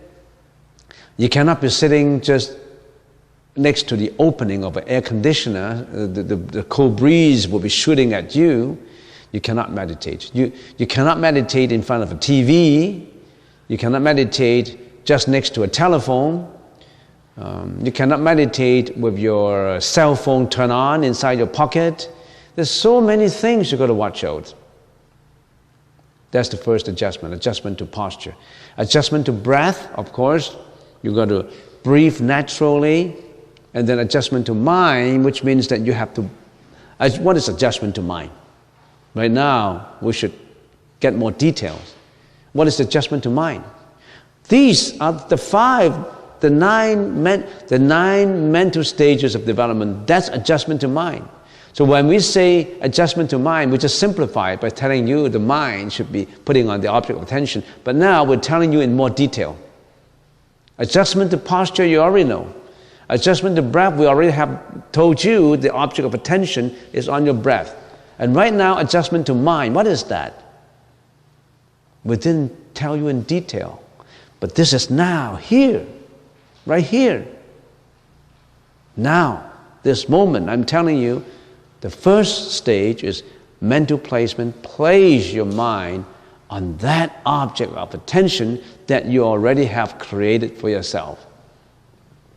And then is continuous placement. After you place your mind on that object of attention, you got to do it continuously. You cannot do it with distraction. The first few seconds, okay, I'm concentrating on my breath. And then after maybe half a second, no, I'm thinking of my home, I'm thinking of my car, I'm thinking of my job, I'm thinking of past experiences, I'm flashing to my past memory, I'm projecting for the future. I thought about many other things, but not on my object of attention. Then you're being distracted. Then you're not continuous. Then, strictly speaking, you fail. You fail your test. And some people fail in the first minute. Other people fail maybe after 5 minutes. And some people fail maybe after 2 seconds. Did you fail or did you pass? If you pass, for how long? For 5 minutes? 10 minutes? If you continuously can keep your object of attention for half an hour, oh, that's powerful. Because that is called mind concentration. Just put this religious connotation apart. If you talk to a teacher of positive thinkers, and you said, teacher, my positive thinker teacher, I can concentrate for half an hour. He will be surprised. If Sonny can concentrate for half an hour on his reading, he'll be an A student all the time. Grade 1, grade 2, grade 3, grade 4, up to universities. If you can always keep a continuation of half an hour concentration, take a break, another half hour concentration, take a break, you only need to study 3 hours per day and you become the master of what you are studying. I'm not talking about religion. Throw that word religion away and talking about daily life. So what am I doing? What are we doing in here? We're talking about coming into a religious Buddhist temple and we're talking about something that is not religious. The word religion is a fictitious name. For the sake of telling you about a Buddhist teaching, we use that word Buddha. You can call it something else if you want. So, Continuous placement, that means you place your mental, you concentrate on your object of attention continuously. But then who can do it continuously? I cannot do it continuously myself. Even if I can, how long? Well, if you can continuously do it for 1 hour, oh, you are an expert. If you continuously do it for 1 hour and then you continuously do it for 2 hours and for 3 hours, oh, it's almost like maybe 1 in a million people that you can do it in 3 hours continuously. Probably the true story I told you about the uncle of that taxi cab driver, he could do it continuously for 3-4 hours. Maybe he could do it continuously for 1 month. Did I tell you that true story? That taxi cab driver, when I was in Kuala Lumpur and I was going to the airport, and he said, oh, after talking for a long time and very boring, you see how conversation between taxi driver and the backseat drivers, and everything about scenery, about airport, about all these. But suddenly, he said, my uncle, he practiced in Bhutan for 15 years as a yoga teacher. And last month, he bid us farewell in the ceremony, and then he went into a cave that he already prepared. And we witnessed the cave door closed, a big boulder, he can't push it open. Inside the cave there's nothing. No kitchen, no pantry, no food, no water. And then he said, I'll be meditating in here for 7 years. After 7 years, you open the cave door. If I die, just let me die. If I'm still alive, I'll come back with a message. He's still there. He's still in the cave. Imagine someone who all of us value life so dearly, and to him, he can master his own life. He could stay in there, no food, no drink, for 7 years.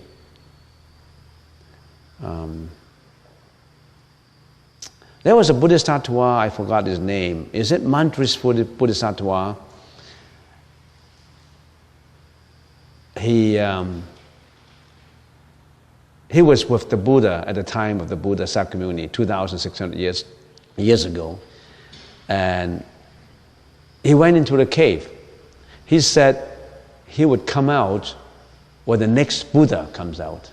The laughing Buddha with the big belly. When you enter the temple, you see the big belly Buddha, Buddha of happiness. He will be the future Buddha coming after Sakyamuni Buddha, historical Buddha of human civilization. When he would come, we don't know. But this Bodhisattva said he will come out from the cave to join the next future Buddha. He's still in the cave.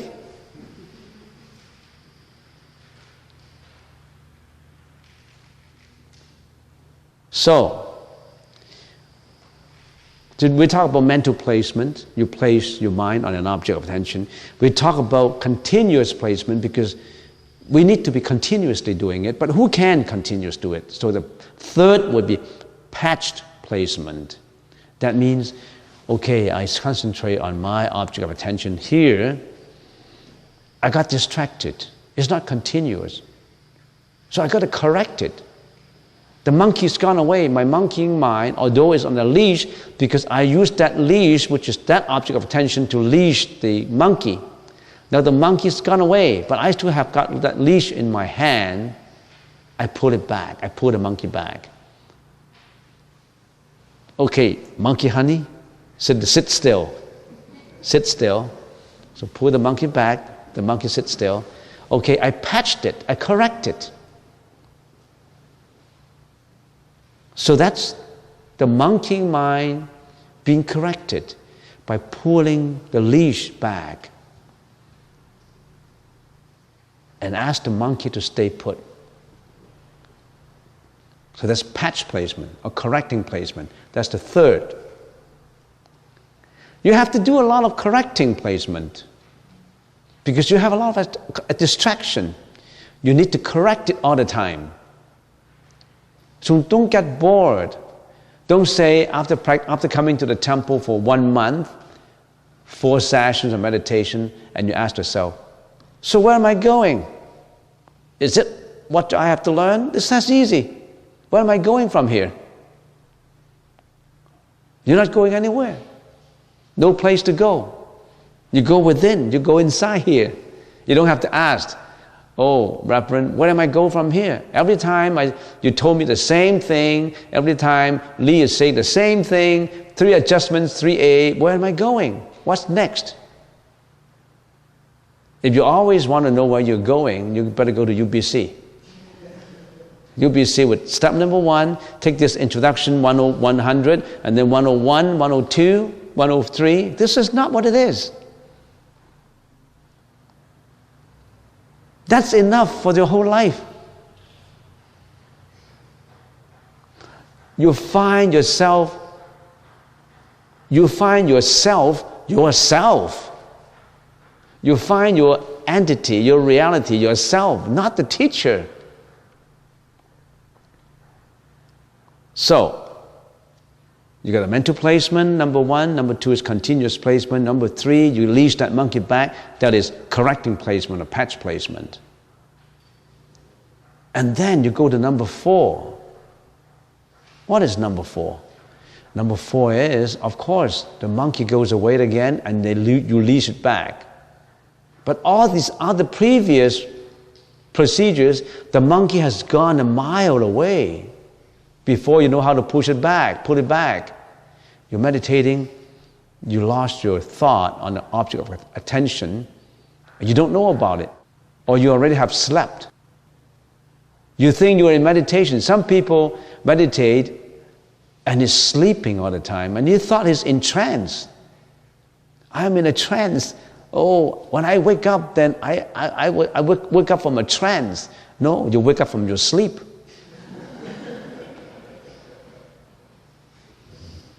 So, because that monkey has gone to sleep, it's gone away to sleep. How far? It's gone home, 2 miles from here, West Vancouver, Coquitlam. It's gone home on a sleeping bed. So far away, the monkey has gone so far away. But as you practice more and more, the monkey is not too far. About right at the temple's door, you could put it back. Right at the parking lot, you pull back the monkey. The monkey's not too, he's close. That's why we call close placement. In other words, your concentration, you concentrate and then maybe, then you lose your concentration. But you discover it immediately because it's just so close to you. Your awakening mind, your awakening ability is so close to you. Then you can, the monkey is not too far out and you release it back. That's called close placement. What are we talking about now? We're talking about adjustment to the mind, the third step that Lee's been talking about. Adjustment to the mind, this is all it is. But we cannot go through so much detail in the introduction. I'm telling you right now. Nobody can go give you so detail right at the start, then we don't have time to practice. Now, this is adjustment to the mind.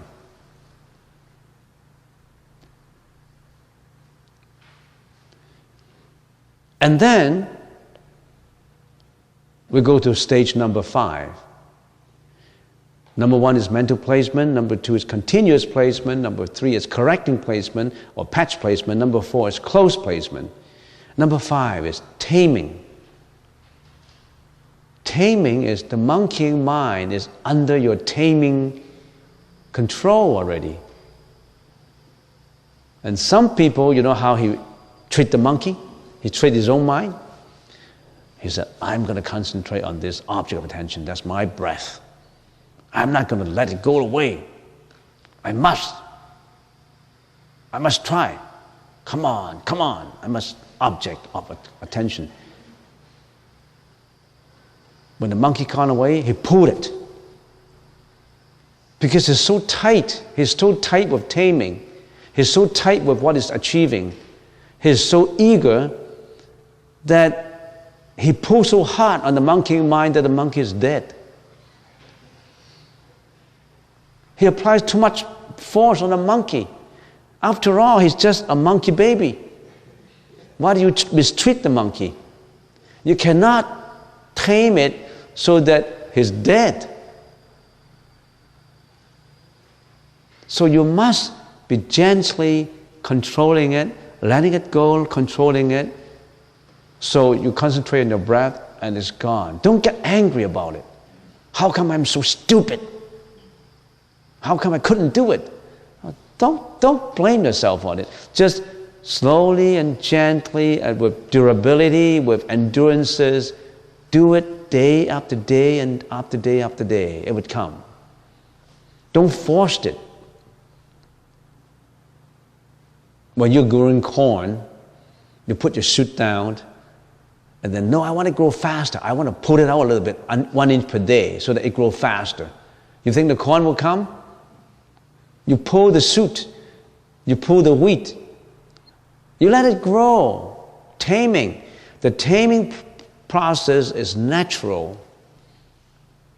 The taming process is not by forceful means. That's what we call taming. And then when you are distracted by subtle, very subtle forgetfulness, in other words, the taming becomes so subtle and so refined that you really need inner strength for the taming. And as you do all these, the sixth stage of mental development will come, that is pacification. So, pacification, that means you have occasional distraction. The distraction is not too often now, occasional distraction. You come to a pacification, at a point of pacification, which means that when you are distracted by even subtle forgetfulness, recognize this immediately and stop it short. And on eliminating it, generate the power of effort to lengthen the flow of attention. That is uninterrupted by hindrances. No more hindrances. No more hindrances to come to pacification. What are hindrances? What are the hindrances in meditation? Do you still remember the hindrances of meditation? The 5 hindrances of meditation?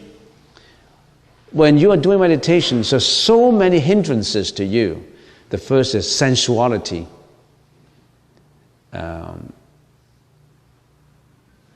Your feelings, emotional feelings, your feelings on the past, your feelings on impurity or impermanence, or feelings about suffering and emptiness, all this sensuality feeling.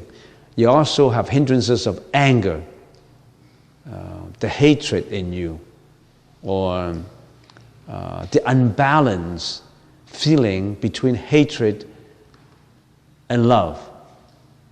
And also sloth and torpor. Sloth is laziness, because we all tend to be lazy in meditation. We don't want to work that hard. And of course, you cannot just like my example on pulling the monkey so hard. You have to do it consistently without agitation and worry. So agitation and worry is another hindrance. Doubt is another hindrance. So these are the 5 hindrances that you should watch out for. So when you are in pacification, that is number 6 in your mental development. So as you develop this, you have less and less distraction.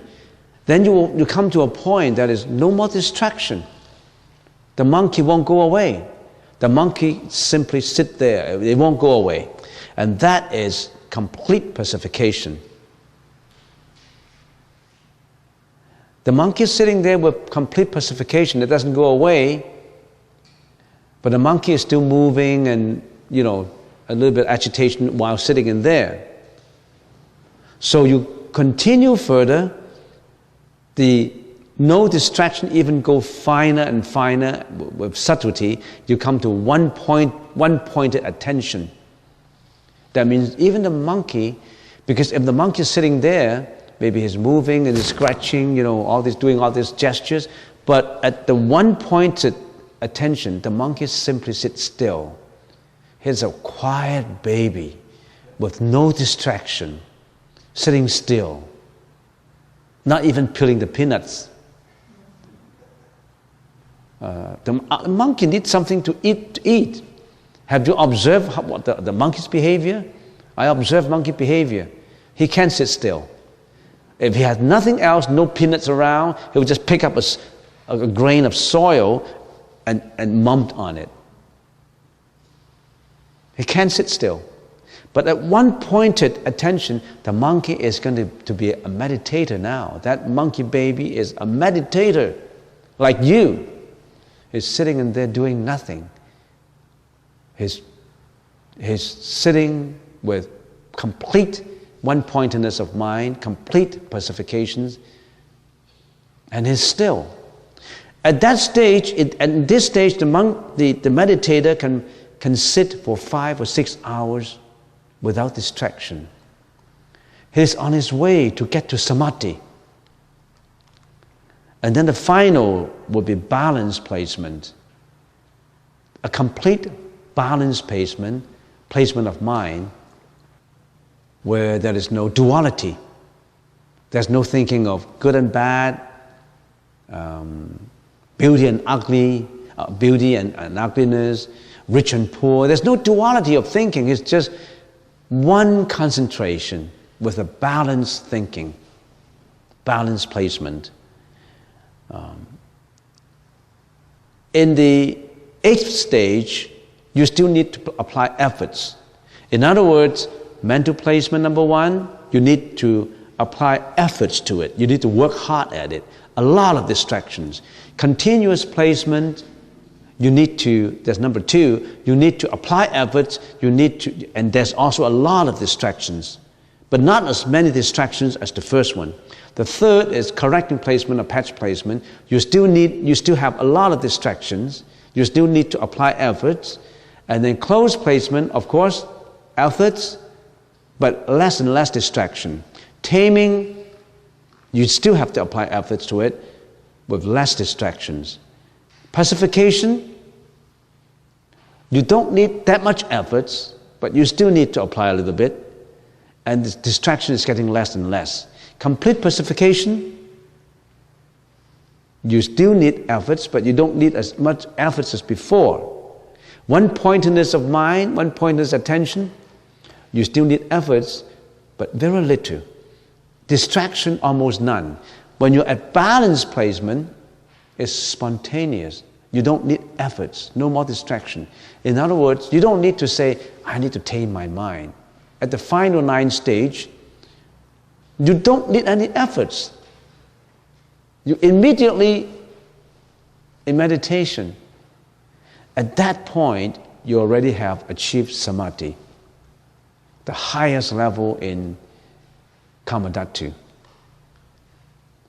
And when you are in that meditation, power would come. Talking about supernatural power, that's where you get supernatural power. But our objective is not to get supernatural power, but that supernatural power is within you. You may be able to predict the future. Some people may be able to reflect on past life too. You know your past life. The power is there. And as you continue more and more and more, you go to the first dhyana level. When you're at the 4th dhyana level, the Buddha was at the 4th dhyana level, and then he achieved the Nirodha Samadhi to become the Buddha.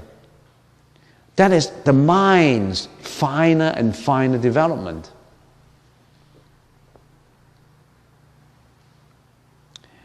So if we can,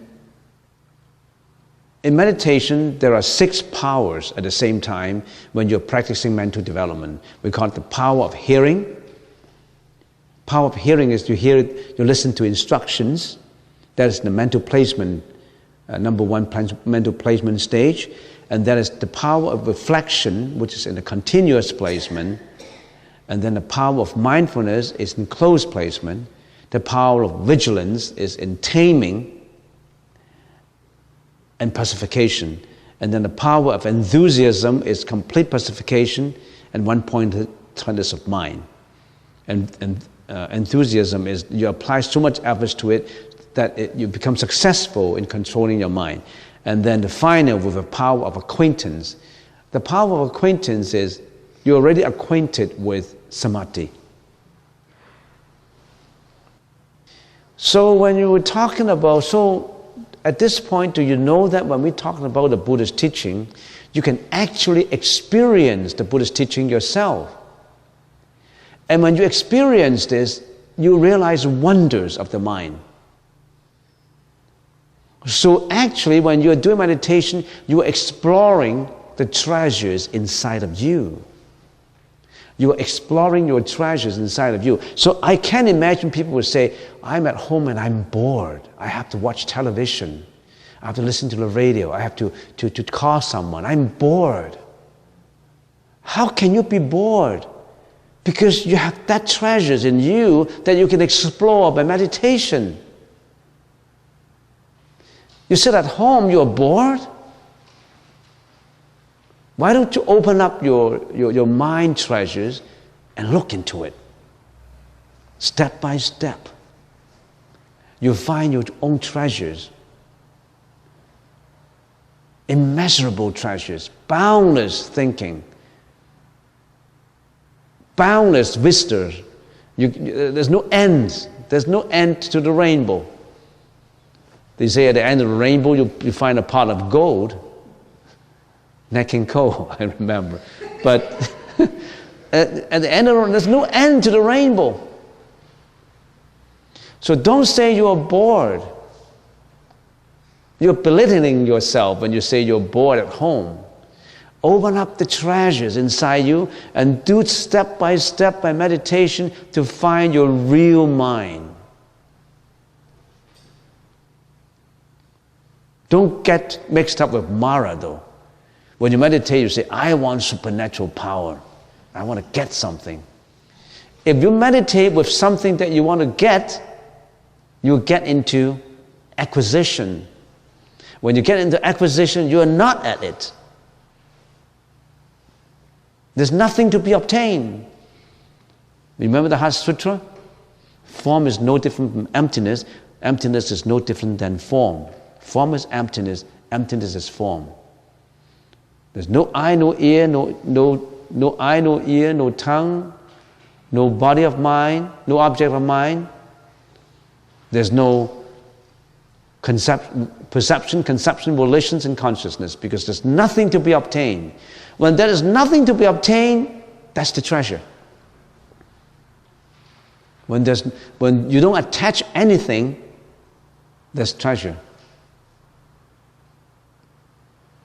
When you attach to things, it's attachment. So don't call your friend that you are bored at home. Don't say you turn on the TV because you're bored. You have a lot of hours in you at home. Why don't you explore your own treasures? When you found those treasures, it's all yours. Nobody can take it away. Not thieves. Not the government, no tax. Tax-free.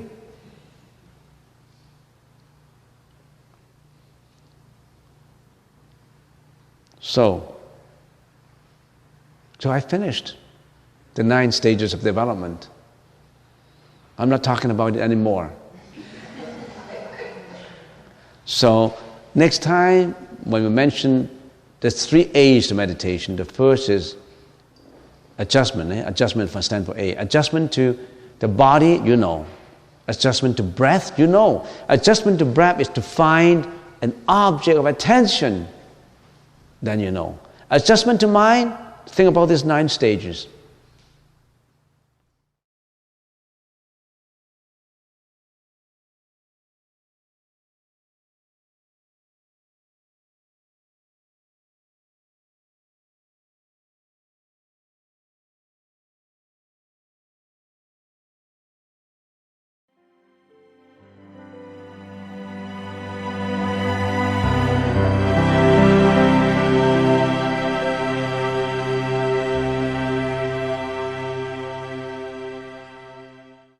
Remember when we first come here, this morning we said, when we meditate, we have to follow the instructions, otherwise you will be wasting your time. If you don't follow the instructions and just sit there, doing nothing, just sit there, you thought nobody know what you're thinking because we can't read your mind. We can't read your mind. If you just sit there doing nothing or sleeping, it's not of any use to you. You may as well go home. You don't need to sit in here, idling. So there are 3 A's of meditation that if you sit at home, if you sit here, you have to follow these 3 A's of meditation. A stands for adjustments. You have to adjust from the temporal world, from the materialistic world to the spiritual world. Because you are going into another world, a world of spirituality, not a world of materialism anymore.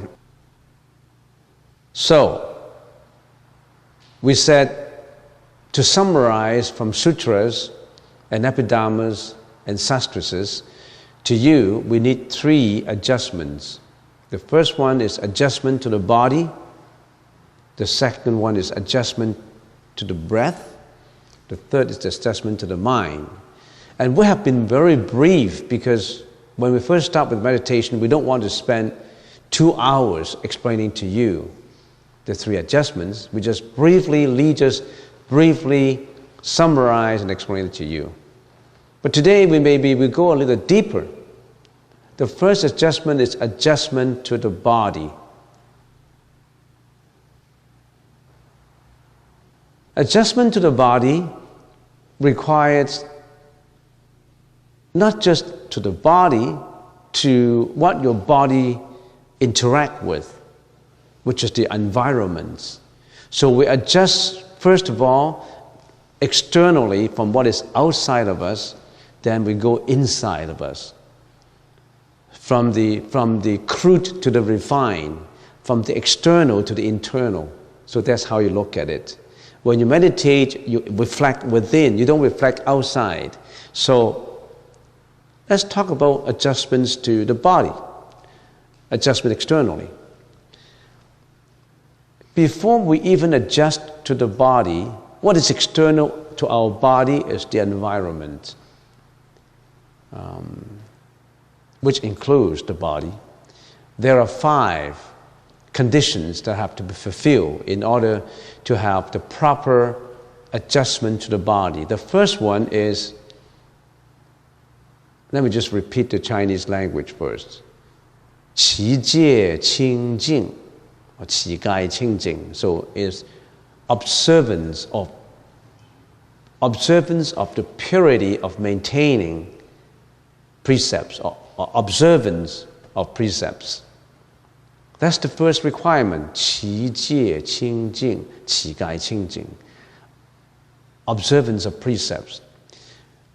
If anybody who meditate without adhering or following the precepts, you're not doing the right, genuine meditation.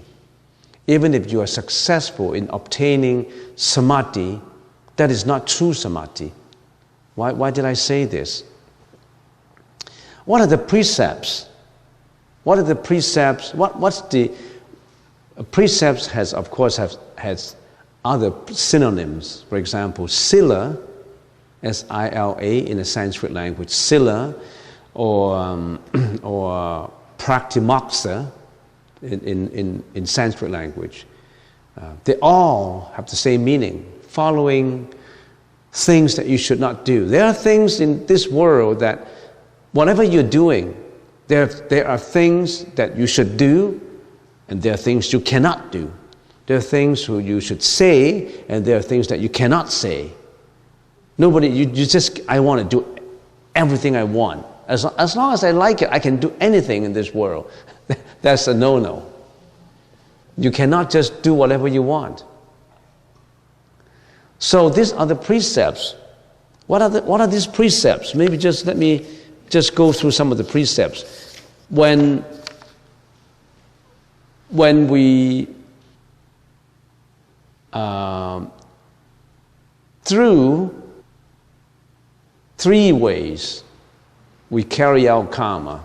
In other words, whatever we are doing, we do it through 3 sources. Through the body, by physical action, or from the mouth, verbal, speech, or from thinking. So whenever the karma is created out of 3 sources, of three sources, in the Chinese language we call it 身口意. So karma is created through behavior, through physical behavior. That's number 1. Through the speech, verbally, from the mouth, and through the mind, with mentality. That almost contains all. Anything else? No. That from behavior, from speech, from thinking. And of course, the foundation of it, the main source of it is from thinking. Because every action, every behavior, every word you utter is from mentality. But just to split it up into 3 sources is body, speech, and mind, or physical, verbal, and mentality. What can the physical part of the body do? What can your behavior do? What would your behavior do? Do you know how you behave? Do you know physically what you can do? There are virtuous things that you do, and there's non-virtuous deeds that you do. What are the non-virtuous ones? Killing, stealing, and sexual misconduct. These are from behavior. You can do killing, you can do stealing, and you can do sexual misconduct. These are the things that you do behaviorally.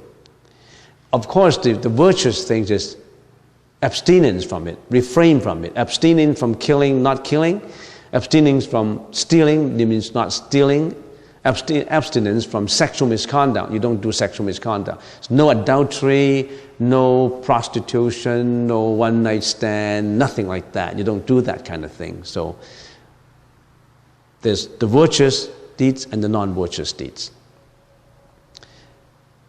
And of course, you can analyze further in detail.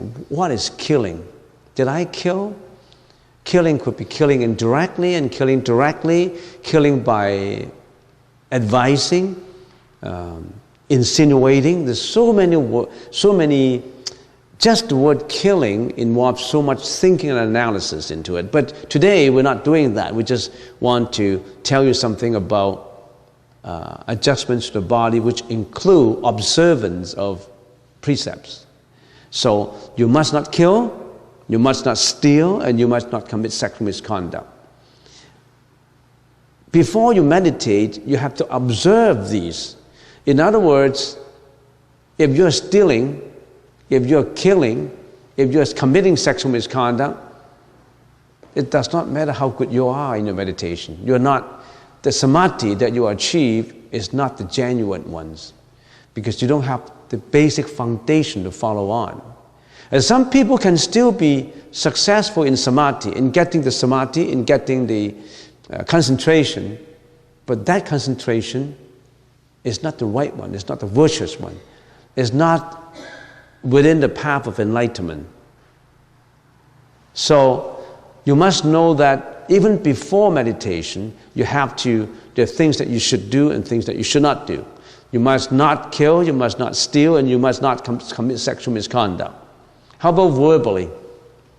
Verbally, you cannot lie, you cannot say immoral language, you cannot equivocating.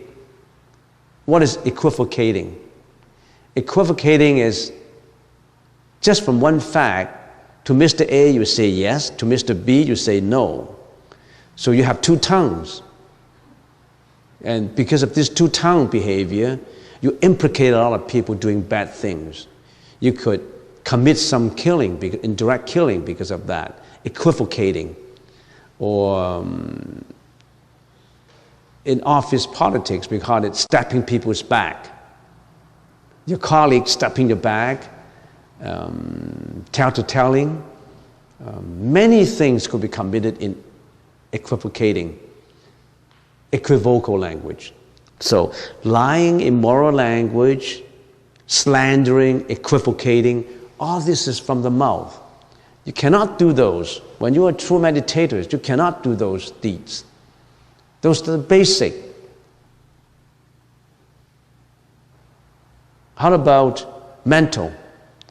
Engaging in the minds and objects of attachment, engaging in thoughts of harming others, and engaging in wrong views. So these are briefly some of the precepts that one has to, the practitioner of meditation must follow. You have to follow these in order to meditate well.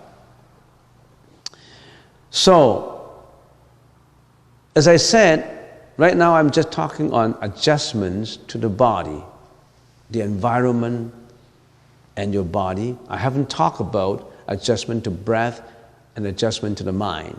I'm just going a little bit more details now. Observance of precepts. If you don't do this, you can never get enlightened. Have you seen anybody, can you imagine someone who do killing and lying and sexual misconduct and all that and it becomes a Buddha? No, absolutely impossible, or not even a Bodhisattva. So you must stand on the righteous ground before you become enlightened. So what is the second requirement? The second requirement is proper food.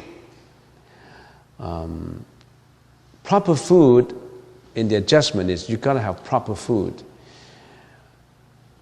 I have seen people who half an hour ago, before they come for meditation, they came from a restaurant. They fill their stomach with lobsters and fish and steaks and meat and pork chops and everything. And then immediately after they have eaten all these things, they come for meditation. You fill your own with animals you kill inside your body and you come for meditation. It's not that effective. So you got to have the right proper food, the right quantity, the right quality. A quality does not have to be expensive. Food does not have to be expensive to be nutritious, to have nutrition. You gotta consider the kind of food. When should you eat before meditation? How long before meditation? At least 1 hour. You should eat 1 hour. If you wake up, today is Saturday, I'm going to the temple, and I'm going to wake up 8:30, and I still have half an hour, and I eat my hamburger on my way when I'm driving, and immediately I come for meditation, that's not the way to go. You got to have your breakfast 1 hour before meditation.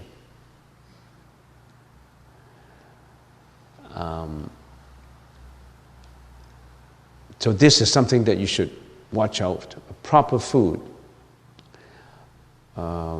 Preferably, you should be a vegetarian, not eating meat.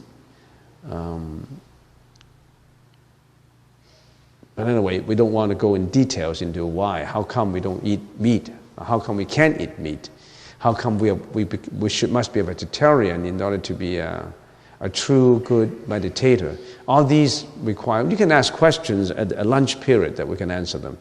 So the second one is appropriate food or proper food. The third is you got to have a quiet surrounding.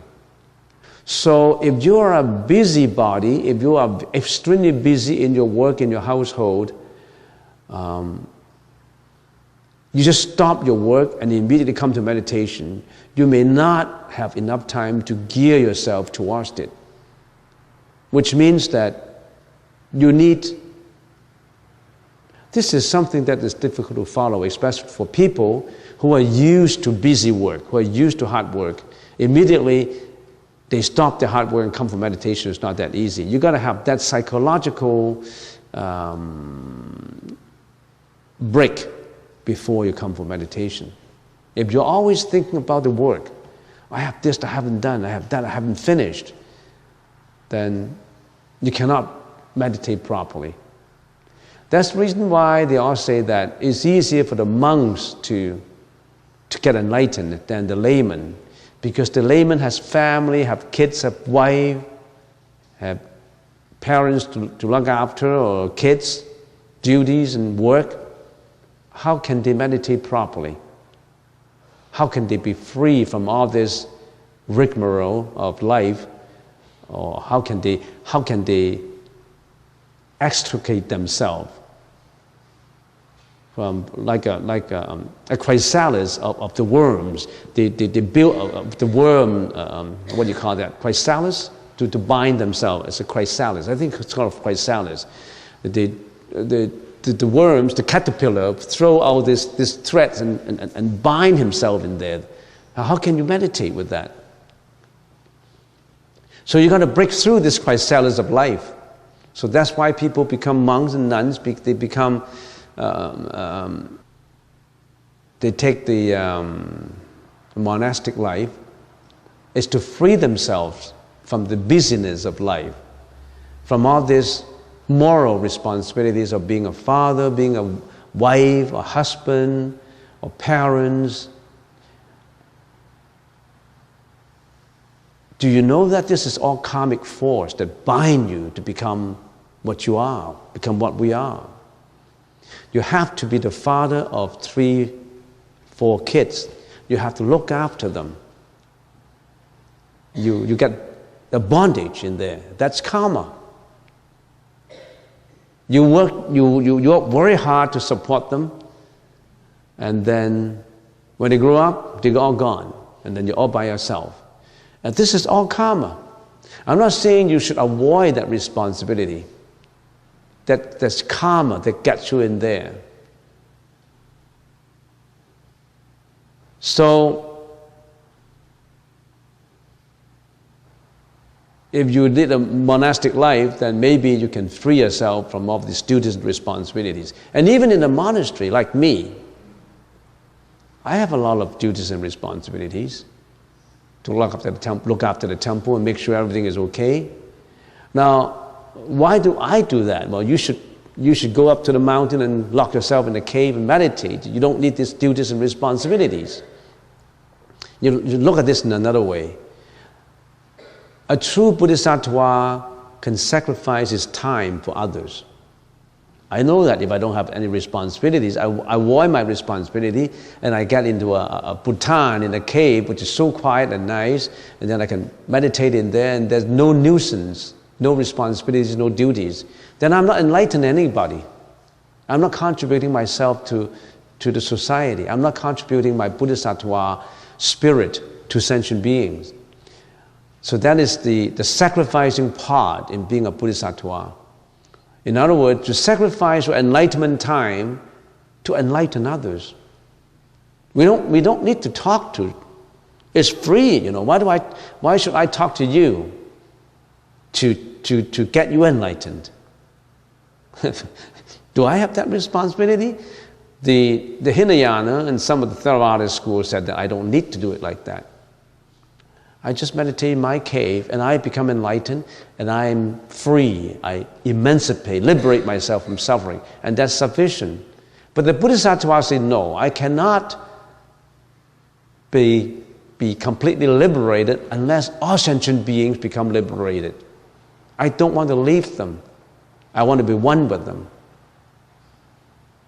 Do you see the difference? Whatever you choose, you want to choose to be Theravada, you want to enlighten yourself first. You want to know how to swim first so that you won't get drowned. That's good enough. However, you have not mastered the swimming technique, but you start to save people in the process of learning it. That's even more acceptable too, because you're more considerate, you're more compassionate, you're more caring for others. That's another approach. Whichever your approach you take, that's up to you. Which one is the greatest is up to your thinking to decide. So, you're going to have a quiet surrounding, and also avoidance of excessive duties and responsibilities. And the fifth is close to a true teacher. Nowadays, there's so many centers, internet, websites that you can access to. You have to be close to the true, authentic, conscientious ones. Teacher include three ways as a teacher. The first one is those who protect or give you a place, who support you. They are your teachers too. That's the first teachers. What is this kind of teachers? The donors of the temple. Do you know that what you enjoy now is donated by a lot of generous people? Every tile, every floor, they work very hard to make the money, and they have the generosity to donate it so that we can build this hall, so that you can enjoy meditation within it. Those are your teachers, those are the donors, those are your protectors, those are the considerate people who consider not only himself, who consider giving out to the society. So I remember last lunch there was a question saying, how come we need to build a majestic temple? It's enough to build a poor little shack to accommodate people, and that's good enough. No, there are people who are so generous and they say, we want to build a majestic, magnificent temple to attract people to come in there and to give them the facilities so that they become enlightened. So these are bodhisattvas. These are teachers. They are invisible to you. They are not related to you. They may not even be in your frame of mind, the teacher who's standing in front of a classroom and write on the chalkboard, and give you lectures and notes. These are the teachers who are donors, who support every tile, every floor tile, every column, all the painting and everything. This is all donated. And they have a lot of merits in what they did because they are for people. It's just like in the lunch. Some people say, I just go and get a free lunch. That's good enough for me. A free lunch, vegetarian lunch, it tastes good. I like it. So every Saturday noon, I come for a free lunch. Do you know that it's more blissful to give than to receive? If you're always sitting in there and waiting for people to give it to you, it's not as blissful as to giving out. People like to give. And you don't just sit there and receive. You also like to give too. Every lunch is donated by people who are generous, who are compassionate. Do you want just to be the receiver, or you also want to be the giver? So there are people who give in every way. Those are the teachers. That's the number one teachers. Number two teachers is those who practice with you. You are my teacher too. Your neighbor, every one of your neighbor right now is your teacher. They always have something that you can receive teaching from. They practice with you. They're not your enemies, they're your teachers too. You discuss with them, you progress with them. They are your companion teachers. And the third teacher is that teacher who talks, who gives out the lecture notes, and that's me. Right now, there's me, and occasionally Lee also gives out lectures and give instructions, and free instructions, lecture notes and talk. Those are the three kinds of teachers. You need teachers to give you the teaching. And we're just a medium of what the Buddha's teaching. We give it out through us. So these are the 5 conditions: observance of precepts, proper food, quiet surroundings, avoidance of excessive duties and responsibilities, and close to the true teacher.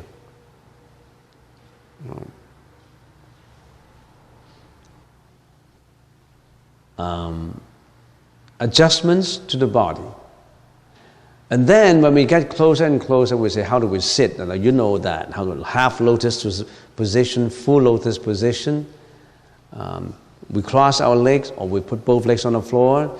We loose clothes, no tightened belt, no perfume, no cologne, no fabric softener clothes with pungent smell of fabric softener. Remember, just to repeat, don't wear any perfume when you come to the meditation hall. You don't want to affect your neighboring meditator. No cologne. Preferably, of course, you take your bath before you come.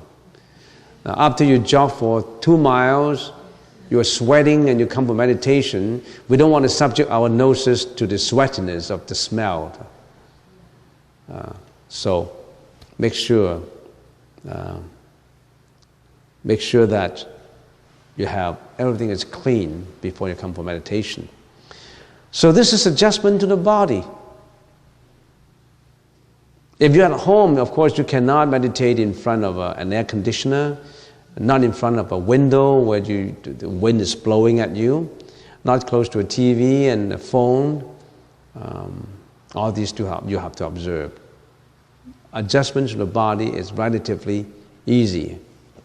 Of course, the posture, you cannot have a crooked back, you cannot lean against the wall, and the tip of your tongue on the roof of your mouth, and don't tilt up your shoulders like that. You have to relax. You have to tell every part of your body to relax. You do a counting toll of every part of your body. You tell your head to relax, your eyes, your nose, your ears. You just virtually whisper to yourself that head, the eyes relax, ear relax, nose relax, tongue relax. You tell every part of your body to relax. How can you meditate without relaxation? So you do that, that's adjustment to the body. The next is adjustment to breath. When you're meditating, what is your object of attention? You need an object of attention to meditate. As I said, when you're not meditating, what are your objects of attention?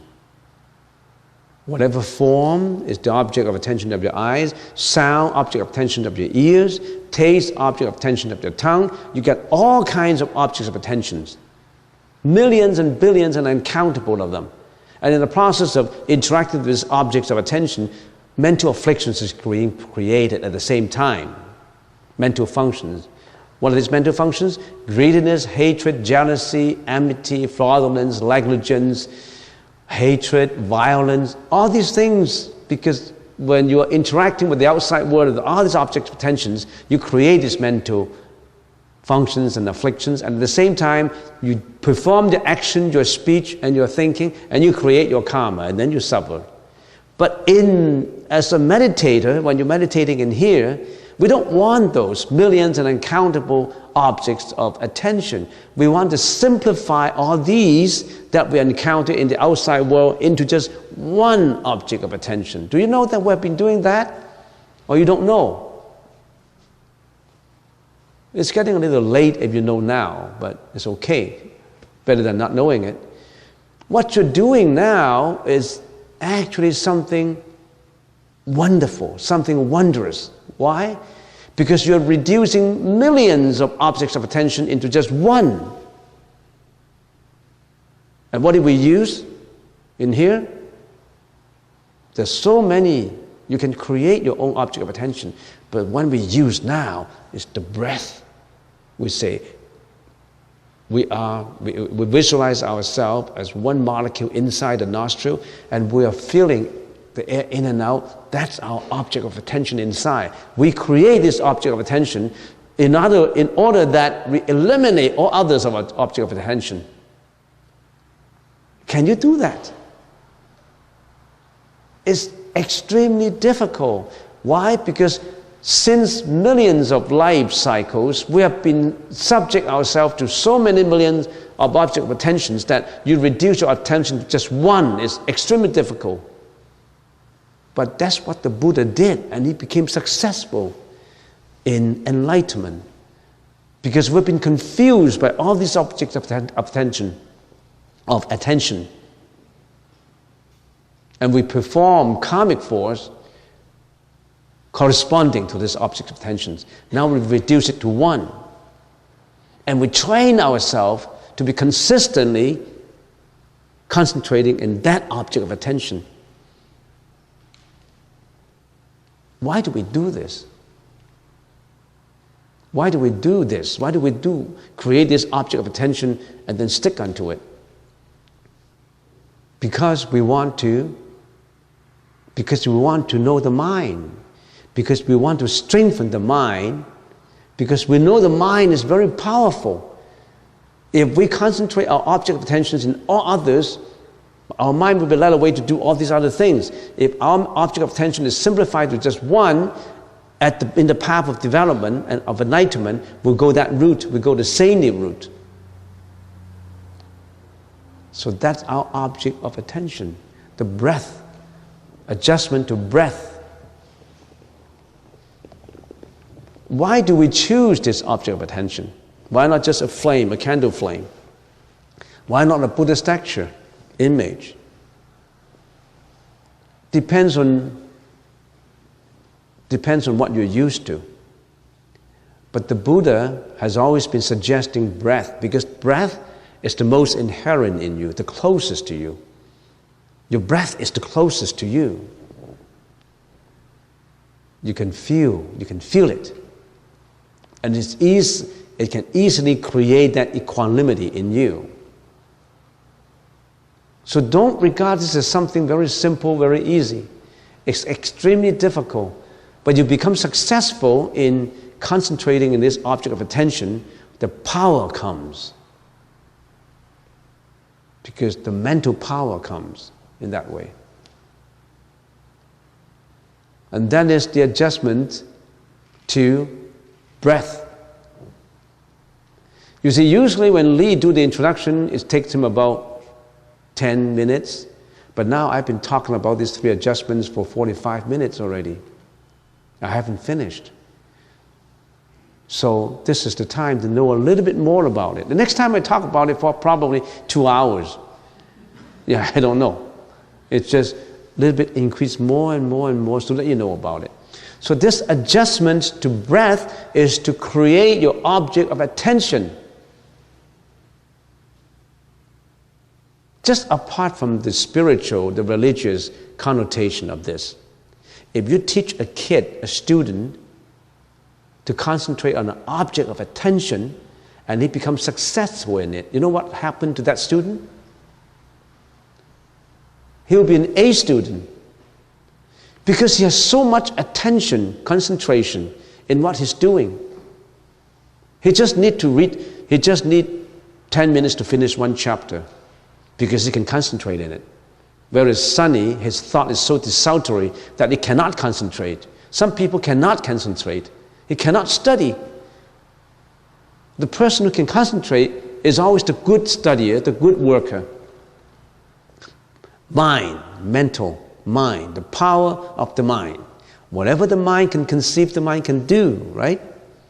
If the mind wants to do something bad, it will carry out the bad deeds.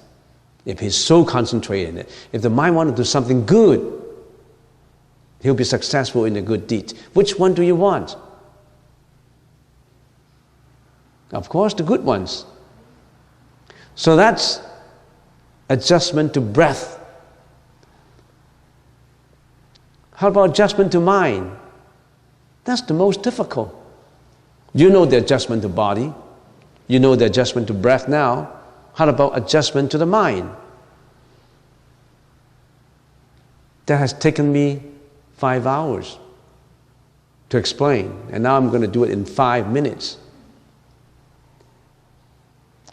When you have your object of attention, then that means there's 9 stages in adjustment to the mind. 9 stages. Just to simplify it, 9 stages. The first one is mental placement. You got to place your mentality on that object. We call it mental placement. But you may not be successful. You cannot be continuous. So the second criteria is continuous placement, because your thought will go away. But first of all, you have to start placing your mind onto it, and then you know that you cannot do it naturally because you have been so used to many millions of objects of attention. Now you place it on one. It's difficult, so you need a continuous placement. Do it continuously. Your mind goes away. You have to be continuous. This placement on that object must be continuous. And then, even if you want to be continuous to place your mind on the object, you can't do it because our mind is like a monkeying mind. It will go away. You need to correct it. Correcting placement. If the mind goes away, you're going to need to correct it or come back. I don't want to wander in every direction. The mind has to come back. So that's a correcting placement or a patch placement. And then you come to the 4th level, which is close placement. Because in correcting placement, the monkey has gone away very far for about 20 minutes before you put it back. It's very far away. Now it's getting close. The monkey can't go too far because you immediately know that you're not concentrating.